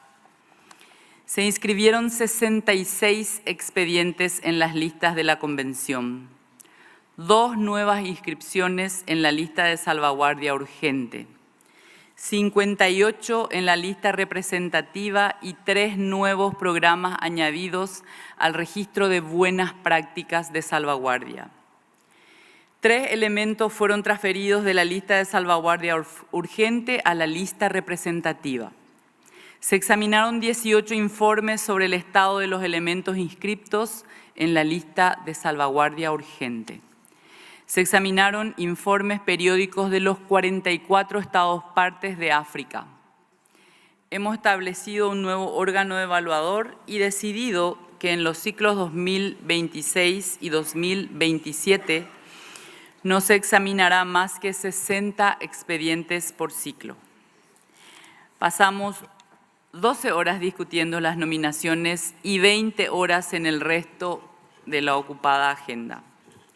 Los participantes pasaron juntos 17 horas disfrutando de los 68 eventos paralelos. Y todo esto en solo 7 días. Quisiera agradecer sinceramente a todos los que hicieron posible esta 19 reunión del comité por su enorme trabajo día y noche.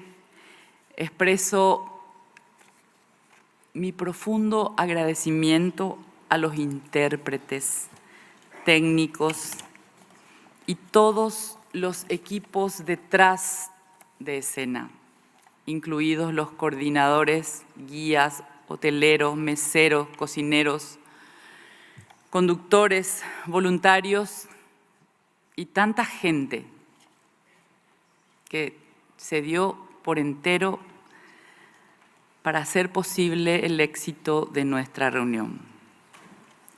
Sus incansables esfuerzos han hecho que la reunión de este comité sea fluida y verdaderamente memorable. Antes de agradecer a la directora general, quisiera decir unas palabras en guaraní. Paraguay, oipe akuri PM hoke, hai corazón, yabga pahawa ñondive, Pejechavo orerekove, oreremiandú, oremba eapo, orenetangua anga. Peixa roipytyvõ oikove hag̃ua tetãnguéra rekotee. Oñeñangareko umíva rupive opavavéva tapicha ha tetã ipy'aguapy hag̃ua. El Paraguay abrió sus puertas y su corazón al mundo para esta fiesta de la cultura, para mostrar lo que somos como pueblo. Es nuestro deseo contribuir así al patrimonio vivo, a su preservación y sobre todo asentar las bases de la paz en el mundo. Cuñacaraí jacaraicuera, changirucuera, yae terañahendúo akóinte ñanderekove henyheha jehasaporã ha oñemohu'ãvagui avei. Ha péicha ko aty orenetã Paraguaype og̃uahẽ hu'ãme. Excelencias, señoras y señores, amigas y amigos, por aquello que decimos siempre que de momentos gratos que terminan alguna vez, está matizada la existencia humana, llega a su fin este gran encuentro en nuestro querido Paraguay. Finalmente, mi más profundo agradecimiento a la directora general de la UNESCO, señora Audrey Azoulay, al subdirector general de Cultura, señor Ernesto Otone, que ya se tuvo que retirar, y a la Secretaría de la Convención, señora Fumiko Okinata y su equipo. Los vi trabajar literalmente día y noche, antes y durante esta semana, para hacer que nuestro trabajo y todo esto fuera posible. No solo fuera posible, sino también eficiente y agradable. Y antes de cerrar, quisiera dar la oportunidad a la Secretaría para que diga unas palabras. Querida Fumiko. Thank you so much for giving me the floor. Dear committee members, observers, those who are here but also following us online, it is with a sense of relief but also a sense of satisfaction that I take the floor for one last time. I would like to thank in particular the committee members for their excellent spirit of dialogue, cooperation, advice, spending this week together and reflecting how to better work together on safeguarding our living heritage, item after item. We have tried our best. I would like to convey the message from the Assistant Director General for Culture, Mr. Ernesto Otone, who had to leave a little bit earlier, but he asked me, please, also from himself, to thank all committee members for the cooperation, for the work achieved together. And with him, we are looking forward very much to continuing our cooperation. I would also like to take a moment to acknowledge the incredible leadership of our chairperson, Her Excellency Ms. Nancy Oblado-Gorostiaga, Ambassador and Permanent Delegate of the Republic of Paraguay to UNESCO. Madam Ambassador, your warmness, your open heart, really the Secretariat had a wonderful year preparing the committee together, and Ambassador's team back in Paris, but also in Asunción, gave all possibilities to make this session a very memorable one. I think we would always remember the heartfelt singing of our chairperson that weaved through this session throughout. As we leave Asunción and return to our respective home, we carry with us memories of the many moments we shared this week, and we try to put together a little album for you. But also, these photos are already available on our website, and I hope that we would enjoy them, together with some new initiatives we tried, such as certificate ceremonies, but a way to celebrate nominations together. We will continue to try to make the committee a useful and enjoyable place to celebrate the living heritage of our diversity together. Once again, allow me to thank the organization team, the host country, all the technicians, interpreters, and also allow me to just thank my own team for working together. We look forward to continuing our work. We already have a plan for the next 12 months and looking forward to seeing you in New Delhi, India in December 2025. Thank you.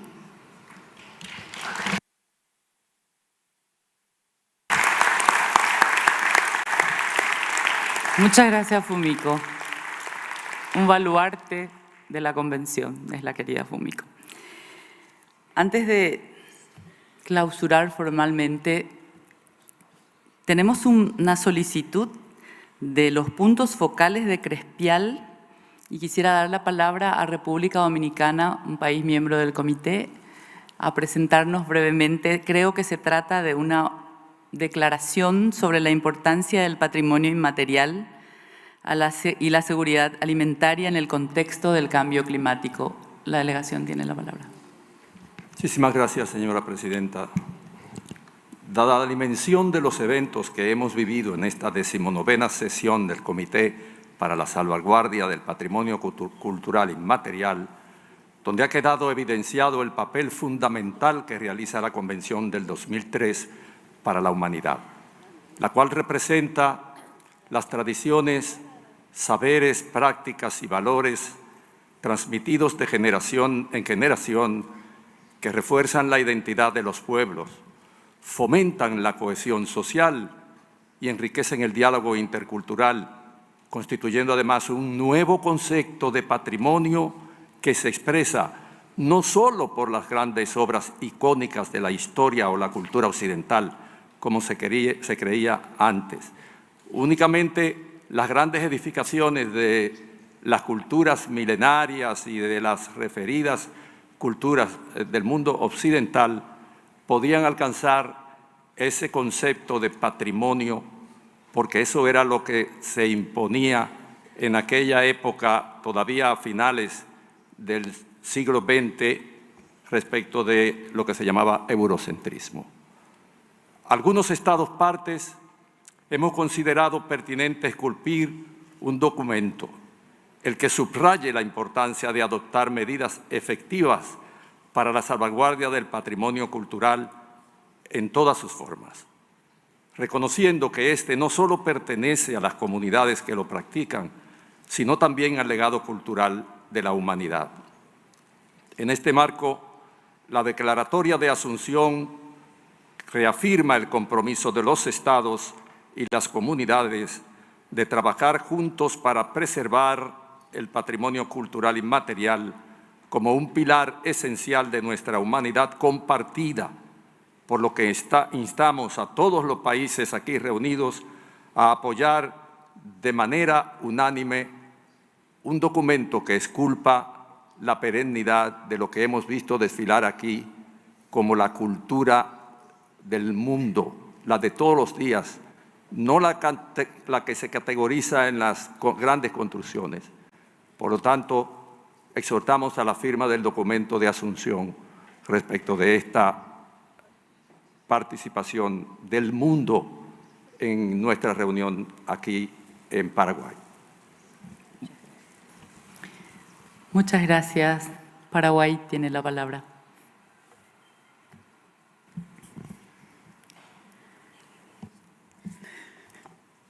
Tan de Cagarú por Haití.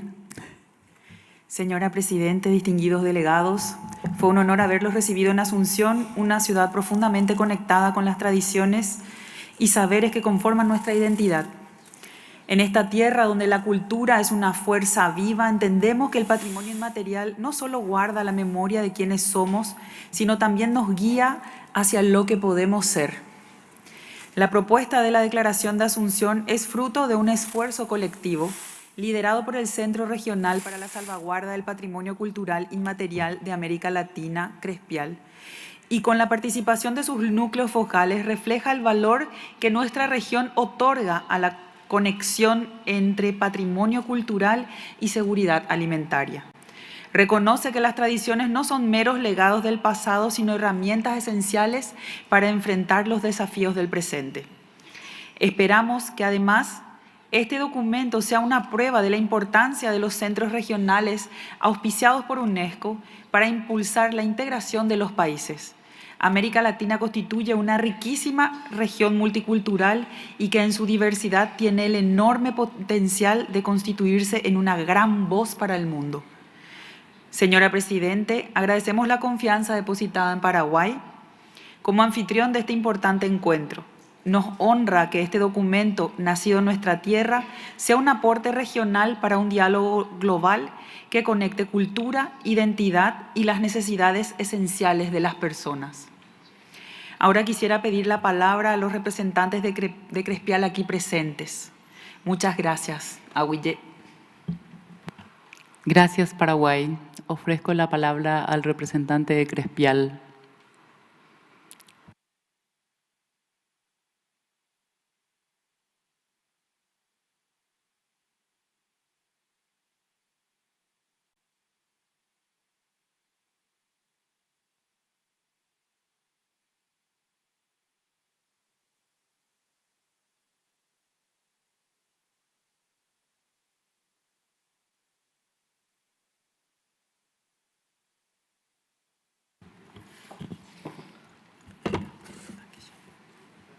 Muchas gracias, señora presidenta.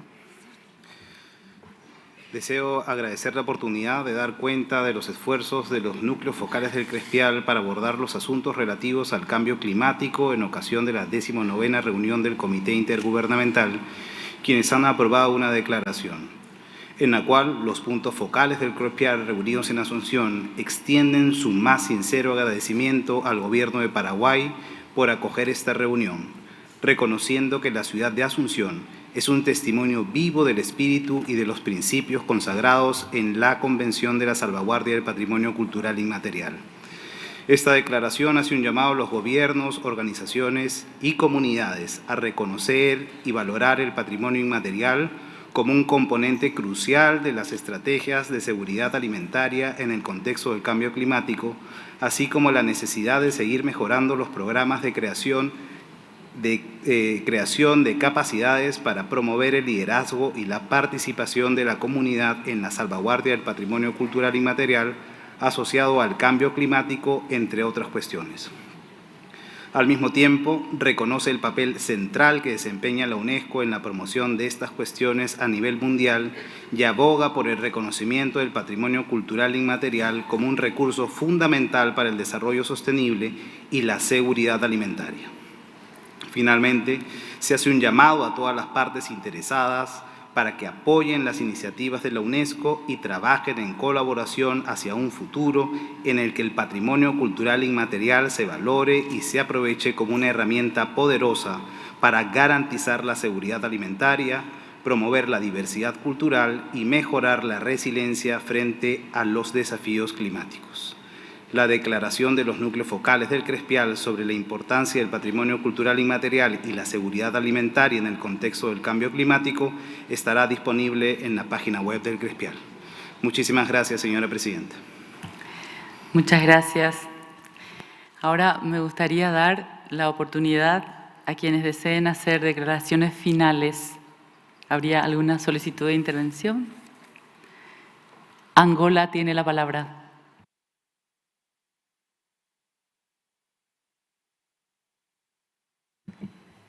Excellence, Madame la Présidente, distingués membres du comité, représentants éminents des États partis à la Convention pour la sauvegarde du patrimoine culturel et matériel, Mesdames et Messieurs, au nom de la République d'Angola, permettez-moi tout d'abord d'exprimer notre profonde gratitude au Paraguay, à son peuple et à la ville d'Asunción pour l'accueil chaleureux qui nous a été réservé tout au long de cette 19e session du comité. Ce fut un immense privilège d'être immergé dans la riche culture paraguayenne, dont la manifestation les plus marquantes que nous avons eu l'honneur de vivre a été l'inscription du Guarani au patrimoine culturel immatériel de l'humanité. Ce style musical n'a pas seulement embelli nos journées, mais nous a également émerveillés par sa beauté, sa mélodie et sa capacité à transmettre l'âme du peuple paraguayen. Nous souhaitons également féliciter Votre Excellence, Madame Présidente, pour la conduite exemplaire de cette session. Votre leadership a marqué la sérénité et l'efficacité, a favorisé un esprit d'harmonie entre tous les participants. Il est difficile de ne pas croire que votre talent musical, nous avons eu le privilège d'apprécier à plusieurs reprises, a contribué à apaiser les esprits et à inspirer la recherche de consensus dans les moments les plus difficiles. Grâce à votre direction, nous avons réussi non seulement à respecter l'essence de la Convention de 2003, mais aussi à renforcer son esprit et ses objectifs. Ce fut un honneur pour l'Angola d'avoir été l'un des vice-présidents et membres du bureau de cette session, magistralement dirigé par son Excellence l'ambassadrice Nancy Ovelar de Gorostiaga. Nous souhaitons également féliciter Madame Fumiko Onihata, secrétaire de la Convention, ainsi que toute son équipe pour leur travail extraordinaire en faveur de la Convention et pour l'organisation exceptionnelle de cette session. Sachez que l'Angola restera toujours disponible pour collaborer et contribuer au succès et au développement de la Convention. Cette 19e session s'est révélée être un jalon important pour la Convention, qui est un ressort renforcé et encore plus pertinente pour la sauvegarde du patrimoine culturel et matériel dans un monde de plus en plus globalisé. Nous avons eu la grande joie de témoigner de la diversité culturelle reflétée dans les inscriptions présentées, en mettant particulièrement en avant les candidatures multinationales qui illustrent une vérité fondamentale. La culture n'a pas de frontières.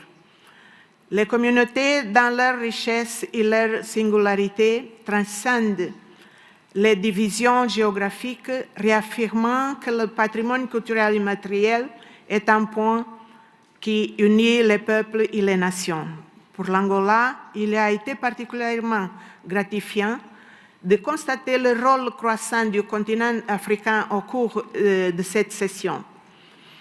Le nombre significatif d'inscriptions provenant des pays africains, qu'elles soient individuelles ou multinationales, reflète l'engagement de l'Afrique à valoriser, protéger et promouvoir son vaste patrimoine culturel immatériel.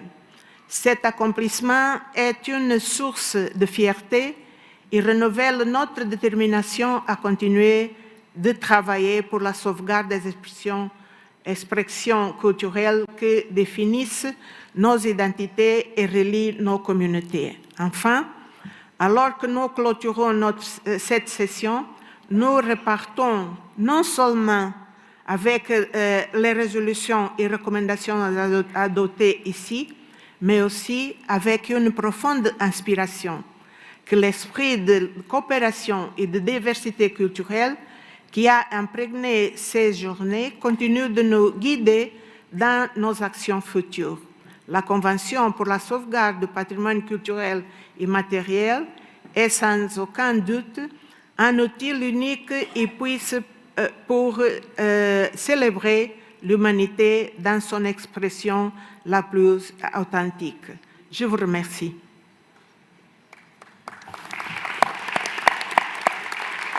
Muchas gracias, Angola, y gracias por todo el apoyo como miembro del Buró.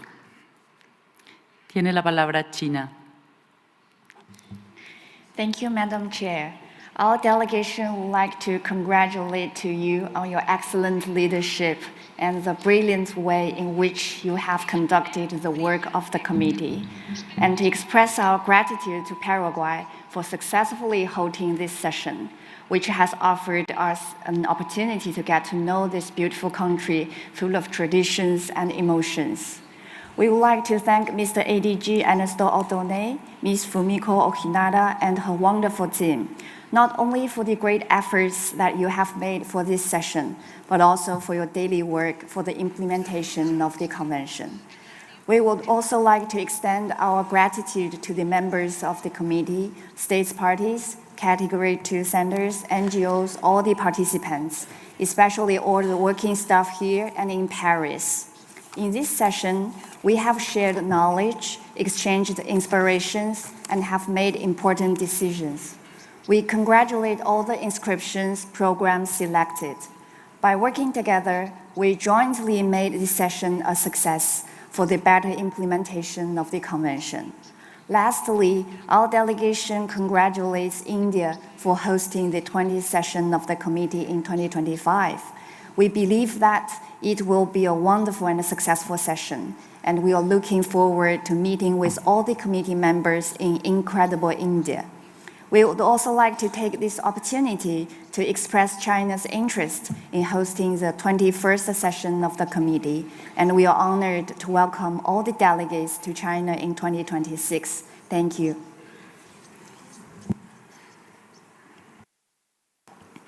Gracias, China. Alemania tiene la palabra.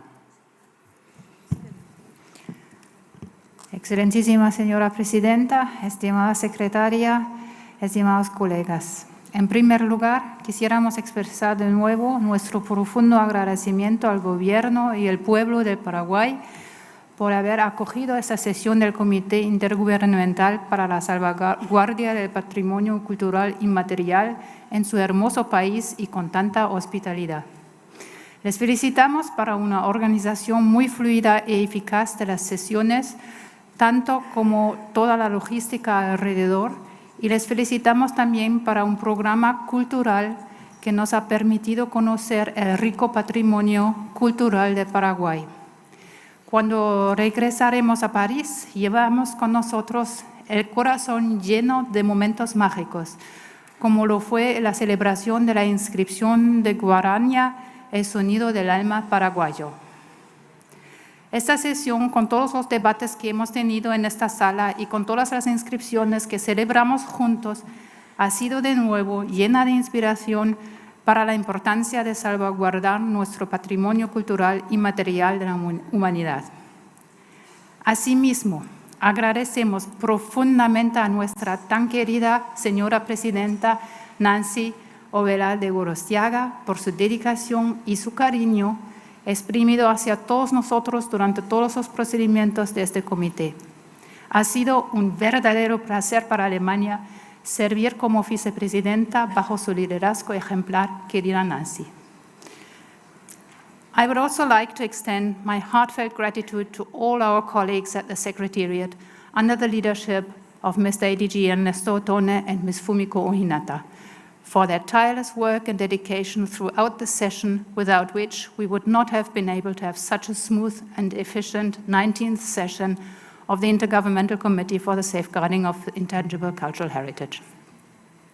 As we learned in this session, we will hopefully soon be welcoming states parties number 184 and 85 to our convention.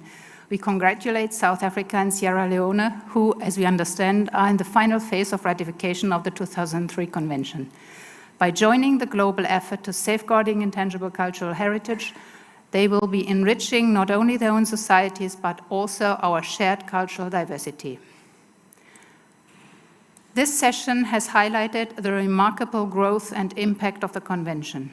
The 100% submission rate of periodic reporting on elements inscribed on the representative list by states parties in Africa testifies to the high awareness of states parties on the importance of working on the safeguarding of ICH, especially after inscription. It is also a wonderful confirmation of the Secretariat's success in capacity building activities enabling the states to report comprehensively. The rise in multinational nominations is also a clear indication of the Convention's success in fostering international collaboration. However, this growth also presents challenges. The increasing number of nominations underlines the need to address the strain on our statutory organs, particularly the evaluation body and the Secretariat. I would like to thank its members for their commitment and hard work. At the same time, we must collectively explore sustainable solutions to manage the expanding workload while maintaining the quality and integrity of the evaluation process and the reporting processes. Education remains at the heart of the Convention. We deeply appreciate that an increased engagement of teachers and educational institutions regarding safeguarding measures for ICH is being reported, especially with regards to the involvement of ASP.NET schools and Category 2 centers. This testifies to the great potential of cooperating with other UNESCO networks to safeguard ICH on a local level. Our national experience shows that beyond ASP.NET schools and Category 2 centers, other members of the UNESCO family, like biosphere reserves, geoparks, World Heritage sites, or creative cities, can also be involved to build synergies and to transmit cultural and natural heritage practices. Furthermore, we welcome reflections on the role of technology in safeguarding ICH. We believe that emerging technologies, particularly artificial intelligence, present both challenges and opportunities for ICH safeguarding. Digital tools offer means to document and share traditions, but at the same time, we must not lose sight of the lived experiences and human connections at the core of these practices. Hence, Germany welcomes the Secretariat's efforts to explore them in a new thematic initiative on ICH and digital technologies. Facing global challenges such as climate change, the safeguarding of ICH becomes even more urgent. Many traditional practices are tied to their natural environments, which are increasingly under threat. At the same time, ICH can play a vital role in fostering resilience to climate change and in supporting climate adaptation strategies. We must all ensure that cultural preservation and sustainable development go hand in hand. The outcomes of the expert meeting and the draft guidance note on climate action for living heritage are a significant step forward. This session has also reminded us of the intersection between cultural heritage and fundamental human rights.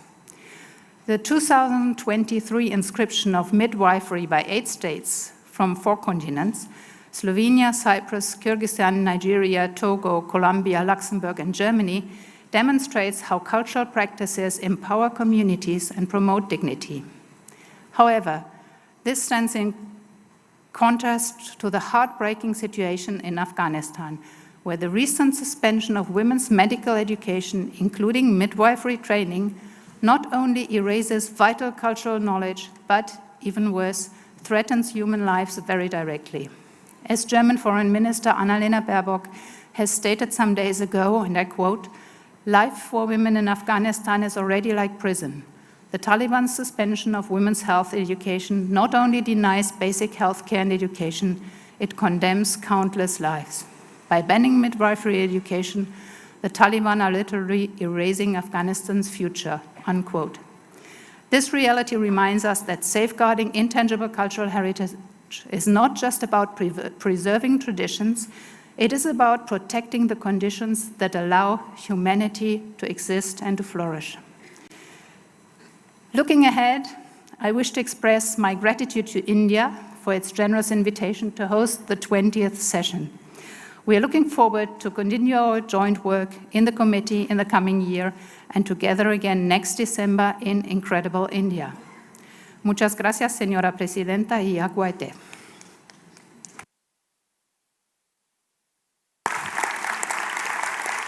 Gracias, querida Kerstin, y gracias por todo tu apoyo también en el Buró. Tiene la palabra España.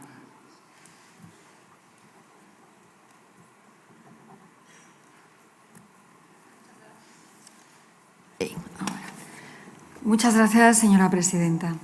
En primer lugar, quería darle la enhorabuena por su maravillosa, exquisita y cercana manera de conducir y llevar a cabo esta reunión tan intensa y compleja en algunos momentos.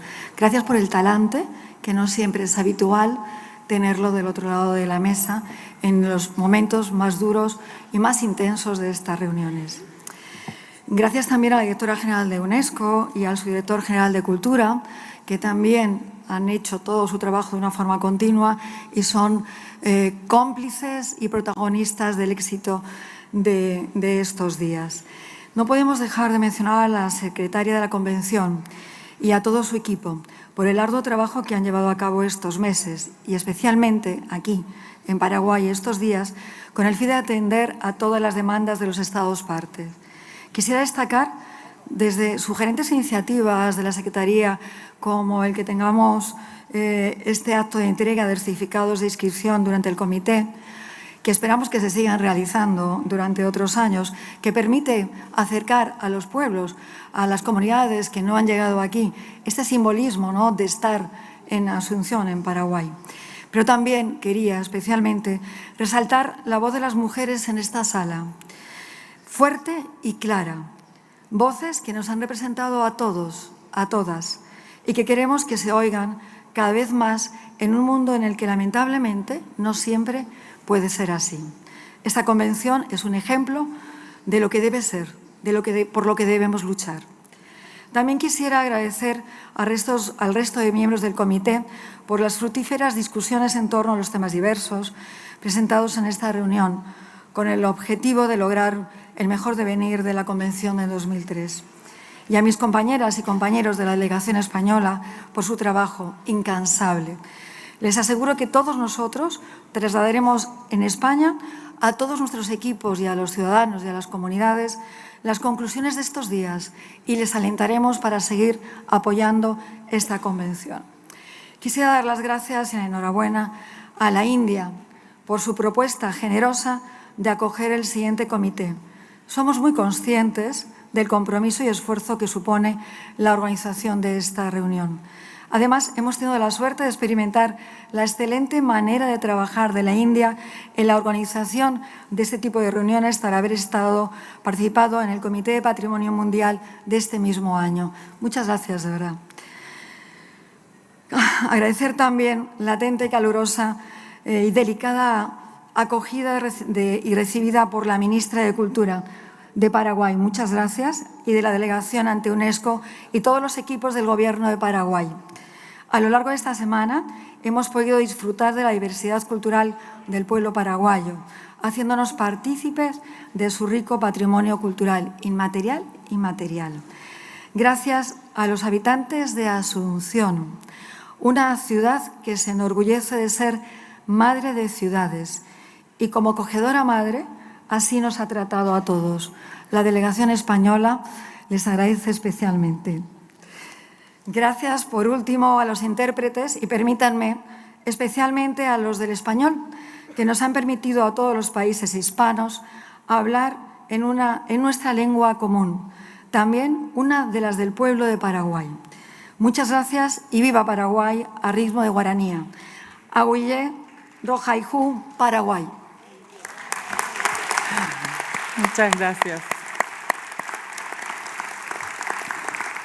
Yo quisiera reiterar mi agradecimiento al Reino de España por habernos permitido contar con la interpretación en español. Es un gran esfuerzo que han hecho y bueno, nos han garantizado poder hablar en nuestra lengua materna. Muchas gracias, España. Tiene la palabra Vietnam.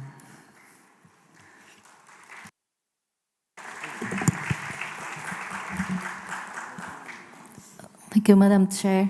First of all, I would like to take this opportunity to express our sincere thanks to the Government of India for the generous offer to host the 20th session of the committee in 2025. We affirm our full support to India's chairmanship. We will cooperate with India and all other members of the committee for the success of this session of the committee. Madam Chairperson, on behalf of the delegation of Vietnam, I would like to express our most sincere thanks and gratitude to the state and people of Paraguay for their warmest hospitality. We feel truly honored to experience the cultural and national beauty of Paraguay, a country that can be proud of its rich and incredible heritage. We really enjoyed the opportunity to experience firsthand the rich traditions of Paraguay's arts, music, dance, craft, and cuisine, including the unique sounds of Guarani.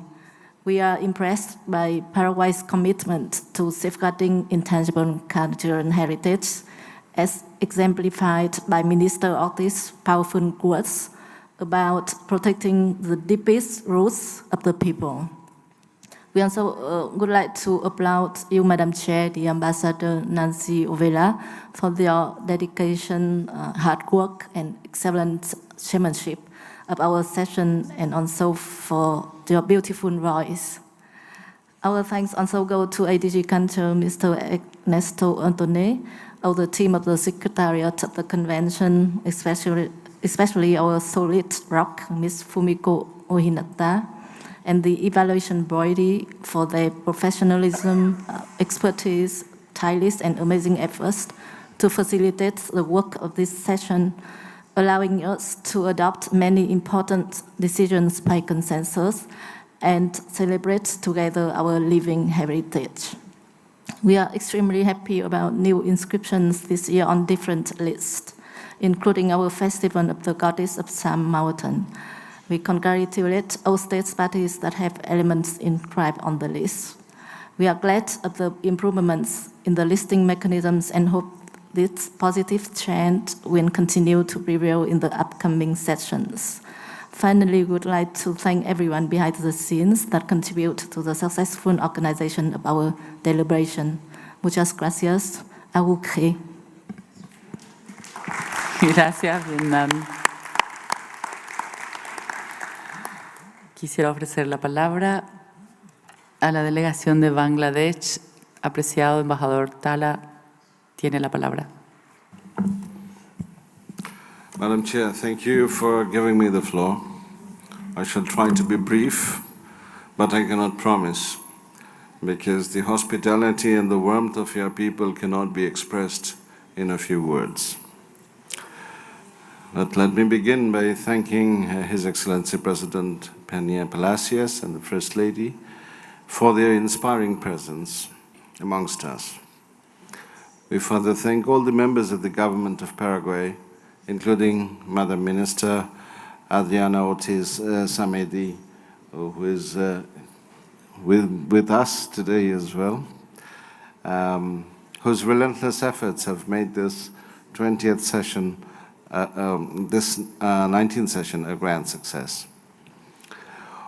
We are touched by the beautiful sound of Guarani music, excellent craftsmanship of Guarania, filigrana, wooden handicrafts, laceworks, and many more, yet to be explored by us. I'm sure many of us will be struggling to manage with their luggage allowances during their return flights. The sumptuous food of Paraguay, especially wori-wori, and the meat were a treat to our palate. If we can't carry extra luggage in our suitcases, we are definitely carrying some on our body. Madam Chair, allow me to further thank the members of the committee for their responsible interventions and prudent decisions. As I said in our national statement, this is a pilgrimage of cultural enthusiasts, and the 2003 convention will lose its value without them.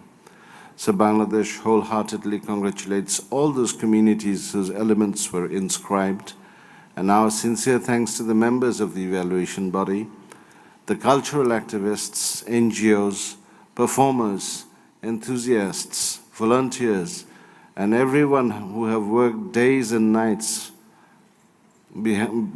including those behind the screen, helping this session make a grand success. Congratulations to all of us. Madam Chair, we are enthused by the increased number of inscriptions from the less represented regions, including Africa, and special focus on climate change in this session. Our gratitude to all members of the Secretariat for their hard work, the leadership of ADG Otone, the hardworking and diligence from Madam Fumiko Orinata's team with a capital T was noticeable and praiseworthy. Madam Chair, before we conclude, we would like to congratulate the delegation of India for hosting the next session and the members of the new Bureau on their election. Last but not the least, I thank Ambassador Nancy Ovelarde Gorosliaga, a dear friend, our chairperson, whose prudent leadership from the front played an indispensable role for the success of this session. You have made your beloved Paraguay, our beloved Paraguay, as well, and we shall return with fond memories to cherish forever. Thank you again, Nancy. Thank you, Paraguay. Long live the communities of our shared heritage.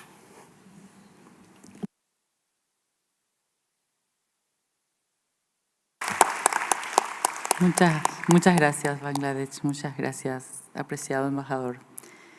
Tiene la palabra Eslovaquia. Thank you, Madam Chair. As Madam Ambassador had to leave urgently for a moment and she prepared rather personal speech, we would appreciate if you could postpone the speech for a moment. Thank you.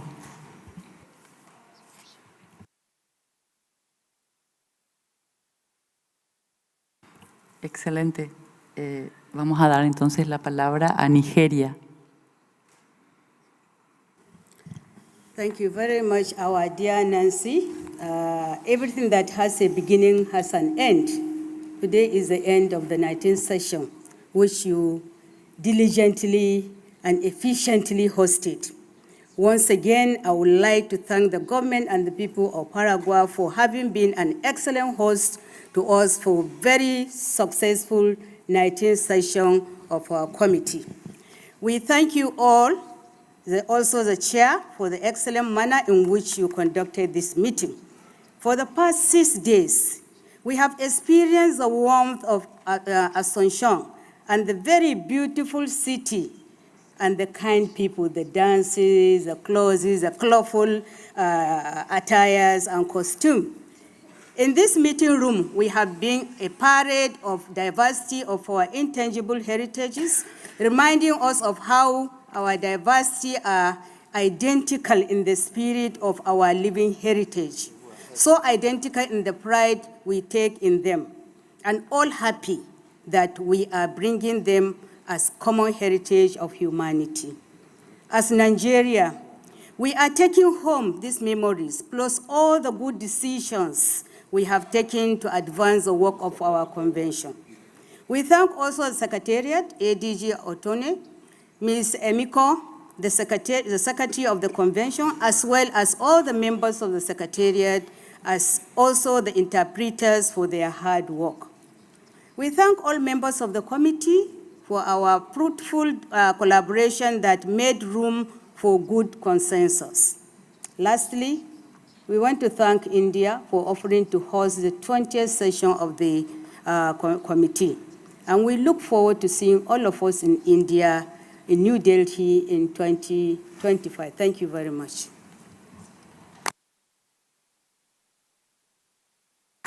Muchas gracias, Excelencia. Ofrezco la palabra a Mauritania.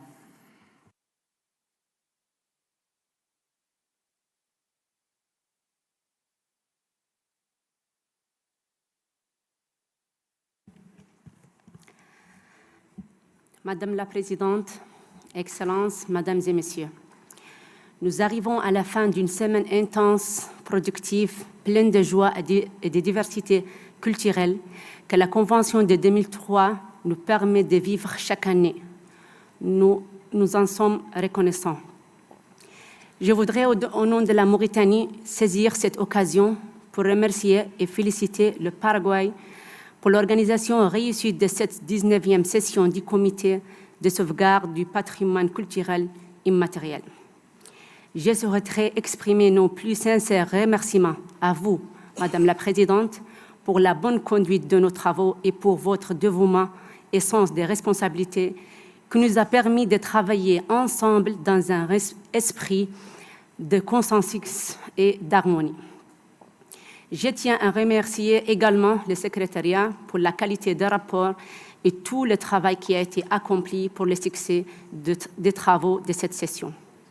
Au cours de cette session, le comité a inscrit 2 éléments sur la liste du patrimoine culturel immatériel nécessitant une sauvegarde urgente et 61 éléments sur la liste représentative du patrimoine culturel immatériel de l'humanité, dont 3 ont été transférés de la liste de sauvegarde urgente à la liste représentative. Le comité a également sélectionné 3 programmes pour le registre de bonnes pratiques de sauvegarde. À cet égard, la Mauritanie réitère ses félicitations à tous les États parties pour l'inscription de leurs éléments sur les listes du patrimoine culturel immatériel. Nous sommes ravis d'avoir participé à la réalisation de ce grand succès et cette grande joie pour les communautés détentrices dans toutes les régions du monde. Enfin, je voudrais féliciter le gouvernement de l'Inde pour la décision d'accueillir la 20e session du comité de sauvegarde du PCI et lui souhaiterai une bonne et grande réussite dans l'organisation de la prochaine session du comité. Muchas gracias, señora presidenta.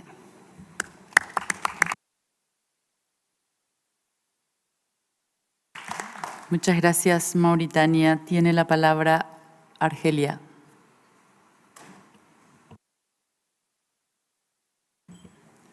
Merci, Madame la Présidente. À l'issue de cette session historique, tenue depuis une semaine en République de Paraguay, la délégation algérienne souhaite adresser ses plus compliments à Madame la Présidente de cette session pour son leadership éclairé et la qualité remarquable des travaux menés sous sa direction. Permettez-moi aussi d'exprimer au nom de ma délégation notre profonde gratitude au gouvernement et au peuple paraguayen pour leur hospitalité chaleureuse, ainsi que pour les excellentes conditions organisationnelles qui ont contribué au bon déroulement de nos délibérations. Nous saluons particulièrement la présence de son Excellence, Monsieur le Président de la République du Paraguay, lors de cette session, et également la présence de son Excellence, Madame la Ministre de la Culture du Paraguay, qui sont un témoignage éloquent de l'engagement de votre pays en faveur des idéaux portés par l'UNESCO et de la préservation du patrimoine culturel et immatériel de l'humanité. Notre délégation tient également à exprimer sa profonde reconnaissance au secrétariat de la Convention de 2003 pour son professionnalisme et son dévouement exemplaire, qui mérite toute notre admiration. L'Algérie, en tant qu'acteur clé dans l'élaboration de la Convention de 2003 et dans sa promotion à l'échelle internationale, réaffirme son attachement indéfectible à cet instrument essentiel, cette Convention qui reconnaît le patrimoine culturel immatériel comme un pilier fondamental des identités culturelles, des pratiques sociales, des expressions artistiques et des savoirs transmis entre générations, incarne une vision universelle et fédératrice. Ma délégation réitère son engagement à préserver l'esprit et la lettre de cette convention, à œuvrer activement pour la mise en œuvre de ses objectifs et à en promouvoir le réellement en partenariat avec l'ensemble des parties prenantes. Avant de conclure, permettez-moi de féliciter chaleureusement l'Inde pour sa désignation à la présidence de la prochaine session, ainsi que les autres membres du bureau pour leur élection. Nous nous réjouissons d'ores et déjà de participer à la 20e session du comité intergouvernemental de sauvegarde du patrimoine culturel et immatériel qui se tiendra à New Delhi en décembre 2025. Merci pour l'UNESCO, merci Madame la Présidente et merci pour tous les délégués ici présents. Je vous remercie. Muchas gracias, Argelia. Tiene la palabra República Dominicana.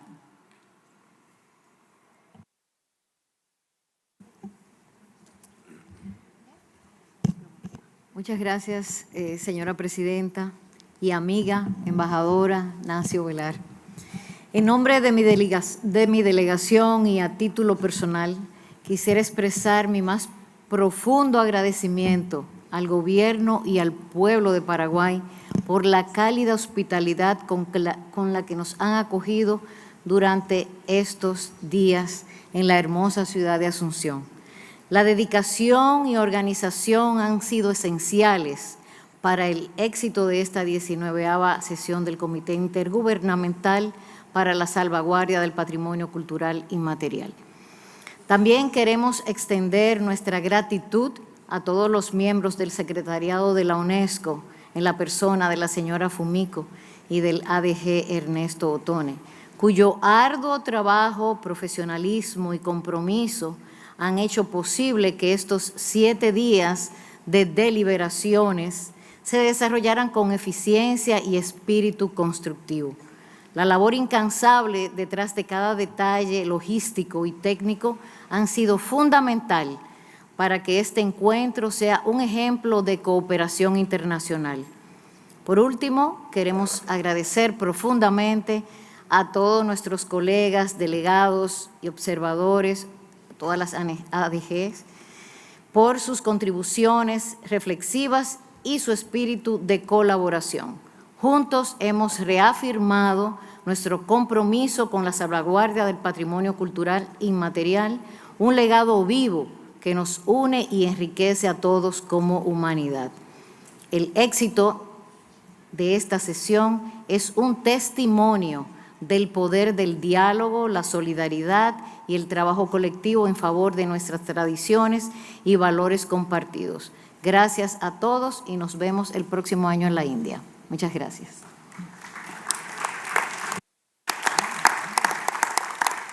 Gracias, República Dominicana, querida Ada. Tiene la palabra Uganda.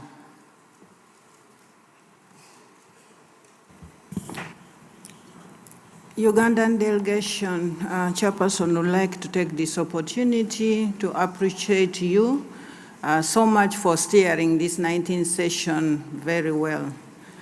Our further would like to extend our regards to UNESCO's Director General, the Assistant Director General, the Secretary of the Convention, and all her staff for the excellent job done for this number of days. I would like to say that when I arrived here on the 1st December 2024, Asansho was very hot and it welcomed me so. However, it looked green and thereafter it cooled down and refreshed my health. For all the days we've enjoyed here, Your Excellency, we've had excellent discussions, we've had excellent evenings with a diversity of music from rubbish. We've had good dances, we've had food, and we've learned even the language of gracias, which we didn't know before. Madam Chair, this 19th session has made many states to learn from each other. We've made networks, we've identified areas of improvement in the implementation of the convention, and we therefore look forward to strengthen the areas of cooperation and call upon the state parties to take note of the mechanisms which were not well represented at this session, such as those of the elements to the Register of Good Safeguarding Practices and to the elements in the Urgent Safeguarding list. And I therefore urge all the state parties to take note and take advantage of the upcoming opportunities. Madam Chair, I would like to take this opportunity to congratulate the new members of the evaluation body and the members of the Bureau who have been accepted to take up the new roles that you will carry. To my colleagues, the committee members, I would like to appreciate you all for the excellent work done and for the discussions that have brought us up to today. And most importantly, I would like to thank India for taking up the mantle to host the new session. I would like to end by reading out the motto of my country, which is for God and my country. Moshe gracious. Thank you, Madam Chairperson. Muchas gracias, Uganda. Ofrezco la palabra a Eslovaquia. Thank you very much, dear Madam Chairperson, dear Ambassador, dear Nancy. I wish to express my and my team's gratitude for this colorful musical and culinary journey. In just 1 week, you managed to encompass all the domains of intangible cultural heritage as defined by the Convention and allowed us to cherish them. Your calm voice, which guided us throughout the session, and your heartfelt singing will remain deeply anchored in our hearts. The warm hospitality of the Paraguayan people and your unwavering dedication created an excellent platform for dialogue and cooperation, making this session a true success and safeguarding the living heritage of humanity. We want to also commend once again the excellent work of the Secretariat and the evaluation body, and thank all the committee members for great cooperation. And to my distinguished friend from India, I express my sincere thanks for hosting the next ICH session. And I assure you that starting today, our team is embarking on a year-long diet to ensure we have the capacity to embrace all the cultural experiences you so enthusiastically promised. Muchas gracias. Auye, auye, auye. Auye, querida Ana. Quisiera ofrecer la palabra a la delegación de Polonia. Querido Mariusz, tienes la palabra. Okay. Señora Presidenta, querida Nancy, I believe that I share a wider sentiment while saying that I do regret that I'm leaving Paraguay. However, I will leave Asunción with a very fond memories of exceptional hospitality and warmth of the Paraguayan people that we all have enjoyed every moment during our stay. I will leave very much enriched by the knowledge of your exceptional cultural diversity, Guarani inscription, congratulations. And I will leave Asunción with the conviction that I'll be back to Paraguay to further explore the warmth of your people. Dear Ambassador, kudos and shout out to the government of Paraguay, to you for your leadership, for all volunteers, people working behind the scenes to make this meeting a successful one. Thank you for all individuals, communities and individuals, because this is a huge celebration of our cultural diversity with different kinds of cuisine and dances, shows, so I have learned a lot. And finally, Madam President, President Peña, and we have all noticed the presence here, President Peña and the first dam, which only demonstrates the utmost importance that Paraguay attaches to the intangible cultural heritage. President Peña has described Paraguay as a hidden gem. And I cannot agree more with President Peña. Yes, Paraguay is the gem, but at least it is not the hidden gem to all of us any longer. Muchas gracias, Awice. And last but not the least, dear Vishal, we look forward very much to going to India, another country with a particular richness of cultures, languages, and I'm pretty sure that India, Mother India, will continue this practice of very successful sessions of Intangible Cultural Heritage Committee. Thank you very much. Awice, muchas gracias. Auye, Polonia. Quiero ofrecer la palabra a Zambia.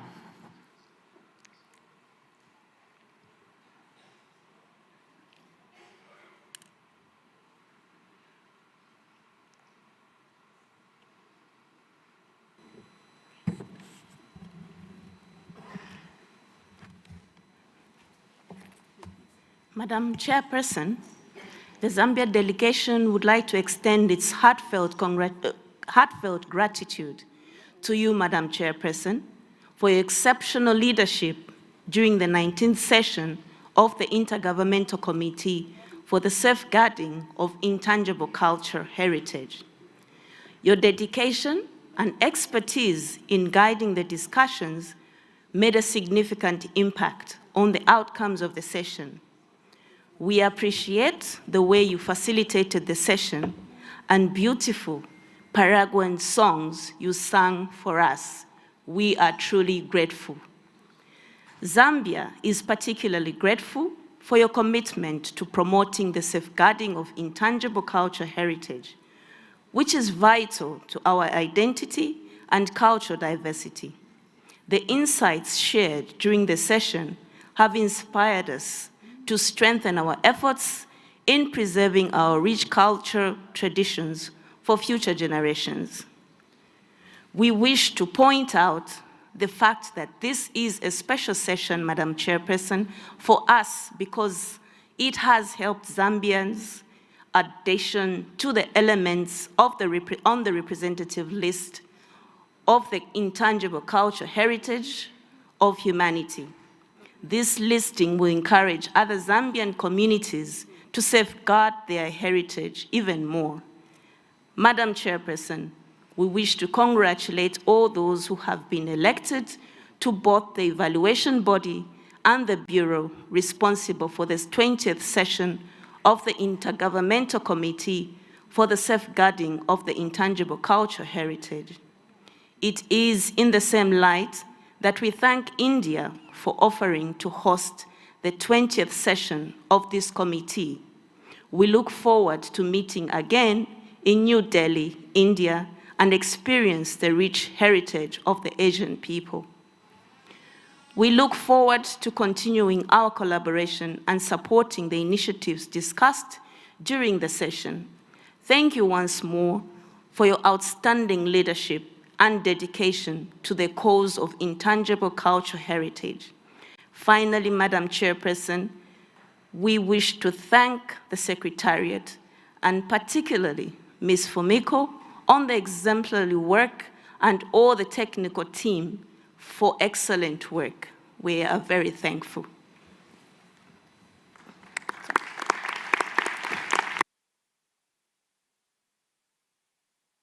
Muchas gracias. Zambia, ofrezco la palabra a Emiratos Árabes Unidos.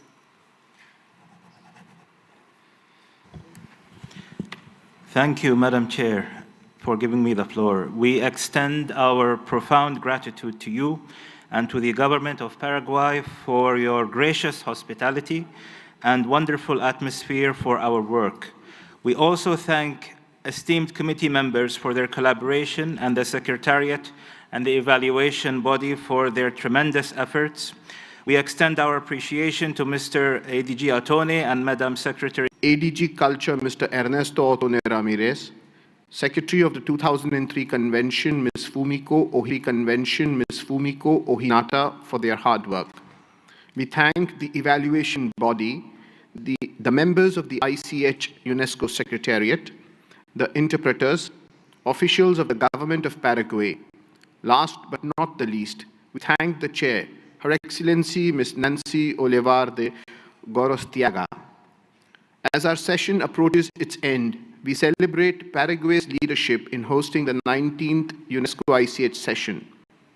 Paraguay hosting this session marks a significant milestone. As a country rich in diverse traditions, languages, and expressions, such as the unique heritage of the Guarani culture, Paraguay is a fitting host for this critical platform. By welcoming delegates so warmly, experts and cultural practitioners from around the world, Paraguay provided an invaluable opportunity for nations to share experiences, strengthen collaborative frameworks, and ensure that intangible heritage remains a living and evolving part of global society. This session also highlights Paraguay's growing influence on the global stage as a steward of cultural preservation. The world joins in celebrating Paraguay's efforts to champion humanity's shared heritage affirming that cultural diversity is not only a treasure of the past, but a beacon for the future. I thank the NGOs, academia, and members of the media present. I thank all my colleagues who have said kind words for India. Lastly, I would like to recite a beautiful poetry for Paraguay made in this very session by my colleague from the Ministry of Culture.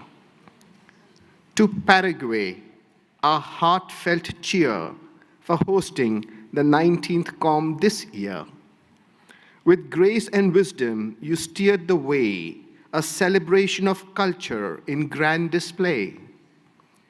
Sessions enriched with dialogue profound, where arts and heritage beautifully abound. Multinational inscriptions on the rise, a testament to bonds that arise. Chairperson, with a voice of grace, your music brought warmth to every space. Guiding with wisdom, melody, and care, you made this gathering beyond compare. For fostering heritage and global unity, we thank you, Paraguay, champions of cultural continuity. Thank you.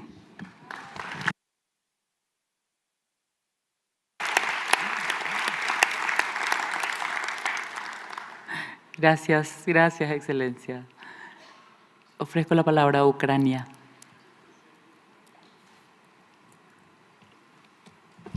Muchas gracias, señora presidenta.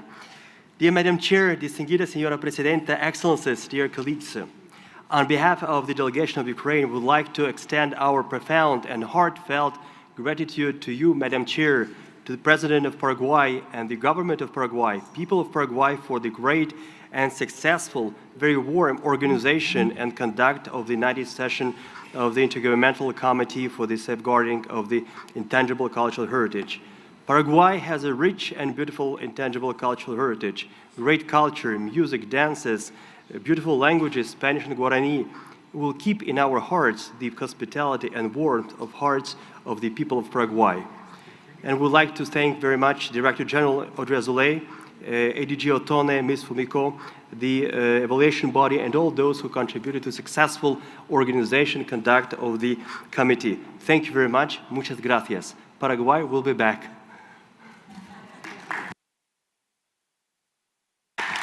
Gracias, Ucrania. Nos acompaña la ministra de Cultura de Paraguay,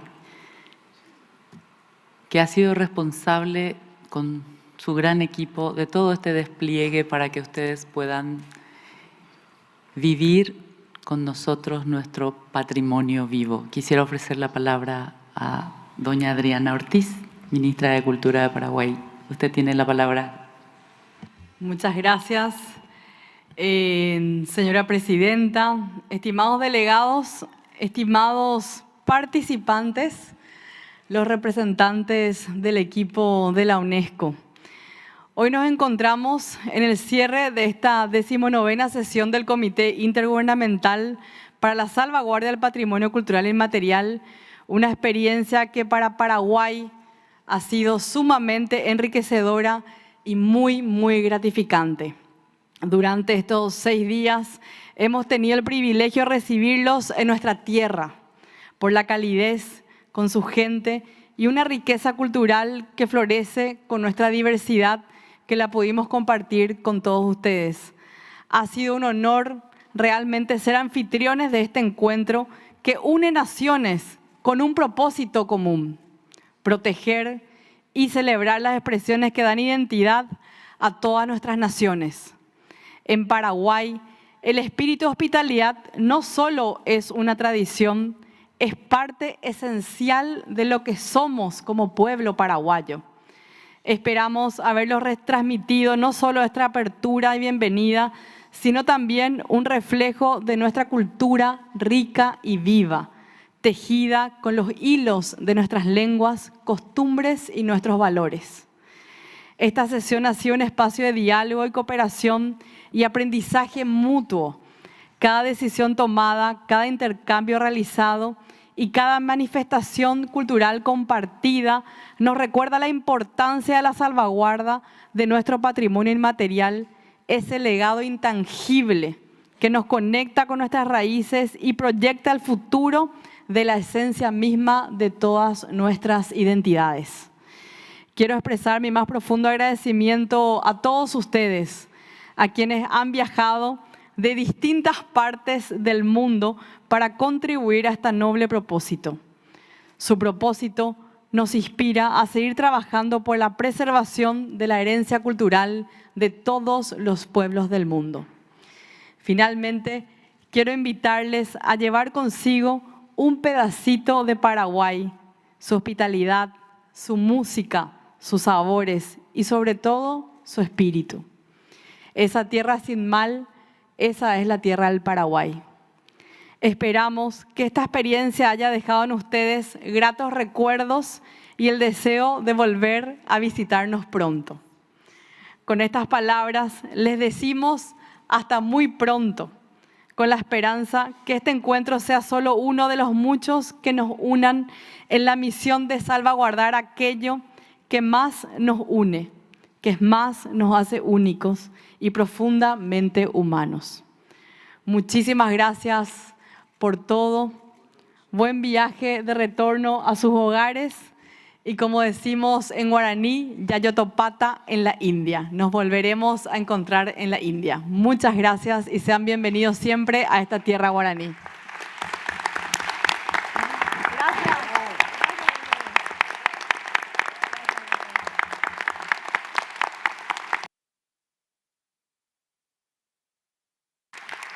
Gracias, ministra.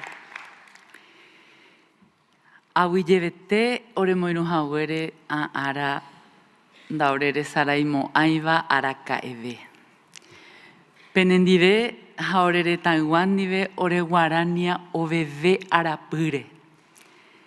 Pe oremba ente vaikue anga penemba eja opavavemba eavei. Orene taja ore corazón penemba e. Aguille. Muchas gracias por acompañarnos en estos días que nunca olvidaremos. Con ustedes nuestra guarania vuela por los cielos. Lo que ha sido solo nuestro es ahora de toda la humanidad. Nuestra patria, nuestro corazón es de ustedes. Realmente ha sido un placer trabajar con todos ustedes. En nombre del Gobierno del Paraguay, del presidente Peña, de la primera dama, doña Leticia Ocampos, quisiera reiterar lo honrados que nos hemos sentido de darles la bienvenida a todos en nuestro país y en nuestra hermosa ciudad de Asunción. Espero sinceramente que hayan tenido tiempo de explorar y disfrutar de la ciudad y sus alrededores y que se lleven a casa grandes recuerdos de nuestra reunión en Asunción. Por tanto, declaro formalmente clausurada la 19ª reunión del Comité Intergubernamental para la Salvaguardia del Patrimonio Cultural Inmaterial. ¡Viva el PCI! ¡Viva el Paraguay! Y vivan todos ustedes.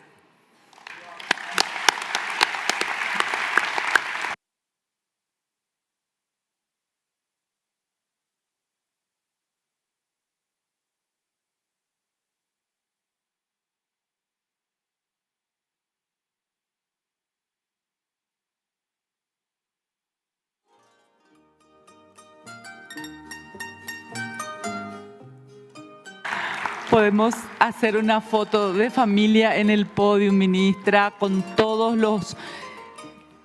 las personas que hicieron posible el éxito de esta reunión. Gracias de nuevo. Y me dice el viceministro de España que no me puedo ir sin cantar algo. Aprobar esa moción, señora presidenta. ¿Sí? A ti, bella Asunción, yo te distingo, vibrando toda mi alma de emoción. Yo soy dulce Asunción, igual que un hijo que quiere darte un beso en su canción. Es grande Paraguay mi gran cariño, conozco de tu gente su bondad. Son buenos, consecuentes como amigos, por eso yo los quiero de verdad. Quiero que me ayuden. Asunción del Paraguay, capital de mis amores, tus naranjos y tus flores, los recuerdos sin igual, Paraguay de mi querer. En mis días de rabundo que corría por el mundo, yo de ti me enamoré. Ahí está.